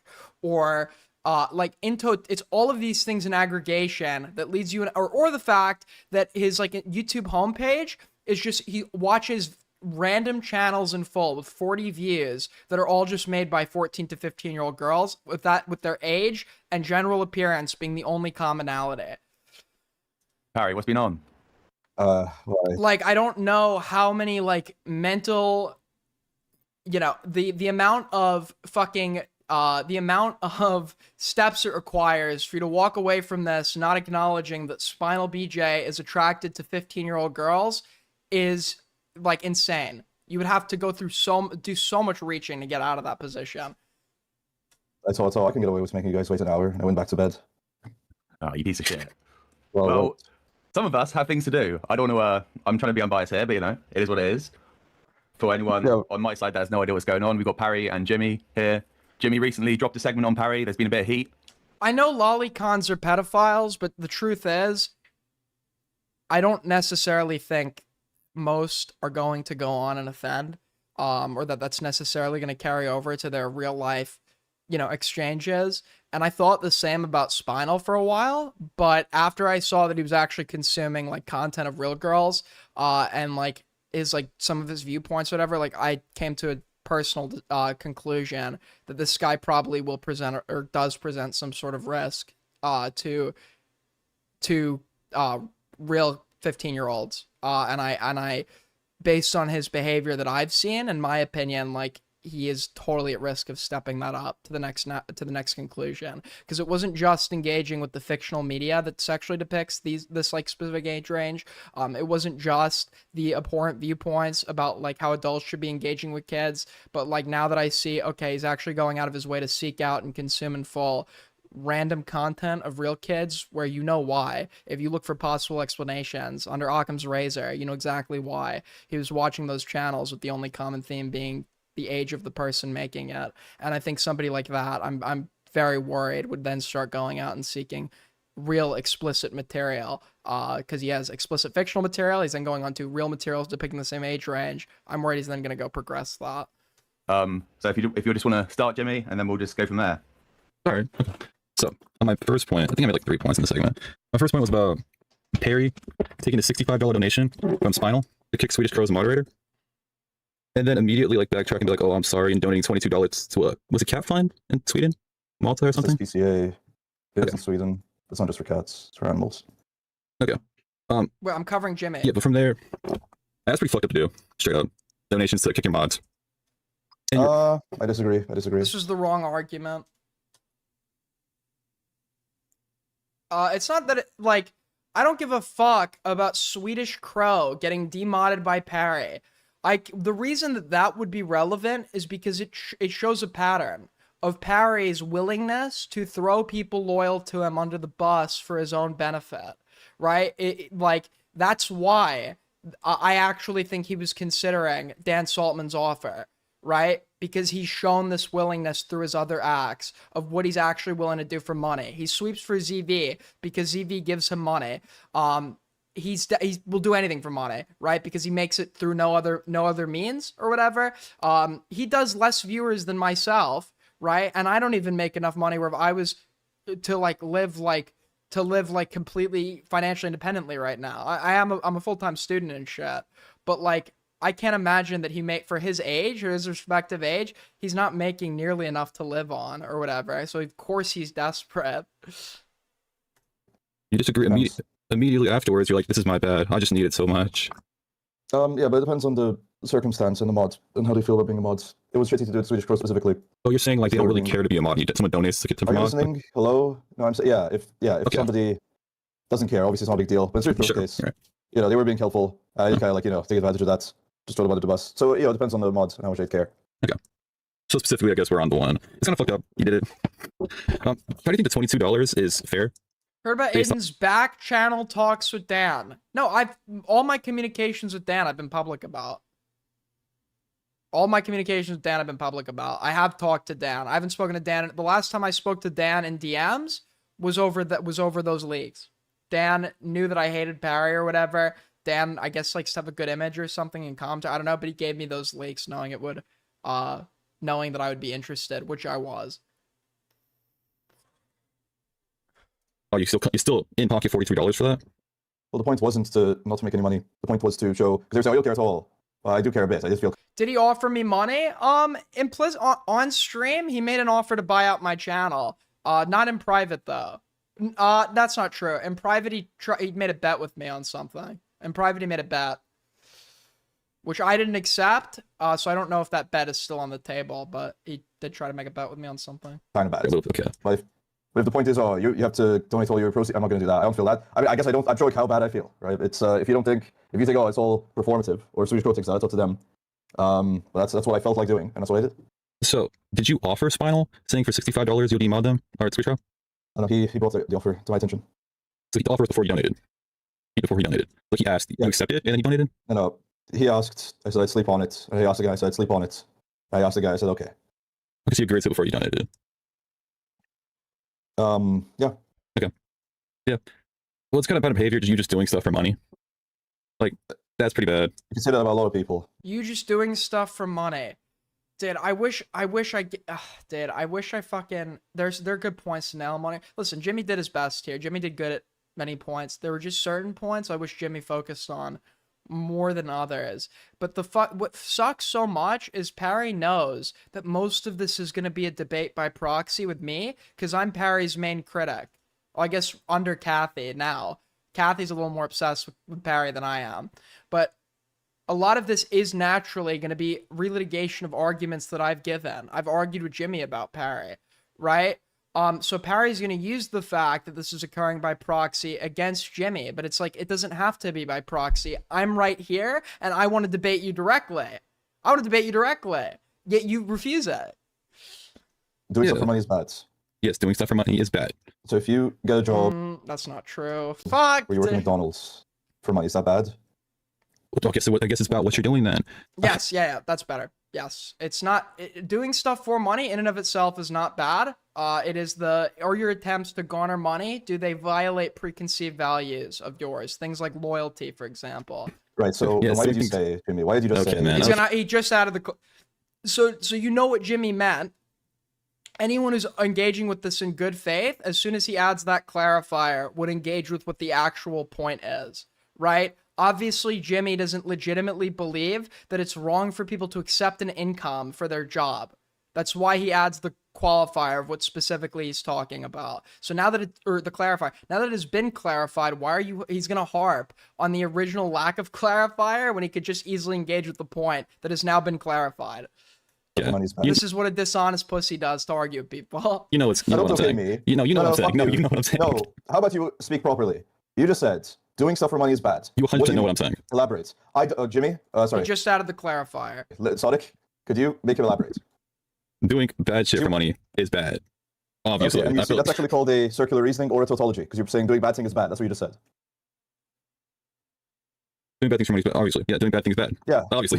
He's gonna try to debate bro him because Jimmy's not a debate bro. Jimmy's gonna have to be specific on every piece of verbiage, every premise, because these people don't care about what you actually mean. They care about what you just said. Even though what you just said, they can obviously interpret what you meant by that. The goal is to harp on whatever pedantic, fucking minuscule, non-relevant fuck up, that usable fuck up that exists in the conversation, as opposed to engagement on substance. It's rhetoric cowardice. That's why I'm saying it's obvious, but you just said that. I obviously agree.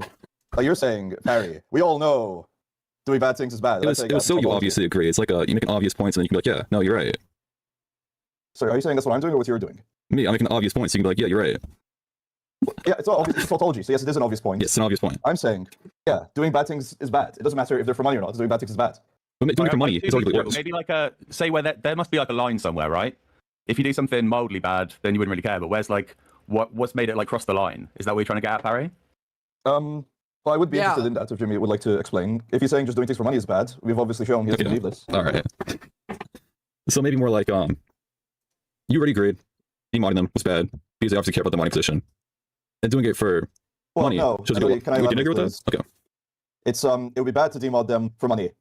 If they were, obviously it's fine to demod them even if they care, if they're like abusing their mod powers or whatever. But I don't think they were doing that.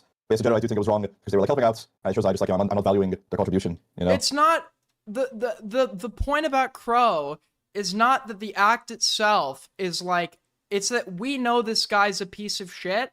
The people that support him don't. And like his willingness to throw loyal people under the bus for monetary reasons or whatever should be used to hammer home the point that they still don't get. That he is not loyal to anybody. That he will fuck them over too. I guess. It's not a big deal that he demodded somebody. Do you expect any of your other mods to stay after this? How much money can I donate to get any of your mods taken off? I said it was a one-time thing. One-time thing? Yeah. But what if I ask you 3 times in a row and you keep saying I'll sleep on it? Will it become a 2-time thing? I mean, I guess we'll see. If you're saying, oh, Parry, you've damaged the trust that your mods and other people that help you out have in you.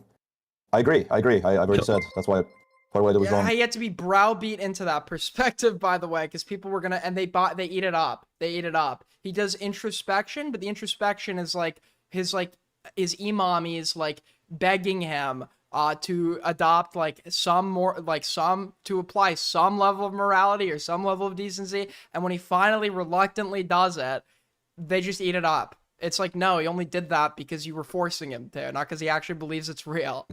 I guess I did allow Crystal to donate for me to demo Hick, so I guess it is a 2-time thing.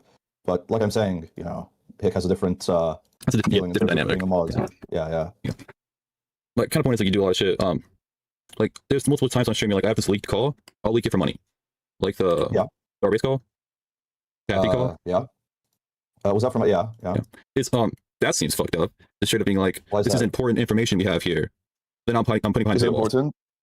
You gassing it up like it was important information. Dude, I wish I had his fucking chat pulled up. Let me just verify this myself, because the person that claimed it you can't pull it up is Kathy.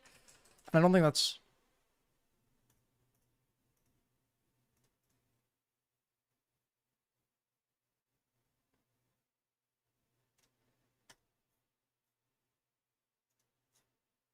Oh, he's right. It's hidden. It's hidden. Yeah, you can't get the live chat. Okay, the Starbase one was important information. You guys in the Kathy one up like it was important information. Well, obviously it's in the eye of the beholder, right? People are interested, if that's what you mean.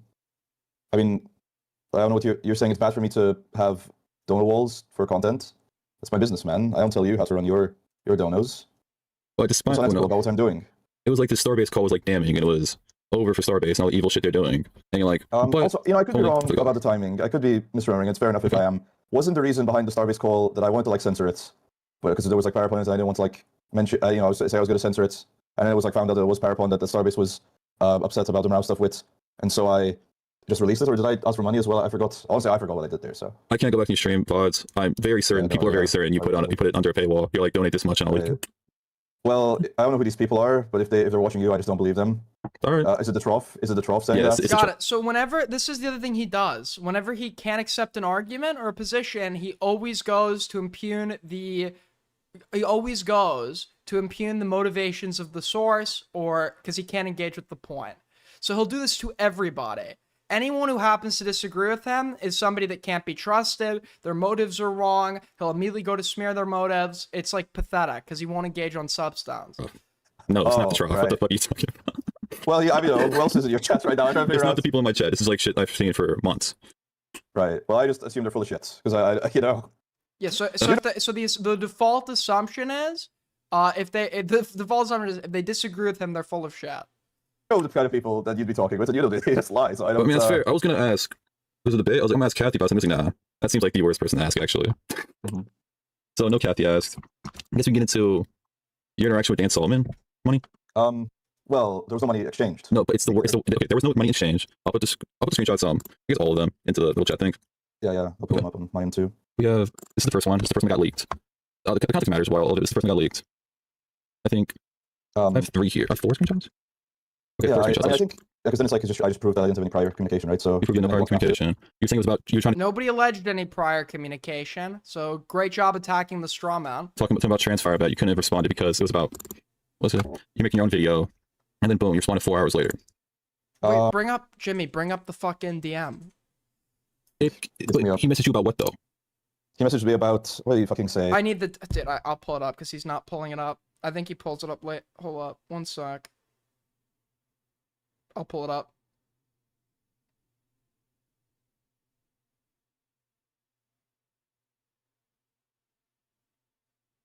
Is it here?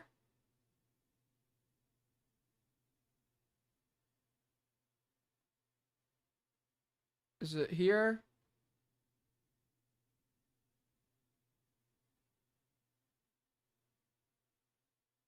Here it is. Okay. So these are the... Okay.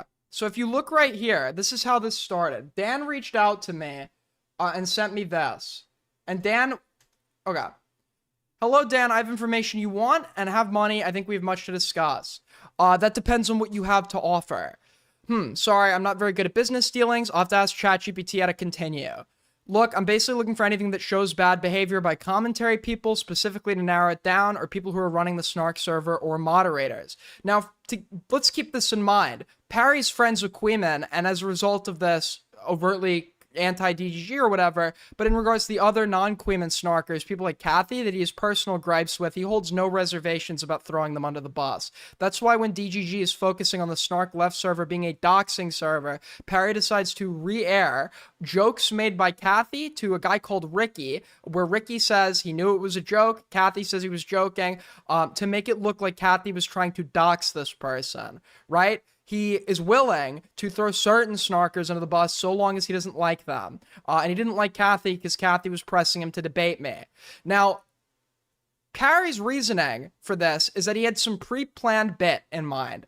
And if he did have a pre-planned bit in mind, why did it take 3 hours for him to try to reach back out to Dan, or in between when the last DM is sent and when I leaked that this exchange occurred?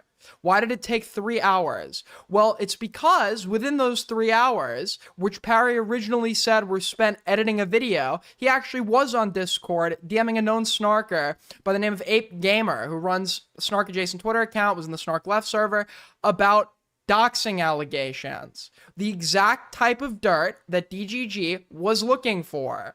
So in the 3 hours that he's been offered this and he's not responding, it's really convenient that he's DMing a known snarker about the exact type of information that these guys would be looking for.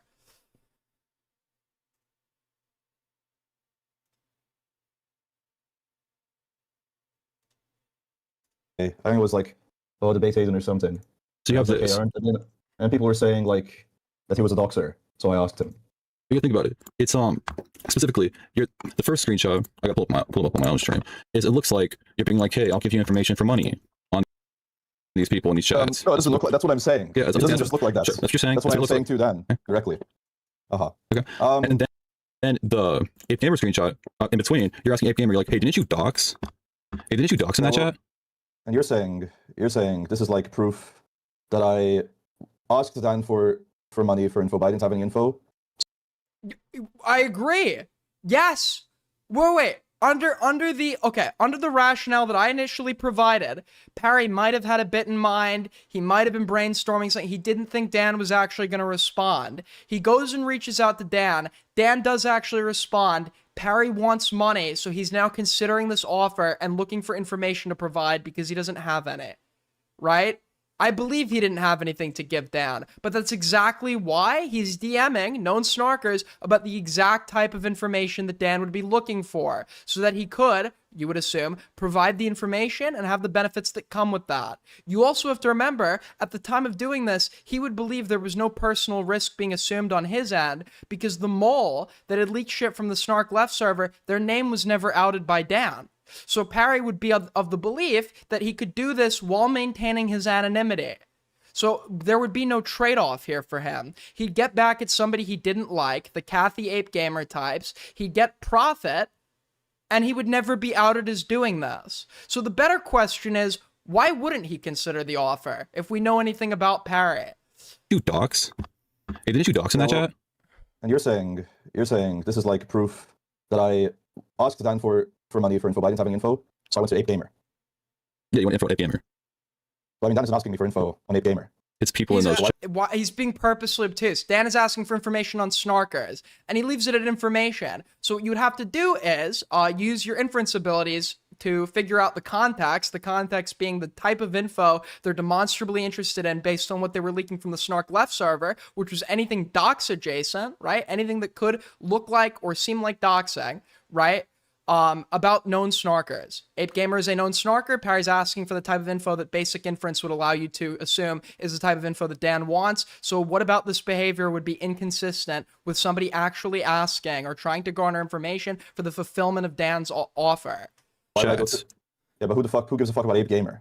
Who gives a fuck about Lumpy? He's a known snark. He's a known snarker. You get some dirt on him. Really? Okay, that's true. Who gives a fuck about Rita? Who gives a fuck about... He knows you. They don't need to give a fuck. He's being dishonest here. It's about, are they a known snarker? Can they be linked to the Snark Left server? Can they be linked to the snarkers? And have they engaged in bad acts that you can make look like doxing, right? Yeah, it's all, they're going on every individual people. They want, well, you know. So I don't know, he's like purposely pretending to be dumb. That's what they do. Or they he is dumb, but he's also playing dumb here. Yeah, so individual chatters, and then they make everyone in the group a target. So an individual like Ape Gamer would be important if they could say like, oh, Ape Gamer dox somebody. That would be important information for them. The problem I have is, I know in my heart of hearts I wasn't being serious with Dan. Great argument, man. Great argument. Can I prove that? No. So like, what do you want from me here? Well, the step up would be to be transparent at the start. He'd never revealed that his original excuse for this was that he was editing. That's why he didn't respond to Dan. I found out that he was DMing Ape Gamer through Ape Gamer. He was never forthcoming about that. So why would you omit that when you're saying why you weren't DMing Dan back? Like a good start to get people to believe your side would be, for example, if this was a planned bit, okay, bring us one of your friends you told about it. Oh wait, he didn't tell anyone about it. This was being conducted in total secrecy. Okay, give us an alibi that you weren't looking for the exact sort of info that Dan wanted. Oh wait, you were doing that. You were exactly doing that. I think I may be misunderstanding what went on in this interaction. But why did he spend the time to message a random chatter about doxing? instead of messaging Dan back first off. I think that's why it looks suspicious. Am I right? Well, I mean, the answer is that Ape Gamer DM'd me, and I didn't really want to respond to Dan because Ape Gamer DM'd him about debating me. Nobody brought up a dox. He immediately pivots from what's being asked to ask about the dirt that Dan would be looking for. was doing like a whole thing there. I had to be like careful, whereas Ape Gamer, who gives a fuck? Yeah, I don't really get that at all. Because he ended up leaking this for like 3 hours. He had 3 hours to respond. Just in it. Okay, yeah, because I was trying to figure out the best way to take it. I was thinking maybe... Oh, I thought it was because he was editing. I thought it's because he was editing. That's weird. He didn't respond because he didn't see it because he was editing. Then it turns out he was actually DMing Ape Gamer at this point in time, meaning he was on Discord. So the excuse then changes. If you were being honest here, and why would that not be your first rendition? If this was just a bit and you had nothing to hide. I told him to go on VC so I could record it, but then it was late, so I didn't want to do that. I mean, do you want the play-by-play of my thought process here? Sure, go ahead. I honestly don't care. If you think... Oh, sorry, that was rhetorical. I don't care if you think that I was going to give Dan all the info. So, go ahead and think that, man. Okay, yeah, I will believe the conclusion that evidence seems to suggest is true. Sure. This is going to be everything. It's going to be like, stuff. I make a point. You're like, yeah, you can think that if you want. I think we're going to reach a sticking point with that, really, aren't we? But it's just like, who gives a fuck? Like, obviously, you don't actually believe that I was going to give Dan the info for money. Okay, so now we've gone from, well, actually, nobody cares about Ape Gamer. Jxmmy refutes that by claiming that they're caring about people like Lumpy Willy. So obviously, like, that's like not true. That's not correct. We then pivot to,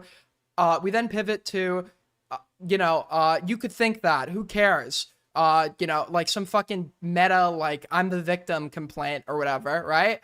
And then he pivots to, well, actually, you don't actually believe that at all. Even though 2 seconds ago, he was just implying that Jxmmy did believe that and was welcome to believe that. You're just like arguing, literally in bad faith. Like, I'm not. It seems like a serious problem. It seems, see, you don't even believe it's a serious problem. You have to I say, do. oh, it seems like a serious problem. Does it not? Does it what? It's not. Does it not seem like a serious problem? I think it's a serious problem. Okay. What's this problem? Can you explain the problem to me?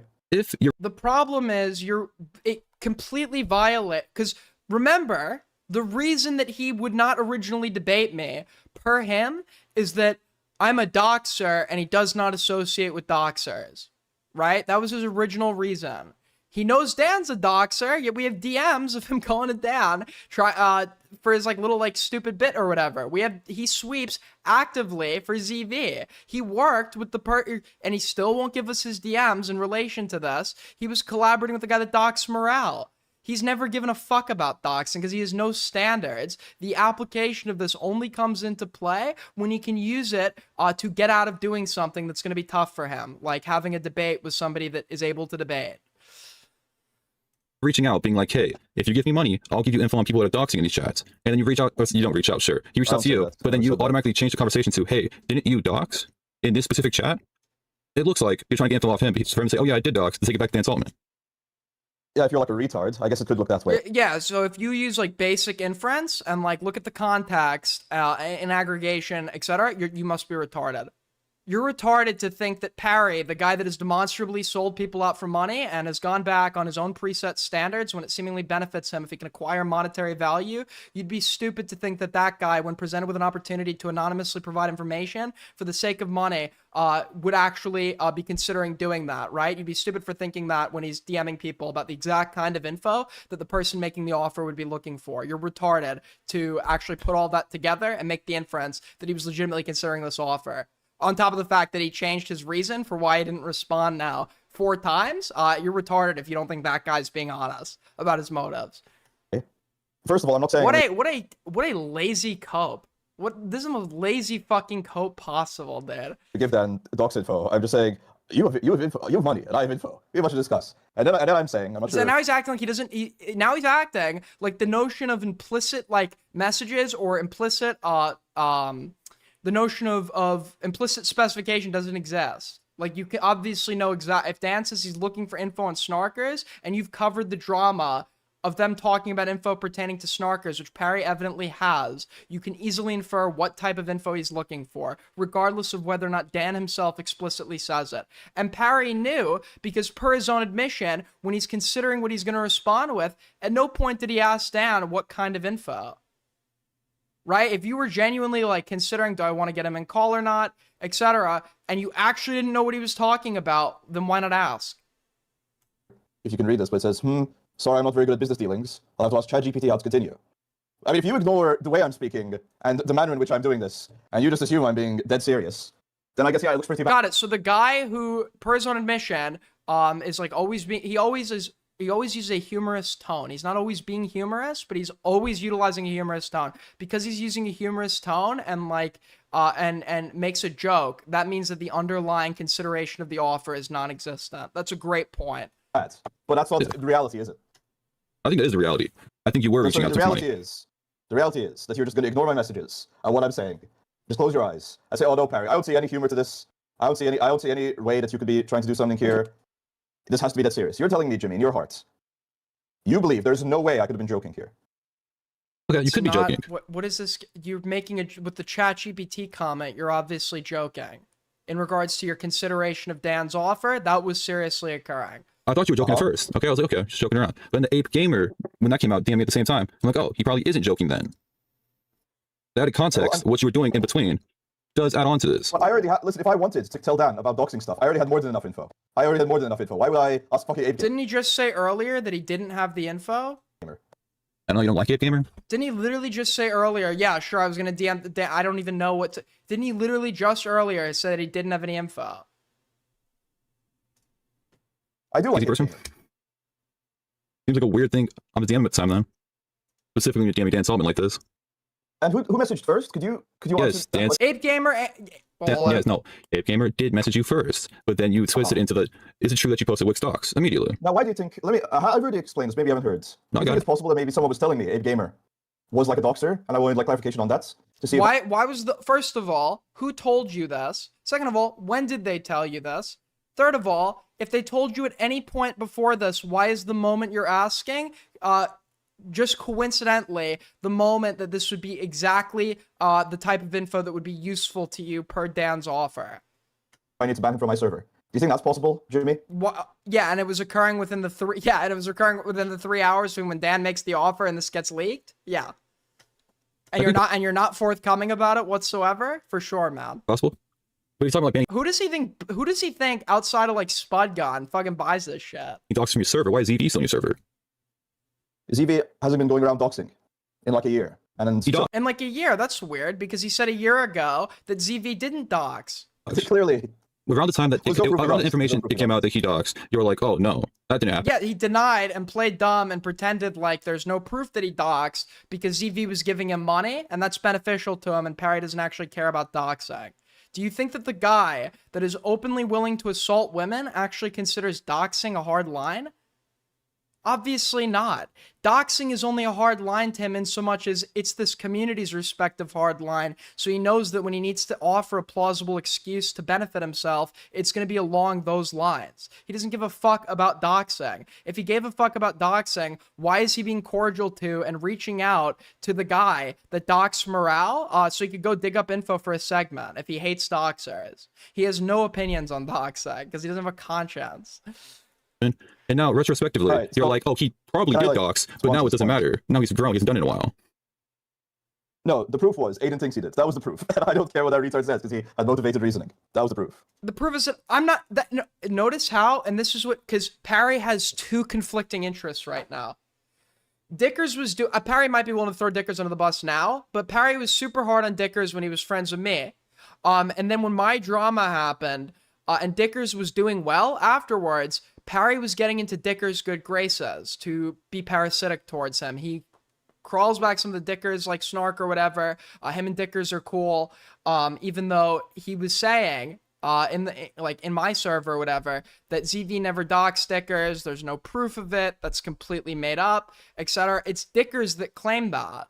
Dickers is the one that made this claim, right? Parry's not going to say that Dickers is a liar because he simultaneously is trying to suck up to him and maintain the guy that occasionally gives him $5. So what Jxmmy should have done here is say, and this is how you know Jxmmy wasn't reading my DMs, because I DM'd Jxmmy to say this, which he never did. Ask Parry if Dickers lied. And if ZV didn't dox him, ask Parry on the record to call Dickers a liar. something that he would never do because he simultaneously needs to defend ZV and maintain good graces with Dickers. It looked pretty damning. What was it? I think it was Lao Convoy 2-hour post. Lao Convoy 2-hour post. He was fucking with an autistic guy, which you can have issue with. You can take that stretched. But like, I'm sorry, we have ZV on video admitting to his associations with the UTTP, an organization that is known for disseminating docs and posting CP. We literally have him on record admitting to being associated with the group. it's a non sequitur. It's like bad that he's like fucking with like an autistic guy. Doesn't mean that he's actually doxing. Yeah. Yeah. Are you like swallowing like some tea? You sound. No, I just don't get it all. If he's gonna be like shit like I thought Parry said that ZV's a reformed doxer recently. Is he walking that back again and now going to the ZV never dox? Kathy doxing's a problem, or fake doxing a problem. But then on someone like ZV being in and around doxing, you're arguing he didn't dox. So not actually doxing. You're arguing he didn't dox. He only and it's funny because whether or not he cares about the doxing aligns with whether or not the person at the center of it is beneficial to him or not. So with Kathy, he takes a joke in the most serious facet possible and in the most bad faith efforts possible to describe it as a actual statement of intent, goes through with that effort because Kathy's inconvenient to him because Kathy wants him to debate me. Yet ZV, somebody that supports him and gives him money, Parry will be super like back and forth on whether or not he did it. If he did do it, he's vindicated, or he didn't do it at all, and can never make up his mind because he needs to keep this guy around and doesn't actually care about the bad act that was perpetrated. You're arguing he didn't dox. I think he did dox. So argue from your standpoint. I can explain the distinction, right? When I've confronted ZV with his doxing behavior, he has said, "Oh, I used to hang around these bad people. I don't do that anymore." Right? He's shown that doxing is wrong. When I've confronted, say, Catty with his non-doxing behavior, by posting an IP grabber, making dox threats, Catty said, "Oh, fuck you. I don't have to have any proof." He was making a joke, and you were literally only brought this up on stream after Kathy asked you to debate me. It was obvious you were pretending to, because the party at the center of it didn't care. These jokes were made to Ricky, right? The only party that should be aggrieved. And Parry asked Ricky if he thought it was a joke, and Ricky said, yes, I knew it was a joke. So Parry said, Ricky, obviously, his word can't be trusted because he's threatened or whatever. And which is a lie, right? It's a lie because you asked him what his opinion was, meaning that opinion had some value to you if he had assumedly answered in the way that was most beneficial to your position. When the answer was inconvenient for you, now Ricky's not able to answer honestly. When someone's going through efforts like that to be bad faith, it probably indicates to you they don't believe what they're saying. I don't have to have any standards. I'm not going to troll. I'm going to keep doing it. That's the difference. Is that ZV has made it clear to me. Now, you might think he's like manipulating me, but ZV's made it clear to me that he has like, he's not going to keep fucking around doing that weird shit. Kathy did the opposite. That's the difference. Well, according to you, ZV didn't do it at all. Did ZV dock stickers or not? And if he did, then why were you defending him on it months a few months after it actually happened? Yeah, but I don't think. But it's a big difference that Kathy's not really getting around the doxing. That's you would. Do you think it was a joke? Sorry. Do you think the Kathy? Again, I'll just ask. Do you think the Kathy YouTube comments in the Ricky chat were a joke? Yes, those were. I'm operating on other info that I can't talk to you about publicly. I'm sorry, man. From that. He's operating under other info that he can't. That's super convenient. That time. Oh no, other stuff. Yeah, we're arguing off of that time. Anything that happened recently, I have no fuck. He aired these allegations publicly on his end multiple times. Was totally willing to engage. Now that like people saw it and knew it was obviously a joke or whatever, and didn't buy into the bullshit he was trying to sell. Now there's some new piece of info that he knows behind the scenes that supposedly leads to this opinion, and not that he's operating entirely in bad faith, which is exactly what's going on here. I'm not arguing off that. There was before. There was stuff before. Listen, with the Catholics, I don't expect you to believe me. Well, yeah, there's stuff I don't want to make vague allusions that you can't substantiate. Yeah. That doesn't sound like a good idea. Yeah, I can't go there. Sorry. But even without the vague allusions, the fact that I told him, hey, cut this out. And he said, no, I'm going to keep doing it. Oh, ha, ha, ha. I mean, what do you want from me? He said he's going to keep breaking these rules. So I banned him. That's why you banned him. The joke's literally just, I'm going to dox you. Well, that's it. If both parties agree it's a joke. And Parry will lie that they had some private behind the scenes. Parry, he says Kathy, he banned Kathy actually because Kathy violated a 3 strikes rule, even though he never vocalized what the past 2 strikes were. He then invents a lie about having some argument with Kathy about this, where he was morally aggrieved or whatever. He did the same lie to me. He claims when we were in London, we had an actual in-person argument about my doxing drama or whatever the fuck, where like he was like telling me it was wrong, and we were arguing. This never happened. This never happened. To think that this guy would actually, because look what he did with his other arguments pertaining to me. He waited until after he went back to his hotel to make them when we weren't going to be in proximity to each other. So why would he be willing to give me that argument in person? He totally made that up. First of all, I don't care what both parties say. Second of all, is it a joke to post an actual IP grabber? Is that what you're saying? I feel like that one, When it's an obvious IP grabber, yeah. was more of a, it wasn't even trying to, I think it was grabify.com or some shit. I don't think you want to, Like when it's like if somebody was actually trying to get your IP, they would obscure the IP grabber. They wouldn't send like ipgrabber.com or some shit. Then that would obviously be a joke. information with it. If you want real information with a Grabify link, you can disguise the Grabify link. And why? I don't even know why we're engaging with him like he believes this is serious. The thing is, he lies about what he believes constantly. He only lied that he believed this to be real because Kathy was inconvenient for him. If ZV had done this, you know Parry would be just admitting it was a joke. So, you're telling me that he did post an IP grabber, but in his heart of hearts, he didn't mean it. Well, yeah, okay. Somebody who posts an IP grabber wants, if we're assuming they want somebody's IP, and we know that if they need to get somebody's IP, that person's probably not voluntarily disclosing their IP, as evident by the fact that they're not just asking, what is your IP? So we know that they're going to need somebody to give out information that they wouldn't personally agree to giving out if it was actually their intent to garner someone's IP. So when they send an IP grabber, right, if that person knows it's an IP grabber and doesn't wish to disclose their ID, they're not going to click it. So if your actual intent is to get their IP, you would need to disguise the link. So whether or not the link is actually disguised and someone is likely to click on it as a result or not is going to be very relevant to inferences about intention and state of mind, right? So if somebody's sending grabify.com or something, where it is obviously an IP grabber, in a continuum of obvious jokes along those lines, right? Then the inference, Occam's razor would assume they did so as a joke. Because if they were actually seriously trying to get the person's IP, they would have disguised that. That was like weeks before the Ricky shit even. Yeah, that was strike one. I was being overly generous. I was being overly generous with Kathy. I just don't believe that. That's fine. You believe that if you want. Like, you're saying it's bad when I give people leeway, and it's bad when I don't. Like, what do you want from me here, man? No, you just temporarily give so whenever it's beneficial to yourself. You pretend to have an issue when it's beneficial to yourself, and then you sweep when it's beneficial to yourself. But the leeway you're giving ZV is being in and around actual doxing groups, if not doxing himself, being in and around them like a kid. And the liberty you're giving Kathy was, oh, he was fucking around. Yeah, like 3 times, and then I finally confront him about the shit, and he's like, "Oh, fuck you! You don't actually care. I'm gonna keep doing it." Broke this unvoiced 3-strike rule that totally existed and didn't conveniently just come into effect because Kathy wanted him to stop being a pussy, abide by his principles, and get into a fucking debate with me.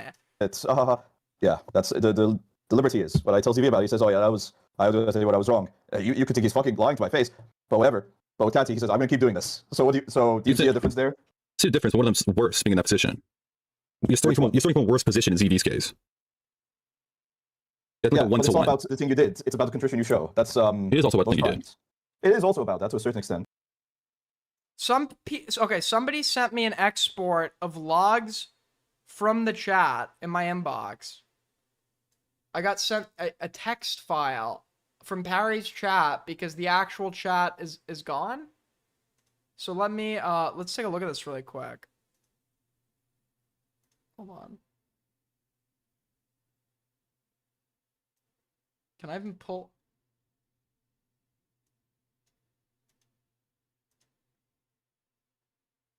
Wait. By the way, if you guys are enjoying the stream, great way to help us out is to tip through Streamlabs and Super Chats. Another great way to support the channel is to like.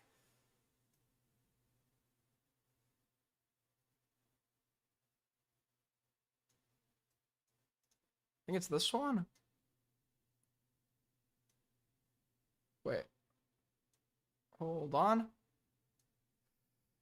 Lol, finally catching the awesome stream. What is going on? It's bloody tricks for treats in it. Hi Parry, would it be okay if Aiden joined for a quick chat afterwards? Smile. Nope, it won't be, because the expectation is when Parry expects you to debate, you're supposed to show up, but when you expect him to debate, that's unfair.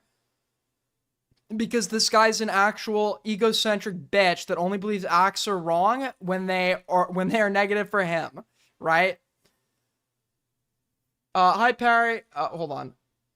I don't think you should feel bad for paywalling stuff you intend to leak, Parry. Oh, I probably agree.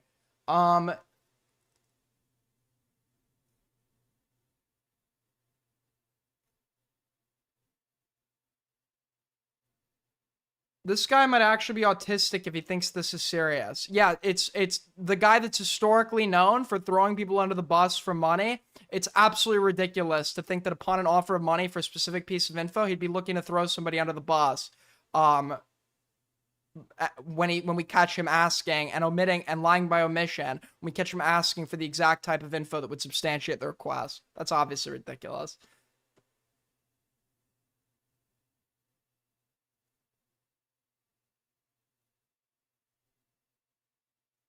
He hates Aiden and doesn't want to talk to him. No, I hate him. He's now hating me back as his like justification and cope, because he was totally willing to engage with me, had me on a stream to debate me, and got fucking humiliated. So now all of a sudden he hates me or whatever. I thought I was funny to fuck with. You wanted me on stream and shit, man.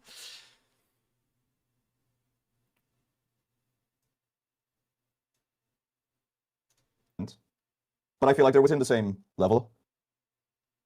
I wouldn't say they're within the same level. But also, like, would you ban yourself from your own? Also, it's weird he hates me because he's just wronged me. It has just been him wronging me, right?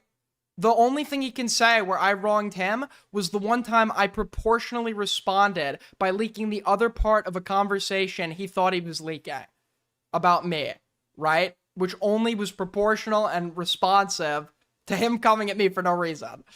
I think that he did worse. He's actually posting IP grabbers, whereas EV is just around spaces where they dox. By that logic, we're all as bad as EV because we're around space. New green hairline images in Okay, this is just his hairline is not bad. His hairline's not bad. It's fun. It's a funny photo, but his hairline is fine. This is not it's not receding or anything. We've got this other photo of Green with a shaven head. Interesting stuff. Then we've got this photo. I mean, his hair's just being... This is not like a bad hairline. His hair's just being pulled back. But his hairline is fine. Cases. Well, there were 2 posts in Stargate, right? You realize, like, what are we saying here? Like, we're around DGG and they dox. Does that make us as bad as EV? Okay, so Parry's also doing this thing where he's acting like being in a community that has people in it that have done bad acts doesn't make you responsible for those bad acts, which is true. But the community we're talking about with the ZV comparison is the YouTube troll police, UTTP. So it's not that it's guilt by association. It's that the association, like the thing you're associating over, is the problem. UTTP is known for as the plays. Like, what is other legitimate purposes for being a part of UTTP? It's a predominantly child-run, like 764 type adjacent, like decentralized org that is known for spamming CP and doxing people. There is no legitimate reason to consider yourself a part of that organization without linking yourself inherently to the activity that it perpetrates. No, obviously not. You know what's... Oh, yeah, you know, but you're like making unsubstantiated claims against EV. And saying, well, obviously he's evil, Parry, so you need to kick him out. What was the claim in that Leo Convoy video? Because Dude, you said really messed up things worse than what he said about you. Your child molestation comment... I'm sorry. I don't care who was molested and who wasn't. I don't. But he does. He does, and that's his go-to attack against everybody. So me having some exaggerative snark where it's like you're actually the guy that got molested and is projecting it on everybody else is totally proportionate to what he does. I didn't watch that shit. Was there Right, well, anything so- solid How in is that? You can't go too far with him unless you're doxing him. Any comments made against him are okay, so long or proportionate, so long as they don't fall into doxing territory. He makes fun of people for being molested. He'll do analyses of their suicide attempts from when they were 15. He'll do tier lists making fun of the abuse victims. He's known as the guy willing to go anywhere. So you can't say that's too far when people poke fun at him. I'm pretty sure it was like 3 months ago. I have to DM someone about it. Right. If I remember, basically there was this guy Dreamer who's like this autist, and ZV is trying to emotionally and mentally manipulate this autistic guy, lie about being in gay love with him to break his heart in order to try and detransition him. And in part of this like fucked up emotional destruction campaign ZV is wrecking on this Dreamer person. He said to him that he's a doctor and he did evil stuff in order to, in my opinion, gain his trust in order to build their love with each other so that ZV can rip it apart. Which is all pretty disgusting behavior. But I don't think that actually shows that they actually doxed IMO. Parry made fun. Well, let's do a quick recap. And you can tell me where you think I went too, if you do think I went too far.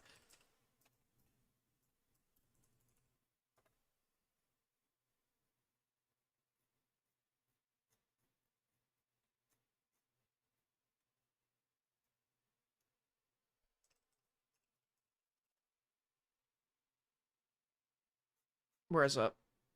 I need the OG video of the leak. I think it's here. Just do a quick recap. Tell me if what I did was disproportionate. It's here. Maybe? Maybe it's here? Fuck. I don't have it. I need the original leak where he's like talking about like...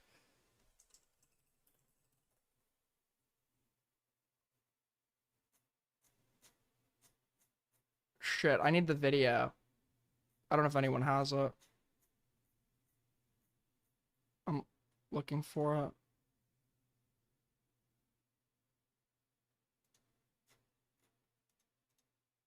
Fair enough. You want to move on to something else then? I don't know if we've got much more on that point. Let me think if I have anything else to say. Hold on. Maybe I got this wrong, but I thought around the time of the Brandon Buckingham stuff kicking off, I figured you two were like pals, right? Ooh, so like, who, what ZV? happened? How come the bridge burned here? What is all this about? Who, me and ZV or me and Catty? No, you two in the call right now. Us two in the call right now. Oh, I still like Jxmmy. I just feel like Jxmmy, he could do so much better. He doesn't even like respect himself enough to try. That's my thoughts on Jxmmy. Okay. Like, see, like he's dismissing that out of hand. I was gonna respond. Hold on, I'm looking for... fuck, I need this video, dude. I've had it on okay. hand. Okay, no, go ahead. Similar shit. I feel like you could do better. That's why I don't really go around your spaces. Like the whole... How could I do better? Looking to aid in debates because what if he doxes something about you? I think that's the reason you keep saying. I've said many things, but I'll repeat my final claim on this. I don't want to debate him because I don't like him. I don't like him. You don't want to debate them because you don't like them. I don't want to debate. Like most debates. Yeah, because we're not this. They're gonna believe this one, man. His first reasoning was he wouldn't debate me because he doesn't associate with doxers. Oh well, we've caught him associating with 3 doxers, so can't use that one anymore. And trick the fucking morons that still support him into believing he's being consistent and not making that up. So then it becomes he's not debating me because he's scared I'll dox him. I would never dox Parry. I wouldn't even dox Parry if he doxed me because I like having a platform. Okay?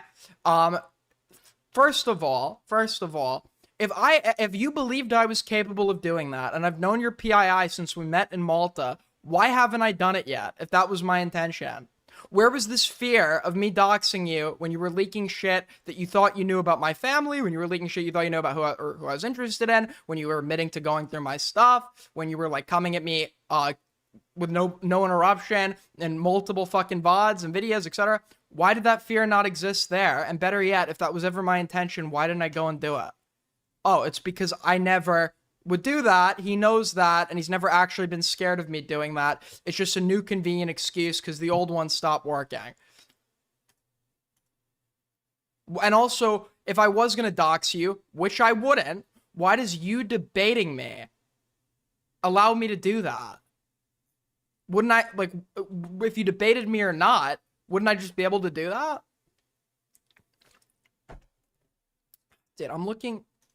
What's the one? It's like the parody of Awk. It's that one snark Twitter account run by Ape Gamer. It's called like, forget the fucking name of it.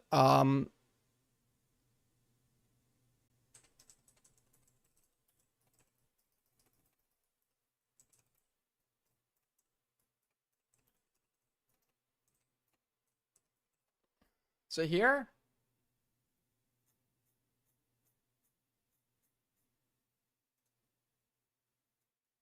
Fuck my life. I need the clip, dude. Mentions from these accounts or mentioning these accounts.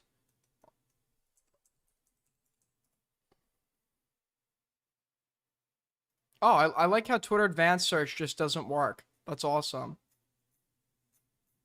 It just, I look something up and it doesn't give me what I'm looking for. I'm looking for the clip that had been tweeted out of him like trying to leak something on my family or whatever. Yeah, I don't like him. There's like personal stuff there. I don't like him. All right. See, I always took that. Aiden, there's rumors about you and him. I didn't think Parry was gay. I thought he was into, like, at most, at worst, I think he was into maybe trans women or whatever, which I guess is, you could argue is gay. I've never thought Parry was gay.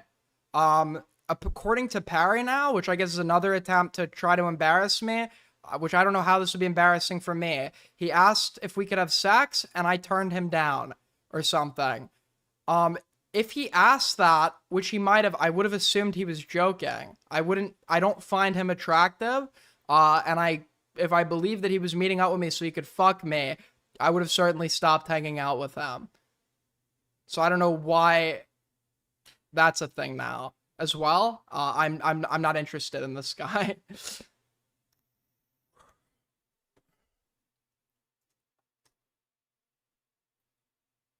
You put it in my inbox? Thank you, Missy. Much appreciated. So this is how it went. All right? This is how the story went. When we first met in Malta, and he was a nobody at this point, right? He was just somebody I was cool with, that like was sort of streaming. It was like a little, I had no reason to believe he was necessarily unhinged. We went out drinking, and he was drunk, and we just were having casual conversation, and he drops on me that his dad wasn't in the picture because he had beaten the entire family. I swear I'm not, this is what he said, right? That his dad wasn't in the picture because he had beaten the entire family and was a horrible person, etc. And he didn't really go more into specifics on it. That's what I heard. I had responded to that with some shit like, yeah, my parents are divorced. I've never dealt with anything like that, but like I haven't liked, in certain instances, like I felt like people weren't like speaking the nicest or something to my mom or something. I think I said to him something like that. I don't remember. I've never had a stepdad or anything. But just to like relate a little bit to what this like insane thing he just dropped on me or whatever. And then it was weird how months later, like months later, this was after London now. This was after London. This conversation happened back in Malta. He comes out with this. I guess. After, by the way, threatening me that he was going to leak something about my family. He's like, I haven't leaked that. I can leak that thing on your family or whatever. And I never knew what he was talking about. It's on heads. I'm going to leak the thing about Aiden. It's heads. Aiden is a complete loser bitch boy who is afraid of his stepfather beating the shit and abusing his mom. But because Aiden's a loser, he doesn't do anything about it. He's a complete a total queer loser. Aiden's the older brother too. Aiden's the older brother. But because he's such a total fucking bitch, he just sits there and lets his new daddy, new stepfather, have his way with his mom, and he cries about to me at dinner in Malta because he's a total F-slur bitch. God, the guy's a loser. And he's gonna like cry about it. Parry, you're gonna bring it up, and he's gonna like sit there, treads looks like an F. I didn't cry about it. I just responded with, that's really weird because earlier in that same conversation, you told me that your dad molested you. That's not crying about it. I was just matching your energy. And I made up the molestation part. I just took the existing claim and took it up a step further, right? Because that's what snark is, right? That's what he does to everybody else. And molestation is a fixation of his. It's his go-to in an argument. So I responded with that, right? I responded with that. He was leaking a fake version of a story that like, the original story was so lost in the weeds that you couldn't even glean what it was, right? But he thought that he was leaking the actual version of that, because I guess he had misinterpreted something. I don't know, right? He thought he was leaking the actual version of that. So I responded by doing the exact same thing. And I literally just used information from the same conversation that he's trying to leak right now. God, this guy's a loser. This Ada guy's a loser. Afraid of his stepdad awards.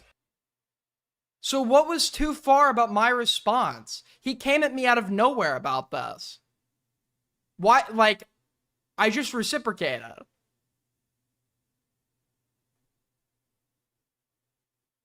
This only went too far because he lost. This was a battle initiated by him, and he lost. Horribly. So now it's not cool. Now it's not cool.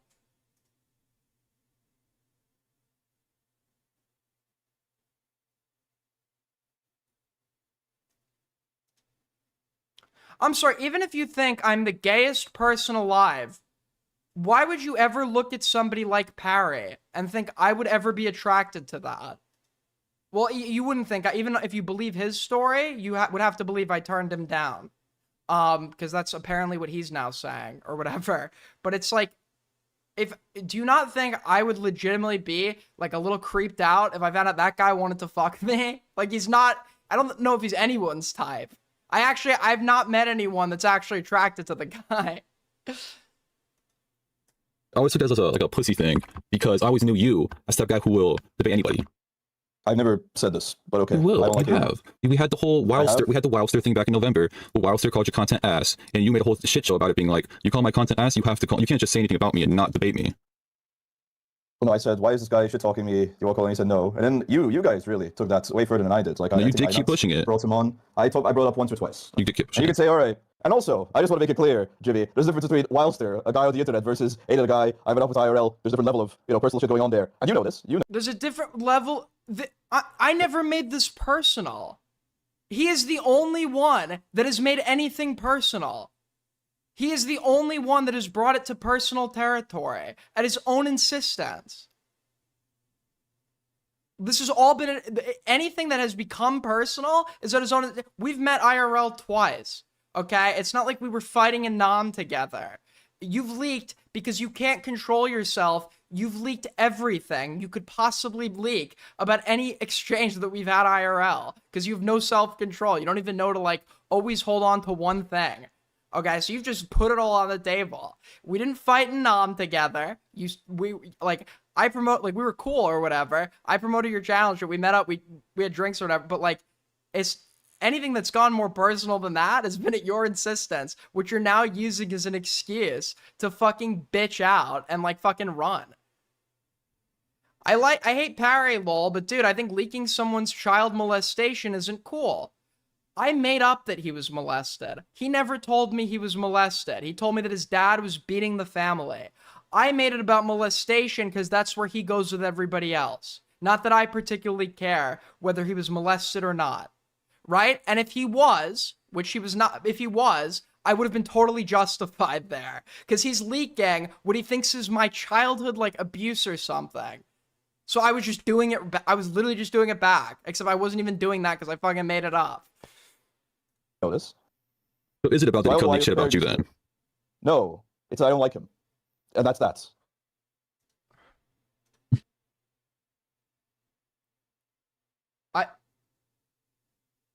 Because we only debate people that we like. Yeah, that's the new one, guy. This guy, the thing too is, he's, like, so incompetent. He's not even a good liar. He's, like, had so much time to think through what his excuse is going to be, which he's now pathetically shifted 3 times, because each one was more fucking ass than the last one. And the best excuse for why he won't debate me is because he doesn't like me. Okay, did you like me when you're... Keep in mind, when he's leaking that shit about me in that clip, he goes on to have me on his stream to embarrass me about it afterwards. This was post-London, we've already been beefing. You didn't like me then. You were totally willing to get me in call. So, what's that about? So Aiden wants to call him about the Dan DMs. He's DMing me that. It's up to you. No. Yes, you deserve whatever you do to other people. And anything short of doxing, he's deserving. He's deserving to be made fun of for literally everything. Every embarrassing detail of his life he's deserving of being made fun of for it because he's established himself as the guy that does that to other people. Right?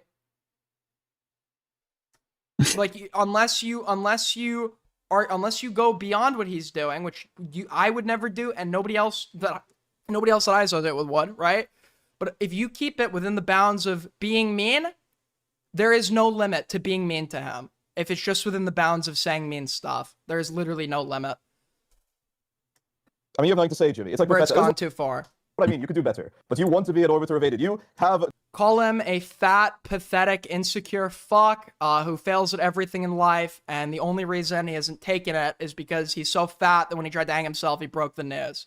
Okay? That's like, anything is on board with this guy. Alex, you have the ability to do a good stream, but instead you want to be like a waiting room for Aiden and just like do his like little fucking... be his minion and do his like fucking bidding. No, Jimmy's disagreed with me on many things and openly told me as such, and the difference is I didn't ban Jimmy when he disagreed with me. Parry did. Pathetic. Like what you just did 10 seconds ago. Like what you just did 10 seconds ago. Oh, that's what Aiden is demanding that I say this. Oh, Aiden Not demanding. said that I have to bring this point up. He's Aiden's asking saying this to about call you, in. Parry. He's making these talking points about you, Parry. Right? Like, why don't Mostly you not like, from Aiden. look into your heart, Jimmy? Why don't you look into your heart? That's a good Jimmy? point. Didn't you turn off? Didn't you do this twice? Turning off your kick stream after J-Stalk didn't enrage you. Yeah, I want KCIP. I want to maximize my average viewers.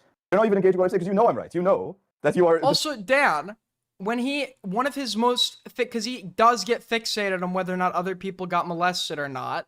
When he talks about Destiny, he's made fun of and poked fun at Destiny for allegedly being molested how many times now? So if he was, which I don't know if he was because he's never told me, and I only brought that up to do exactly... I wanted to mimic his exact tactic back onto him so he could cry about it and look like a hypocrite. But, what would be wrong about that if he was making fun? He literally does it to everybody else. He goes there with everyone else. How are you not inviting that to be done back to you in that instance?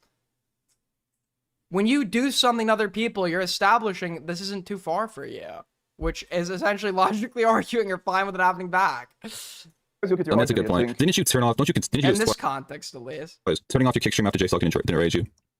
Yeah, I want KCIP. I want to maximize my average viewers. You're not even engaging with what I say because you know I'm right. You know that you are just being a idiot for Aiden. I'm not. Most of these points are from Aiden. The Dan Sullivan points from Aiden.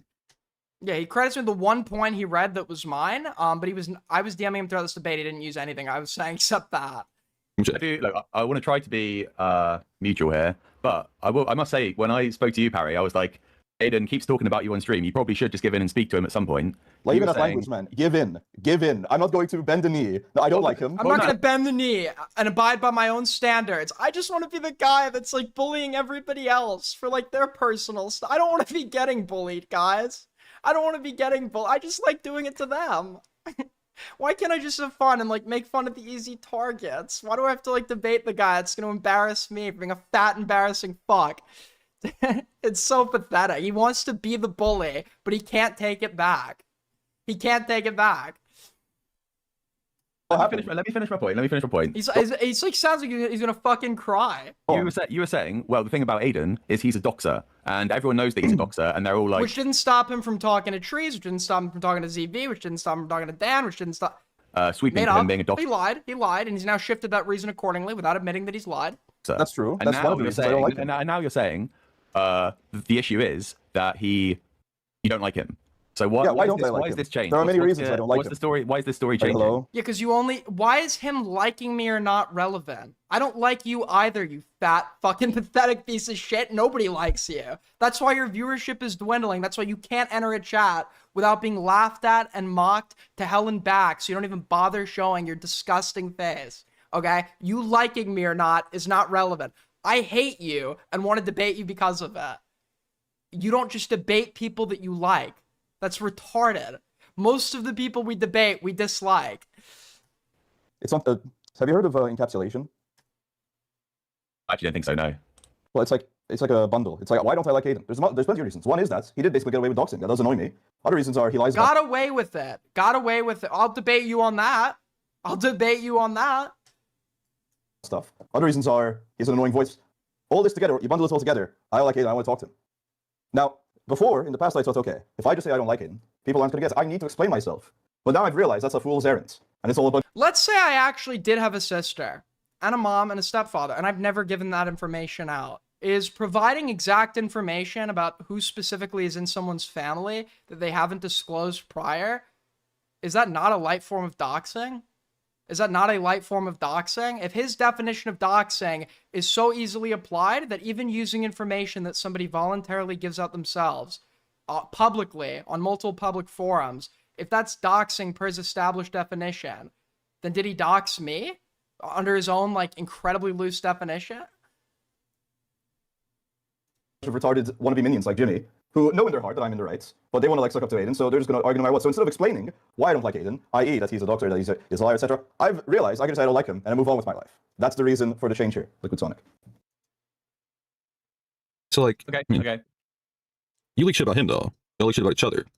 Yeah, that was wrong. That was wrong of me. Wrong of you? I've said It's only wrong of him because I countered it, and that hurt because his own tactic was being repeated back to him. He thought I was just gonna, like, he knows, the thing is, he knows I don't dox. He knows there are places I'm unwilling to go. He knows this, and he relies on it when he's being unhinged towards me because he knows I'm not gonna do anything back, right? That's why he kept going at me for months. That's why, and I wasn't responding or doing anything back.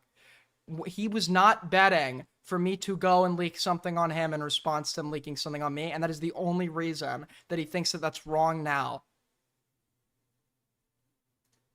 Okay. Queeman should be a shit. I don't know. Does Queeman even platform any? Like, I'm not doing guilt by association shit. Like, yeah, I think that this guy, like, Queeman has said himself, this is wildly consistent. Queeman says he doesn't break associations, right?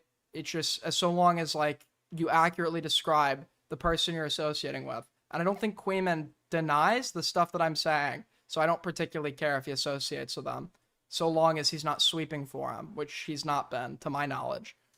I'm not, listen, it was wrong of me. There's bad blood there. I'm not pretending I was perfect in the way I've handled this whole thing. But I don't like him. I want to talk to him. That's that. So I guess I'm gonna go further on this. A complete zero. But you keep. Well, I can't go any further because when I bring up that you could do better, but you've instead decided to become like a servant to Debate Queeman? Sure. I'll debate Queeman. I've debated him multiple times. Aiden's Orbiter community like a What else do I loser. go to my You other just streams? say, oh, What else? What else am I doing that's like Aiden Orbiter? Every stream of yours, you're trying to suck up to what? Name something. Name something. The Lumpy Willy stuff, the dumpy stuff. I came from the dumpy community before I came from Aiden's. Stuff. Let's see what's going on. I came from dumpy community before I came from Aiden. Like, I don't try and suck up to Aiden's community. Suck up. The That's dumpy what you shit. try to do. That's what you try to do. I'm saying you could do better. He's a part of my community. He's friends with the people in it, so he's friendly with them and has a lot of their common positions because he's a part of it. Which is like, what is wrong with that? You've lost every debate you've had with him. That's not true. That's not true. The best example is like when he tried to insinuate I was doing guilt by association with Beckett. He walked that one back. Because to be fair to him, he just woken up and tried to debate that without knowing what he was talking about. That's just not true at all. I'd say you could do better, but you change your arguments and things you're willing to do based on this community policing you. That's what I'm saying. I don't think that makes any sense. Like, at all. All the things you're mentioning wouldn't be really sucking up to Aiden. To the community, rather. And Aiden, but also the community. No, I just don't agree with any of those as sucking up to the community. I was asking if you want to regularly co-host, and then Aiden and I falling out, and you're like, no, I can't do it. No, you're running. I want to do it. Right? You even I never told you no. You did. You said no. Jxmmy was still defending Parry even after we fell out. I just walked him through each argument and persuaded him on it, just like I did with everybody else on the issue of Parry or whatever, right? Oh no, you're right for go me. Back. When did I say no? It wasn't in my YouTube chat, so we can't really go back. Oh, that wasn't about co-hosting. That's just a lie.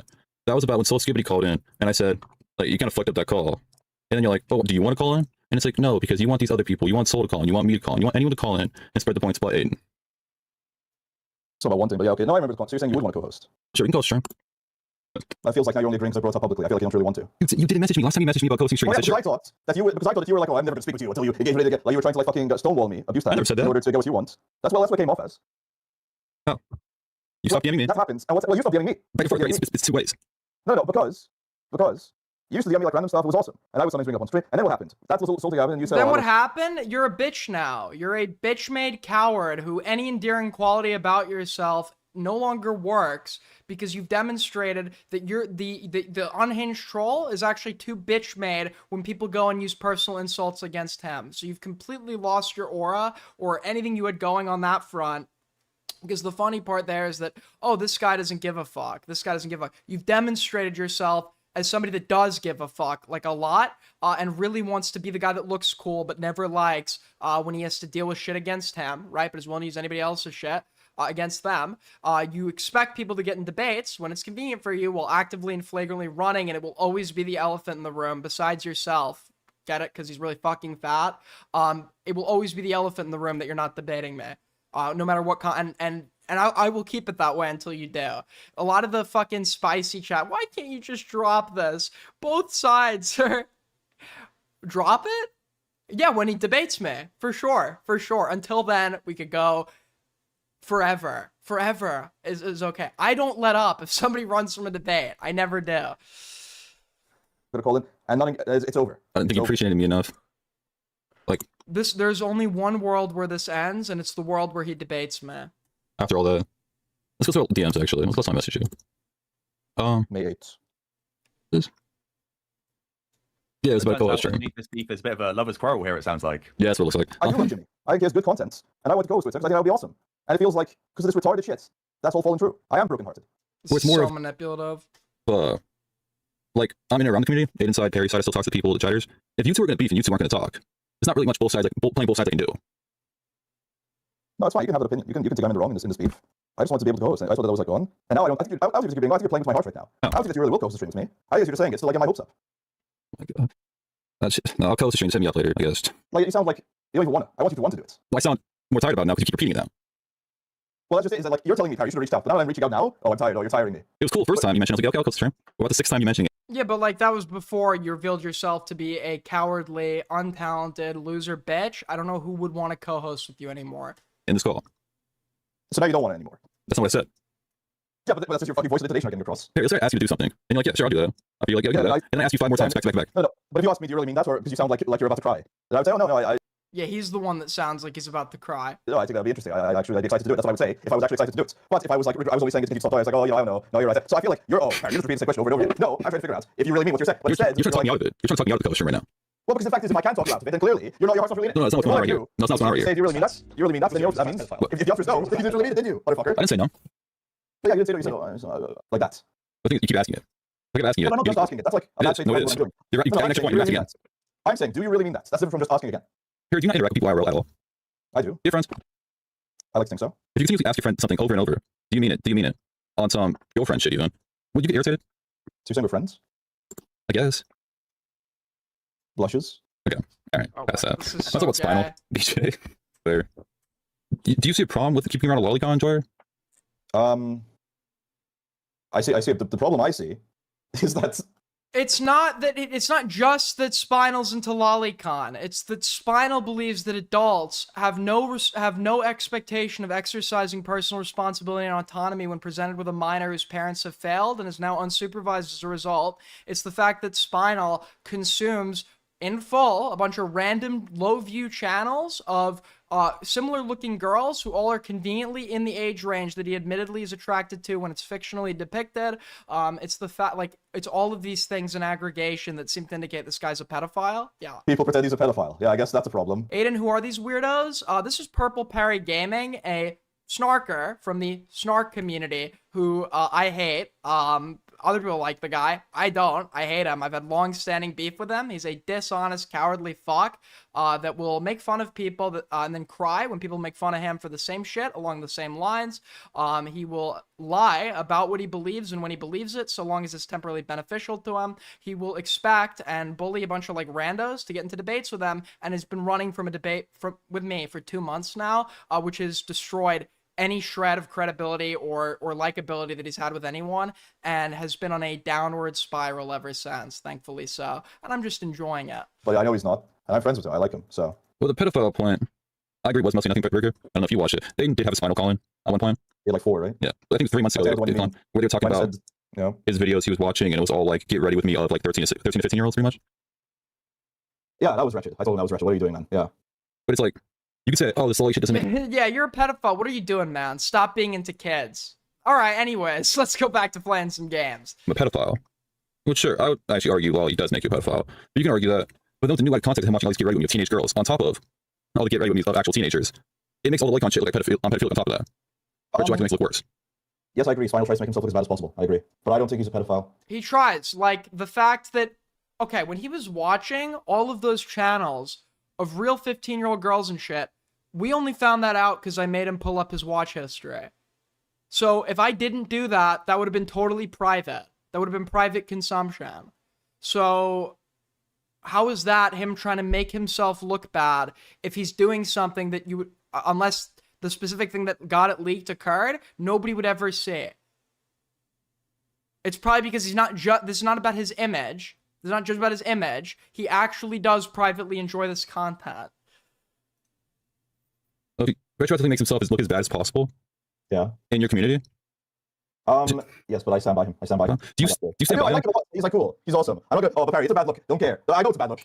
Wow, dude, you're so awesome. Awesome for that to be an issue with me. If he is ever a pedophile, I'll have egg on my face, won't I? I'll have insane egg on my face. But I could not give a fuck. Oh, he's making himself look bad. Parry, this stream, Spino was saying get yourself to look bad. Until you show me that he is grooming somebody, that he is in prison in the fucking New York penitentiary wards, that he is planning a school shooting, that he has killed Zoram Amdad, I will stand by him until you can. Is this like not insane? Is this not like an insane standard? The only way you'd finally drop the pedophile is if when he finally gets arrested for actually going and hurting a kid. It's a weird stance to have, I guess, but at least he's being forthcoming. I think he's being honest here. Show me real. So he needs to do something. He needs to kill somebody. He needs to groom somebody. Yes, that's what happened with Starbase. He was like trying to groom somebody type shit, you know? I feel you give some people too much liberty, give them too much space to stand on. The people you really like. Would you give anybody this in charity? Or is it more like him? Like a lot of chances. Like earlier, you were saying, "Oh, you really gave anybody a chance." I did, and now look, it's bites me in the ass because you're saying, "Oh, well, Parry, but you knew about this." Yeah, I gave liberty there. I gave liberty to ZB. I gave liberty. I gave liberty to Aiden. I gave liberty to fucking like. I gave liberty to. He gave liberty to me. He gave what? Yeah, no, he gave liberty to me, guys. Fucking fabulous for a bit. I went to Parry. I said, Parry, I'm really bad for your image. You associating with me is really bad for your stellar and pristine image. It honestly, I feel like such a burden, Parry. And he's like, no, Aiden, I know you're really bad for my great optics. But I Purple Parry Gaming, I'm gonna keep you around anyways. Aiden, when did Parry become friends with Spinal, and did he openly say Spinal was a pedo? I don't know when they became friends, and he probably has openly admitted that Spinal's a pedo, but he did it probably in the same tone he always uses, so he could very well just call that a joke. Wait, I give a lot of liberty, yes. And Trop, I gave liberty to fucking Trop, for fuck's sake. So I guess he's just such a nice, in his own worldview, he is the like how he viewed me making fun of him in response to him coming at me. He only sees the part where I'm responding, so in his fucking worldview, he's the victim. He's always the victim. He's really great to everybody else and does nothing wrong ever. And whenever people reciprocate to his fucking shitty treatment, he's the victim. So the 15-year-old and 13-year-old get ready with mage. That's a problem, obviously. What do you get out of that? Do you get like just give a scolding, like, oh, you shouldn't be looking at that? It's a problem to show those stream to be yeah, I said, what are you fucking doing? Stop trying to fucking pedo, you fucking freak. That's what I said, along those lines. Apparently he watched some of them in private. It's not all on stream. I don't care what he watches in private. I care that he's showing it on stream. Yeah, If the claim is, okay, the claim is that he does it so that he could look bad, or whatever. He likes to make himself look bad. So then, obviously, him also doing this in private would probably negate your assertion of that motivation. So you would revise it, right? Except he's not going to do that because he's not arguing from a standpoint of honesty. By the way, if you guys are enjoying the stream, you can help us out. We're halfway to Streamly goal. We're not going to reach it, but you can help us out by tipping through Streamlabs, Super Chat, all that good stuff. If you can't, that's okay. Another great way to help us out is to like. In private, it's worse. On stream, he's playing up a character. I'm sorry, he's doing his offer engagement. In private, he's watching what he really wants to watch. So he did. Also, why do people implicitly want this beef to stop? Unless you're already claiming that this is your like, people are doing the thing that the old cabal used to do, where it's like, because this guy's on our side, we can't treat him like all the other lolcows we cover. No, this guy's an embarrassing fat lolcow. You should be wanting people to A-log him. Why is the implicit reaction? It's like, this is gay, man. I just wish this would stop. As if he's a peer. He hasn't contributed anything notable to serious coverage on anyone. He hasn't established himself for doing anything respectable.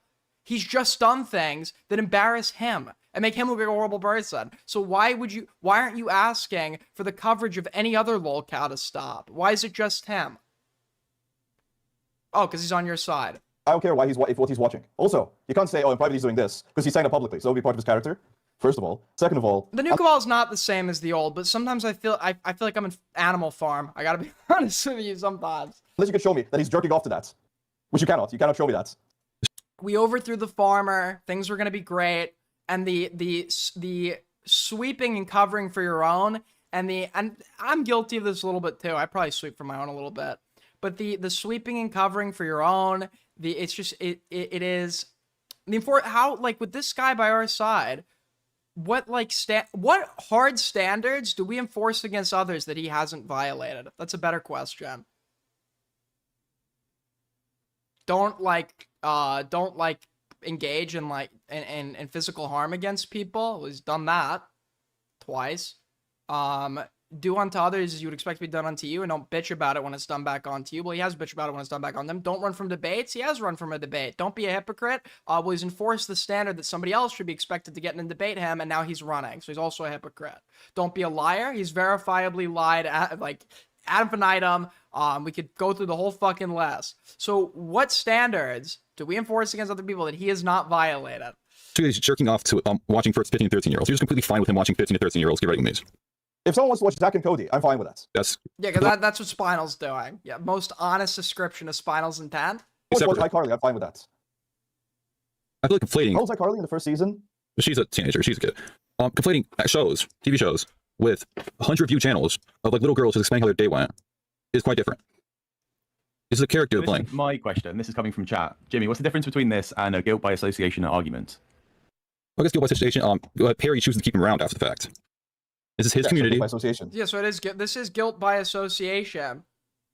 But the reason that you would use this is because Parry's used not associating with people who permit bad acts to justify him pussying out of debates. So you obviously are totally fine with this, with associations of people who do anything, so long as those people are giving you money. Well, it's not an actual standard you hold. As evidenced by, you'd be fine like with associating with a pedophile, right? I feel like, the argument is guilt by association, only because you choose to keep associating with after the fact. Yeah. Continuously. After the fact of him doing something benign, correct? Yes.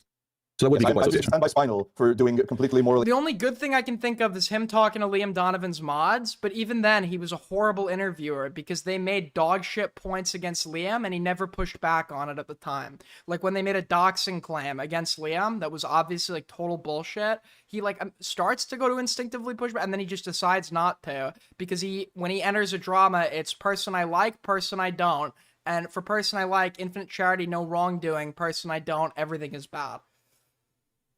Okay behavior. Okay, so watching teenage girls all day and Lolicon is completely morally I've seen what Spinal's short feed looks like. It is not mostly 13-year-olds getting ready with each other. It is mostly e-girls doing Osaka, Japan references and stuff like that. But yeah, I think it's fine to watch that, yes. I'm a fucking Mr. Girl fan. What do you think my answer would be? I don't know, I thought you would have more problem with that. It can be a red flag. It can be a red flag. It can show that somebody He's might be... not actually a Mr. Girl fan. He just knows that's like what people like Queen and who they say is like awesome or whatever. So he knows that like that's who we have to implicitly like disposed to having like antisocial behaviors, to being more likely to engage with even worse communities, which actually have the disgusting CSAM material. It can be a red flag, absolutely. But I know enough about Spinal personally. We're engaging with worse communities that actually have the CSAM material. So wouldn't it be crazy if when a worse community was being alleged to have existed by a former minor who participated in it, wouldn't it be nuts if Spinal was seeking out the link to that community to get into it? Oh wait, that's exactly what he did. He was seeking out worse communities. We have evidence of him doing exactly that. That I know that's not a problem. I know he's a stand-up guy. So it's a red flag, and if you're like around on the internet, you see Spinal, and you're grossed out, yep, that's the correct response, to be quite frank. The problem is, I know way more than that, and so I know Spinal's a tall guy. If Spinal ever tells Parry to debate me or has a falling out with Parry, all the negative talking points against Spinal are going to be adopted by Parry, because he always needs to make it about another reason. That he will never tell you the reason he's actually mad or starts disliking somebody, because he'll look bad if he gives the real reason. So he'll always look for something else to pretend to care about, to lie, to justify his dislike. Like, there's also, I was watching Aiden's stream, or when he cuts off the Spinal, on that part, the beginning part, he was talking about how he sees no expectation for an adult to hold himself differently when talking to a minor.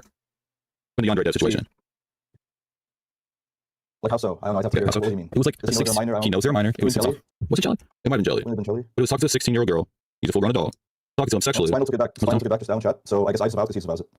Takes it back now. What was it fine when he said it back I now? don't really.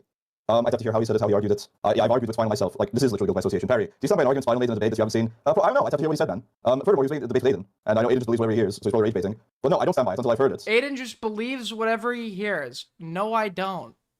Kathy came to me with a claim that Parry was the mole, the first mole, in the Snark Left server, and I didn't believe it. I hate Parry. I had every reason to run with that. He couldn't disprove that. If I was looking to run with anything in bad faith, I would have ran with that. I didn't. So obviously I don't believe everything I hear, even when it pertains to people I don't like. So, and he takes it back. So what do you want from me? I didn't say in chat. I don't know what this means. Why does Spinal want the link to a grooming server Jelly was in? Do you want me to debate Aiden through your chat? I tell you, I'm not going to engage. Do you want me to debate Aiden through your chat? No. People want you to debate me directly. No, actually, it shouldn't be through chat. It shouldn't be by proxy. You should get in a fucking call with me and debate me live on air. Which should be easy for you, because I just believe anything I hear. I lie. What's the big fear with debating me? I'm a lolcow. I'm a lolcow that just lies, doesn't believe what I hear. Super embarrassing. That sounds like an easy dunk for you. So why wouldn't you want to get in a debate with me? I don't know, dude. I should respond to that if you didn't tell me Aiden said it, but now that I know, yeah, I'm just gonna, let's respond. Like, it's an obvious point, if he was doing that. Well, that's tough, man. Fucked up then, I guess, that he spoiled your good point by trying to debate me by proxy. I don't want to debate you. I want to debate you directly. But you're the... What?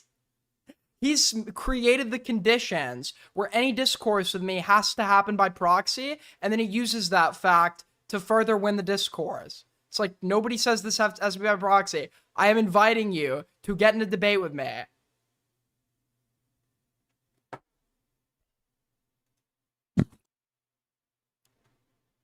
mean, it's pretty much what people want, though. People want to debate. Say that again, Jimmy. What was that? What? How much people want?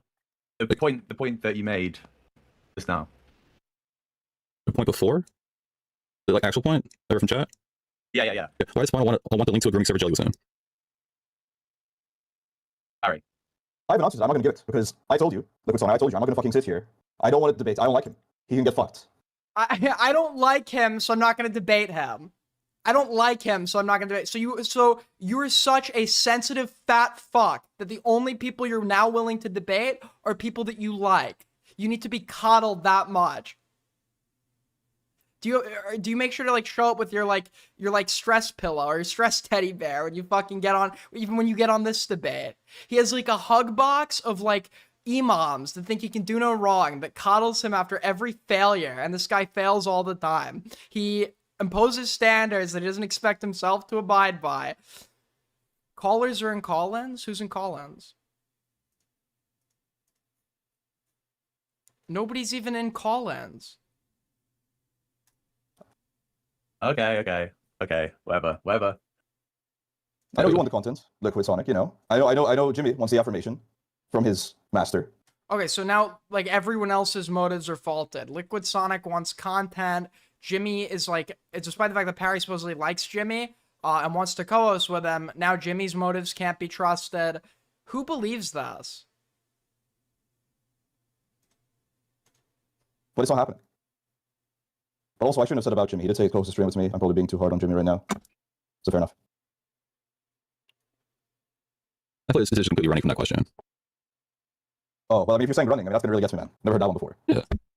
We know. Actually, totally believe that. Running is an alien concept to this guy. I could believe that one. Like, right.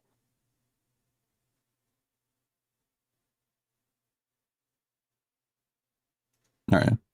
I don't know if this might be a bit of a lame point, but when that Spinal guy first started showing up around in these spaces, I kind of figured everyone saw him sort of like a lolcow figure. And They did. They saw him as harmless, and I was guilty of this. We saw him as just like some harmless like loser that like we would jokingly like hype up because he was such a loser. It stopped getting funny for me when I realized this dude's actually like a pedophile. Like the whole like bit stopped being funny. I find even having him around in that sort of space is like morally questionable, yeah. But then, Well, like, Spinal- oh, sorry. but then, like, Well, it's Liquid sort of like Sonic. you've become like good mates with this guy, and I You think think having a Discord server is too dangerous? Why would I? Like, yeah, you have ridiculous standards with this shit. You didn't want to meet up in real life great standards. because Yeah, you were great so afraid. standards. Okay, I'll leave it out. Yeah, you let's, refused to meet up in London because you're so afraid of the association. So why the fuck would I use your fucking status for my life? You're anti-fucking partying at Lexington because you are so terrified of the association. I think I've been proven right by history. Why don't you go make another $1,000 and go back to England so you could socialize with your content creator buds and beg them to hang out with you because nobody in your real life likes to hang with you, so you have to go to another country to find people willing to go out and drink with you. Go do that for the third time, blow all your money. He goes to England, has a good time because he's with people again or whatever, and then he goes and makes some bag, and his like instinct is to go and waste it again and blow it all again in England and come back with nothing. Because there's no, like, urge to become employed because he's mooching off of his aunt because he got kicked out of the house. Not showing up to that. But let's leave that out. Should we move on from Spinal?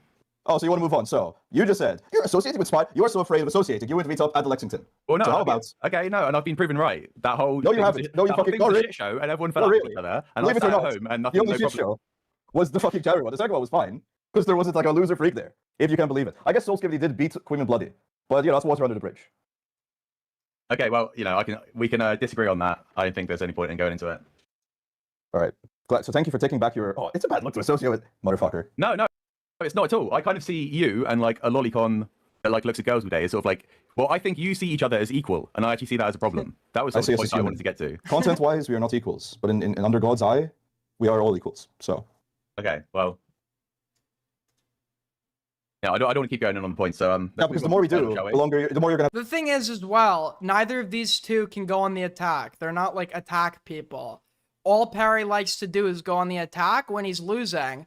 And what you need to do in response is start attacking him for the like pages and pages of insanely embarrassing shit about him. Anytime he tries to come back with this, just literally just needs to be like, were you molested? Weren't you molested? Weren't you molested? And then projected that onto everyone. It's just fine not going out to hang out with me in party, which is kind of fucked up. You know you can't justify that. Yeah, why would nobody want to? He's like, yeah, the second time in London was fine because we didn't have that loser freak Aiden or whatever. You're the guy that nobody would be able to chill around. People were like, there's a reason certain people were not inviting Parry like to back to their place or whatever, or like you're the guy that actually at the IRL actually does the anti-social unhinged shit IRL, like going through people's things. Bullshit. You had a whole party at the end of one of your videos. You guys need to go to a aggressive party. And then you get invited. What do? You fucking... Oh, I don't know. So, you know. Oh, I don't want to hang out with some fucking internet... You don't want to hang out with some fat, sweaty, like smelly fucking anti-social freak. Liquid Sonic. What's wrong with you? Schizos. Right. Sure, man. And so who would you be hanging out with exactly? Probably his IRL friends, which you don't have, which is why you needed to blow your money flying back to London because you're really lonely because nobody wants to talk to you and you don't have the ability to blame yourself for anything. So you're unwilling to actually objectively view your own shortcomings and make improvements that would make people want to hang out with you. So you're going to be a friendless, fat loser for the rest of your life, which I will enjoy seeing. Like people from like I know in real life. You sound so confident in that answer. You're really epically owning all of the Hugh Anthony fans right now. You guys need to go out to party. Oh, not me though. Oh, not me. Sure did. Because he probably has a real life, like most people have. Hey, whatever. Okay. He's owning him by saying that he didn't want to hang out with you didn't want to hang out with me. So how is that embarrassing for him? Likely to be a pedophile. I don't really think. Yeah. I don't think I really have the next point after Spinal, but like Parry, do you still follow that Lolly account on Twitter? It was never a Lolly account. I said it could be cold Lolly. Parry, did you look at the account? Yo, Yes. thank you so much, Let It Go New Zealand with the 10. Much appreciated. Thank you so much. I That is you on your lolly. stream multiple times. Yes, twice. Scroll. That is lolly. Yeah. No, I've been told by good authorities that's on lolly. Awesome So I don't know why, even on that stream, you bring it up then. I never brought you brought it. I never No, showed it. go back to it. You brought it up. I didn't have that Oh, no, I on the brought list. it You up. said that's not even I the thought list I of brought it up. that. Iron Lily can even be I considered thought you lolly. didn't show it. You showed it. You I brought it brought up. it up. That is true. What do you couldn't show show it? it. Yes, I Like, showed blackface people. But you No, were the one you- that like scrolled it, showed the nudity, showed the cartoon nipples on your screen, took them off screen, and then you brought them back up for second servings. That So was you. it's just not lolly. You just brought it up unprovoked that it could be lolly. You could call it. Yeah, yes, I was trying to. Yes, I said. Oh, it's not even the worst of it. You could call me a pedophile if you wanted to. Yes, correct. That is what I said. I remember saying that. I don't know why you even preface that with it could be lolly if it wasn't lolly. Well, the point is that let's say you're a nitrous addict or something. You might be told that that's lolly and believe it, and bring it up in like say a hit piece You're video. the one that you're the one that said that. Or to hide from the fact that you were having sex with dubiously aged Thai women with a noted black rapper pedophile. I mean, you can make whatever point you want about Brandon Buckingham here. I don't care about the Brandon Buckingham video. Well, my point is that you'd have to be as retarded as him to actually call it lolly. I don't think so. I think that kind of looked like lolly actually. That was literally Parry that called it that. All right, man. We said you got good authority isn't lolly. Who told you it wasn't lolly by chance? Beckett. He's having Beckett do his another person I love, by the way, that I love. Beckett told you it wasn't lolly? Yeah, Beckett told me it wasn't lolly. Another one of my peers. He's tripping out on this. I My don't know what the fuck peers he's looking in at. my community. Isn't that guy awesome? I sent every Beckett. image I could find. Did you send him the account? Do you know what the account was? He knew it before I even He knew told it? him. He knew it before I even Okay. told him. He That's knew pretty it before. Dude. Of course Becky would know that. Of course Becky would know that. Because that does look like I've heard of that account. Oh, sorry, I realize you have to hate Beckett, right? Of course, because I don't give a shit about Beckett. All right, man. Oh, Beckett, we're fighting with Beckett, so actually he's a pedophile. Yeah, I shouldn't even have brought Parry Gaylord is my top guy. Yeah, we know you like people that assault women, Denal. him up, to be honest. I'm gonna fuel this retard war. No, I just asked who did it, and then I didn't give any pushback about Beckett actually. Oh, I heard your voice, man. We can all rewind the VOD, but okay. Yeah, you can rewind. The war that he started. I didn't ask for any of this. I didn't ask for any of this. After Malta, even after London, I was not gonna go after this guy. I wasn't gonna go after this guy. I tried to break some of the awkwardness by coming into his chat to talk about the Liam shit he was talking about without being overtly hostile to him. And that's when he flipped a coin, decided to leak more fucking shit or whatever about me, right? And it was finally after that I responded to his declaration of war. And you can't do the timeout now that you've started it and you're getting your response. The VOD, I didn't get any pushback against Beckett. You just keep pushing the yeah, narrative that you're part of Aiden's community. You're part of Aiden's community. You have to think this. You have to think this. That's all Huh? narrative. Yes, That's it just true. is. That's all Yes, it people is. That's the have. narrative you keep pushing. You try to Because get you're your a pussy and you age. can't You actually got make a your point age. there. You're doing the Destiny shit. I made the point. It's snark. It's all snark. Like you can't actually. Well, no. You don't have to keep being. Oh, you're part of that community. That's what you're doing. I said to Parry, I'll let him have his viewers back again if he debates me. Multiple times in this conversation, you have like sat here, definitely tried making a point you don't believe in because you know that's what that community wants you to No, say. you tell me I don't believe in it. You tell me I don't believe in it because once again you're prefacing it. I'm from that We community. can do tone of voice analysis if you want, but Yes. it's very clear your heart isn't in half these arguments, and you go, oh, well, it's obvious, we all know it. Your heart isn't coming from the guy that lies about everything he believes and just obviously like pulls whatever bullshit he possibly can out of his fat ass to throw out and like obfuscate his like his obvious embarrassing explanation for something that he's done or something that he thinks. That guy is telling you you're not being genuine and don't believe it. It was having here because It's like people you're actually arguing want bad to faith argue. half of it. Parry was in the cabal. I got kicked out. I got kicked out of the new cabal, and he was coming at me from his newfound position. It's completely the other way around. It's hard to argue half the shit when I feel like you're coming at it from a bad perspective. Oh, so now I'm bad faith. Yes. Okay, that's great. Like when you know, I'm giving you genuine answers. And you go, okay, because you don't actually believe strongly. And so I pointed out, it seems like you don't believe strongly. Almost like you're trying to suck up to people in fucking icy chat, like a fucking loser. I think you can do better than this, like I've already said. He's so mad. Is he gonna cry? We keep wrapping around to the same point about how it's all for Aiden's approval, it's all for their approval. We keep wrapping back around to it because you don't have another point on Because you it. keep not having your heart in it. And so I keep pointing out, because there's, this shows a pattern of behavior. You don't have your heart in this fucking conversation. So why don't you talk to somebody that does, like me? Oh wait, it's because he doesn't like me, because we only debate people that we like. I'm sure that excuse is gonna go over well, and he's not gonna be forced to revise it in a month and come up with some other new reason for why he's not debating me. What could be fueling you if not that? Could it be the approval from this chat that you spend way too much time in it, considering your talents? Yes. No, I do have problems yes, the with answer, in my opinion, is yes. I never said you don't. I never said you don't. Yes, you did. This should let you know, by the way, that they don't care about the snarkers, because of all the behavior that people like Denal call out in the snarkers, this guy is by far the most extreme exemplification of all of those things. of every bad thing you say that the snarkers are doing. Yet he's the one, conveniently, that you're okay with. The worst one. Because you don't actually care about any of the wrongdoing you call out in the other community. You don't actually care about any of that. You're a sides-cucked pedo loser that is just focused on defending your side and attacking the other. You don't believe it. You don't believe in these points. You're saying that I don't have a problem with it. Oh no, I thought you said that you have a problem with AIDS. Sorry, I misheard you. You have a problem with these. Well, your heart doesn't seem in it, man. I don't know what to tell you. My heart would have been in it if you didn't show up an hour late. It's 2:30 a.m. Okay, now excuses, man. I've been up since like 7 a.m. There's been a whole hour. I was going to come. I was going to utterly own you if you were here 60 minutes. I went downstairs. I got caffeine. I got sugar and shit. I was like, I'm gonna stay up for this. I will start stream. Then I have to wait another hour on top of it. You're always up at this time, man. I mean, it was wrong of me. It was wrong of me to go back to bed for another hour. I will agree there. But give me a fucking break, man. You're gonna like say, "Oh, I would have totally wanted this to me, Parry. If I had my thinking shoes on, give me a break." No, that's not what I'm saying here. What I'm saying here, that's not the point I make here. That's a lie. It can both be true that it was a dick move of me to go back to bed for an hour, and it can be true that your heart isn't in it. Your heart's never been in it. Whenever I've heard you talk about this shit, it's very clear. Now, I understand it's I'm arguing against your own mental state. So can I prove it definitively? No. I don't expect you to agree with me, but I want to make those points. It's why are you making these arguments if you seem like you barely care?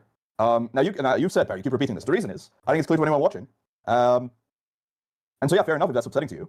Not upsetting. I'll stop, I guess, speaking with the audience. I'll speak directly to you. I agree. That can be perceived as rude as well. It was more of a, here's your ulterior motives why you don't believe any of this, so everything you said here automatically doesn't count.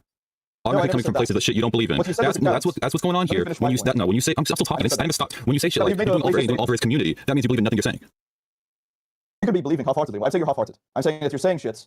Yo, thank you so much. Thank you, Patrick, with the 3. Aiden, I heard you were going to sacrifice Parry by tying... Okay, I can't read that because it's TOS. Dropping him in the middle of the Atacama Desert, where he'll end up having a... Okay. Thank you, Patrick, for the 3. That is not true. You don't really... I haven't told it true. I've shown that you're wrong. I've shown that you're completely incorrect. And beyond that, I'm saying, well, why would... Jimmy's a smart guy. Why would he make such weak arguments? The answer is, like, in my opinion, that you try to suck up. Yeah, I'm getting my top guy, Vinny Cement Shoes Martin, on the case.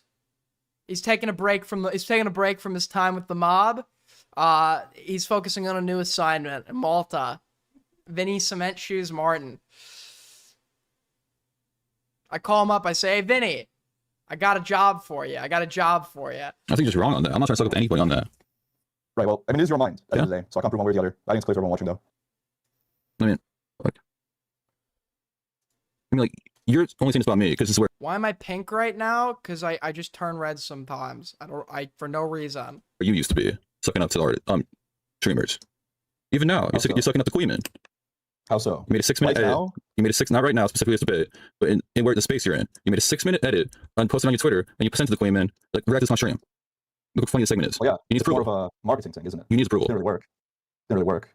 You've always been like that. Got it. So you were trying to get Queeman to approve of what you were doing, so then you could get promotion that way. Yes. We need people's approval. We need people's help. Been sending people content to watch. Are you calling getting views needing approval? I think the reason Queeman likes Parry is possibly because he knows that Parry is like his dog on a leash right now. Parry would never do anything. Parry would never do anything that bites the hand that feeds him. And you would obviously like that if you had someone like that at your behest. It's needing approval. Needing Queeman's approval. That's needing Queeman's approval. How so? Like, look, Queeman, please follow what I'm not blushing, okay? That is not true. I don't blush. It's funny. Did I say that? Or are you just making shit up right now? That is the obvious implication sending it that to him. The implication? Well, Parry, in my head, I think this is what you were thinking. Like, why don't you have, like, an actual argument? Say, well, Parry, in your head, I bet that you were desperate for this. I bet you self-harmed after Queeman didn't fight funny. Sure, man. Got it. So what you do on the regular, making assumptions about people's intent or joking assumptions about what they're going through and doing as a result of that, what you do to everyone else. Got it. That's in your head. I didn't say that. Oh, awesome, man. I don't know what to tell you, man. I see you making arguments you don't fully believe in, and I'm saying, it seems to me you're trying to suck up to a certain community. And then you're saying, well, Parry, you want people to watch your videos. And therefore, I don't know where you're getting at with that, man. If Jxmmy was only saying this to suck up to me, he wouldn't have run defense for Parry in my chat for a while. Jxmmy wouldn't vocalize disagreements that he has with me. Jxmmy wouldn't criticize me. He does all of those things. And you know what? I don't ban him for it. Parry does. Parry will ban you if you're critical of him. Parry will ban you if you disagree with him. I'll only ban you if you make it clear you're trolling. You're just like a one guy that's only there for the sake of garnering a reaction, doesn't actually believe the thing you're repeatedly typing or trying to type. But other than that, you can disagree with me and stay in my community. Sucking up to people. You're trying to push on me. How? What does it mean to suck up to people? Wouldn't that be, if I made a segment, saying Queenman epically annihilated Diorio here, that would probably be sucking up to Queenman. I could agree with that, but I don't see that happening. Any word for... So I sent Dickers all the evidence. He seemed to agree with the evidence. Said he'll have to look into it more, and then apparently said in Icy that he's staying out of the Beckett Aiden drama. So he's not going to give his take. So I don't know what's going on that front. He apparently allegedly said he's staying out of it. So the segments you pointed out earlier about me sucking up, don't count then? Well, you are sucking up. You're pushing the narrative that your lifestyle wants to see. But again, it's all in your head. You mentioned multiple videos, segments. I feel like these ones are you sucking up to him. I didn't say that. I said those are videos audience. I'm sucking up to him. That's different. You used them or is it back and forth like well, Parry, in your head, I bet when you said this word, you meant this other word. Is that what we're gonna do now, Jxmmy? Flip-flopping between using the same, like two different terms, they go hand in hand when you use it back and forth like that. You keep going back and forth one to one. Flip between them. Yes, you were. There's been like an hour gap between those terms. No, when you were saying back then. What was I? Yes. I don't think so. I think you're reading the comments right now, just feeding you this argument, to be quite frank. All right, you pull much of it.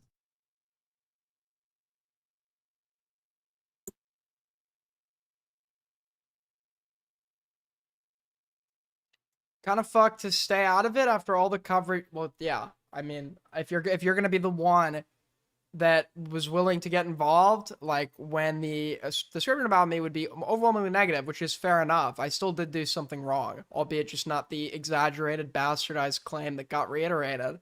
Be my guest, but then you can't step out of it when evidence is presented that makes it not look as bad. I don't know why you would stay out of it if you voluntarily decide to get involved in the coverage. I don't get that. I gotta be honest. What's going on, guys?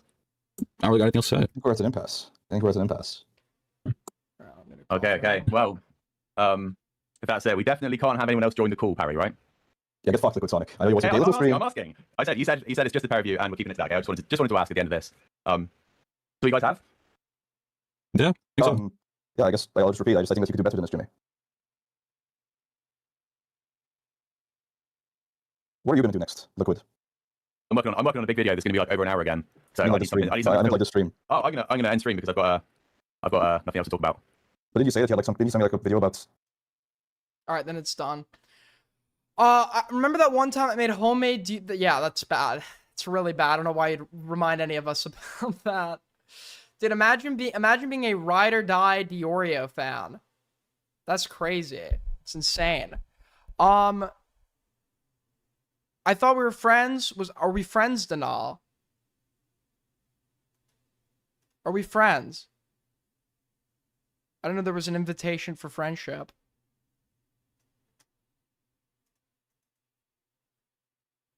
I don't know, Denal. I feel like you haven't really treated me like a friend. Maybe you just have a weird friendships with people.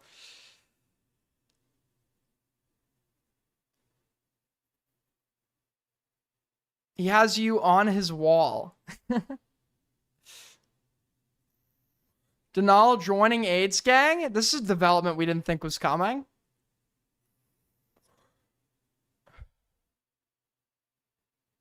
You're his background on his phone. That's true. That's very true. They don't want to press Beckett too much because of his sizable, weirdo, parasocial community. You don't have to go press Beckett, right?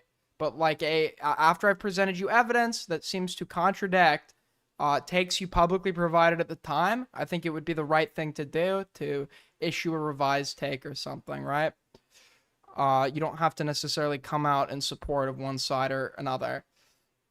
That would be gay to ask for somebody to go and do, right?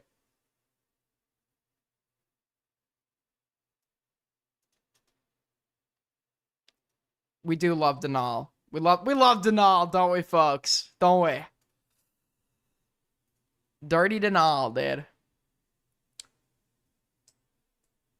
Alright, who is... Is he live? He isn't. Okay.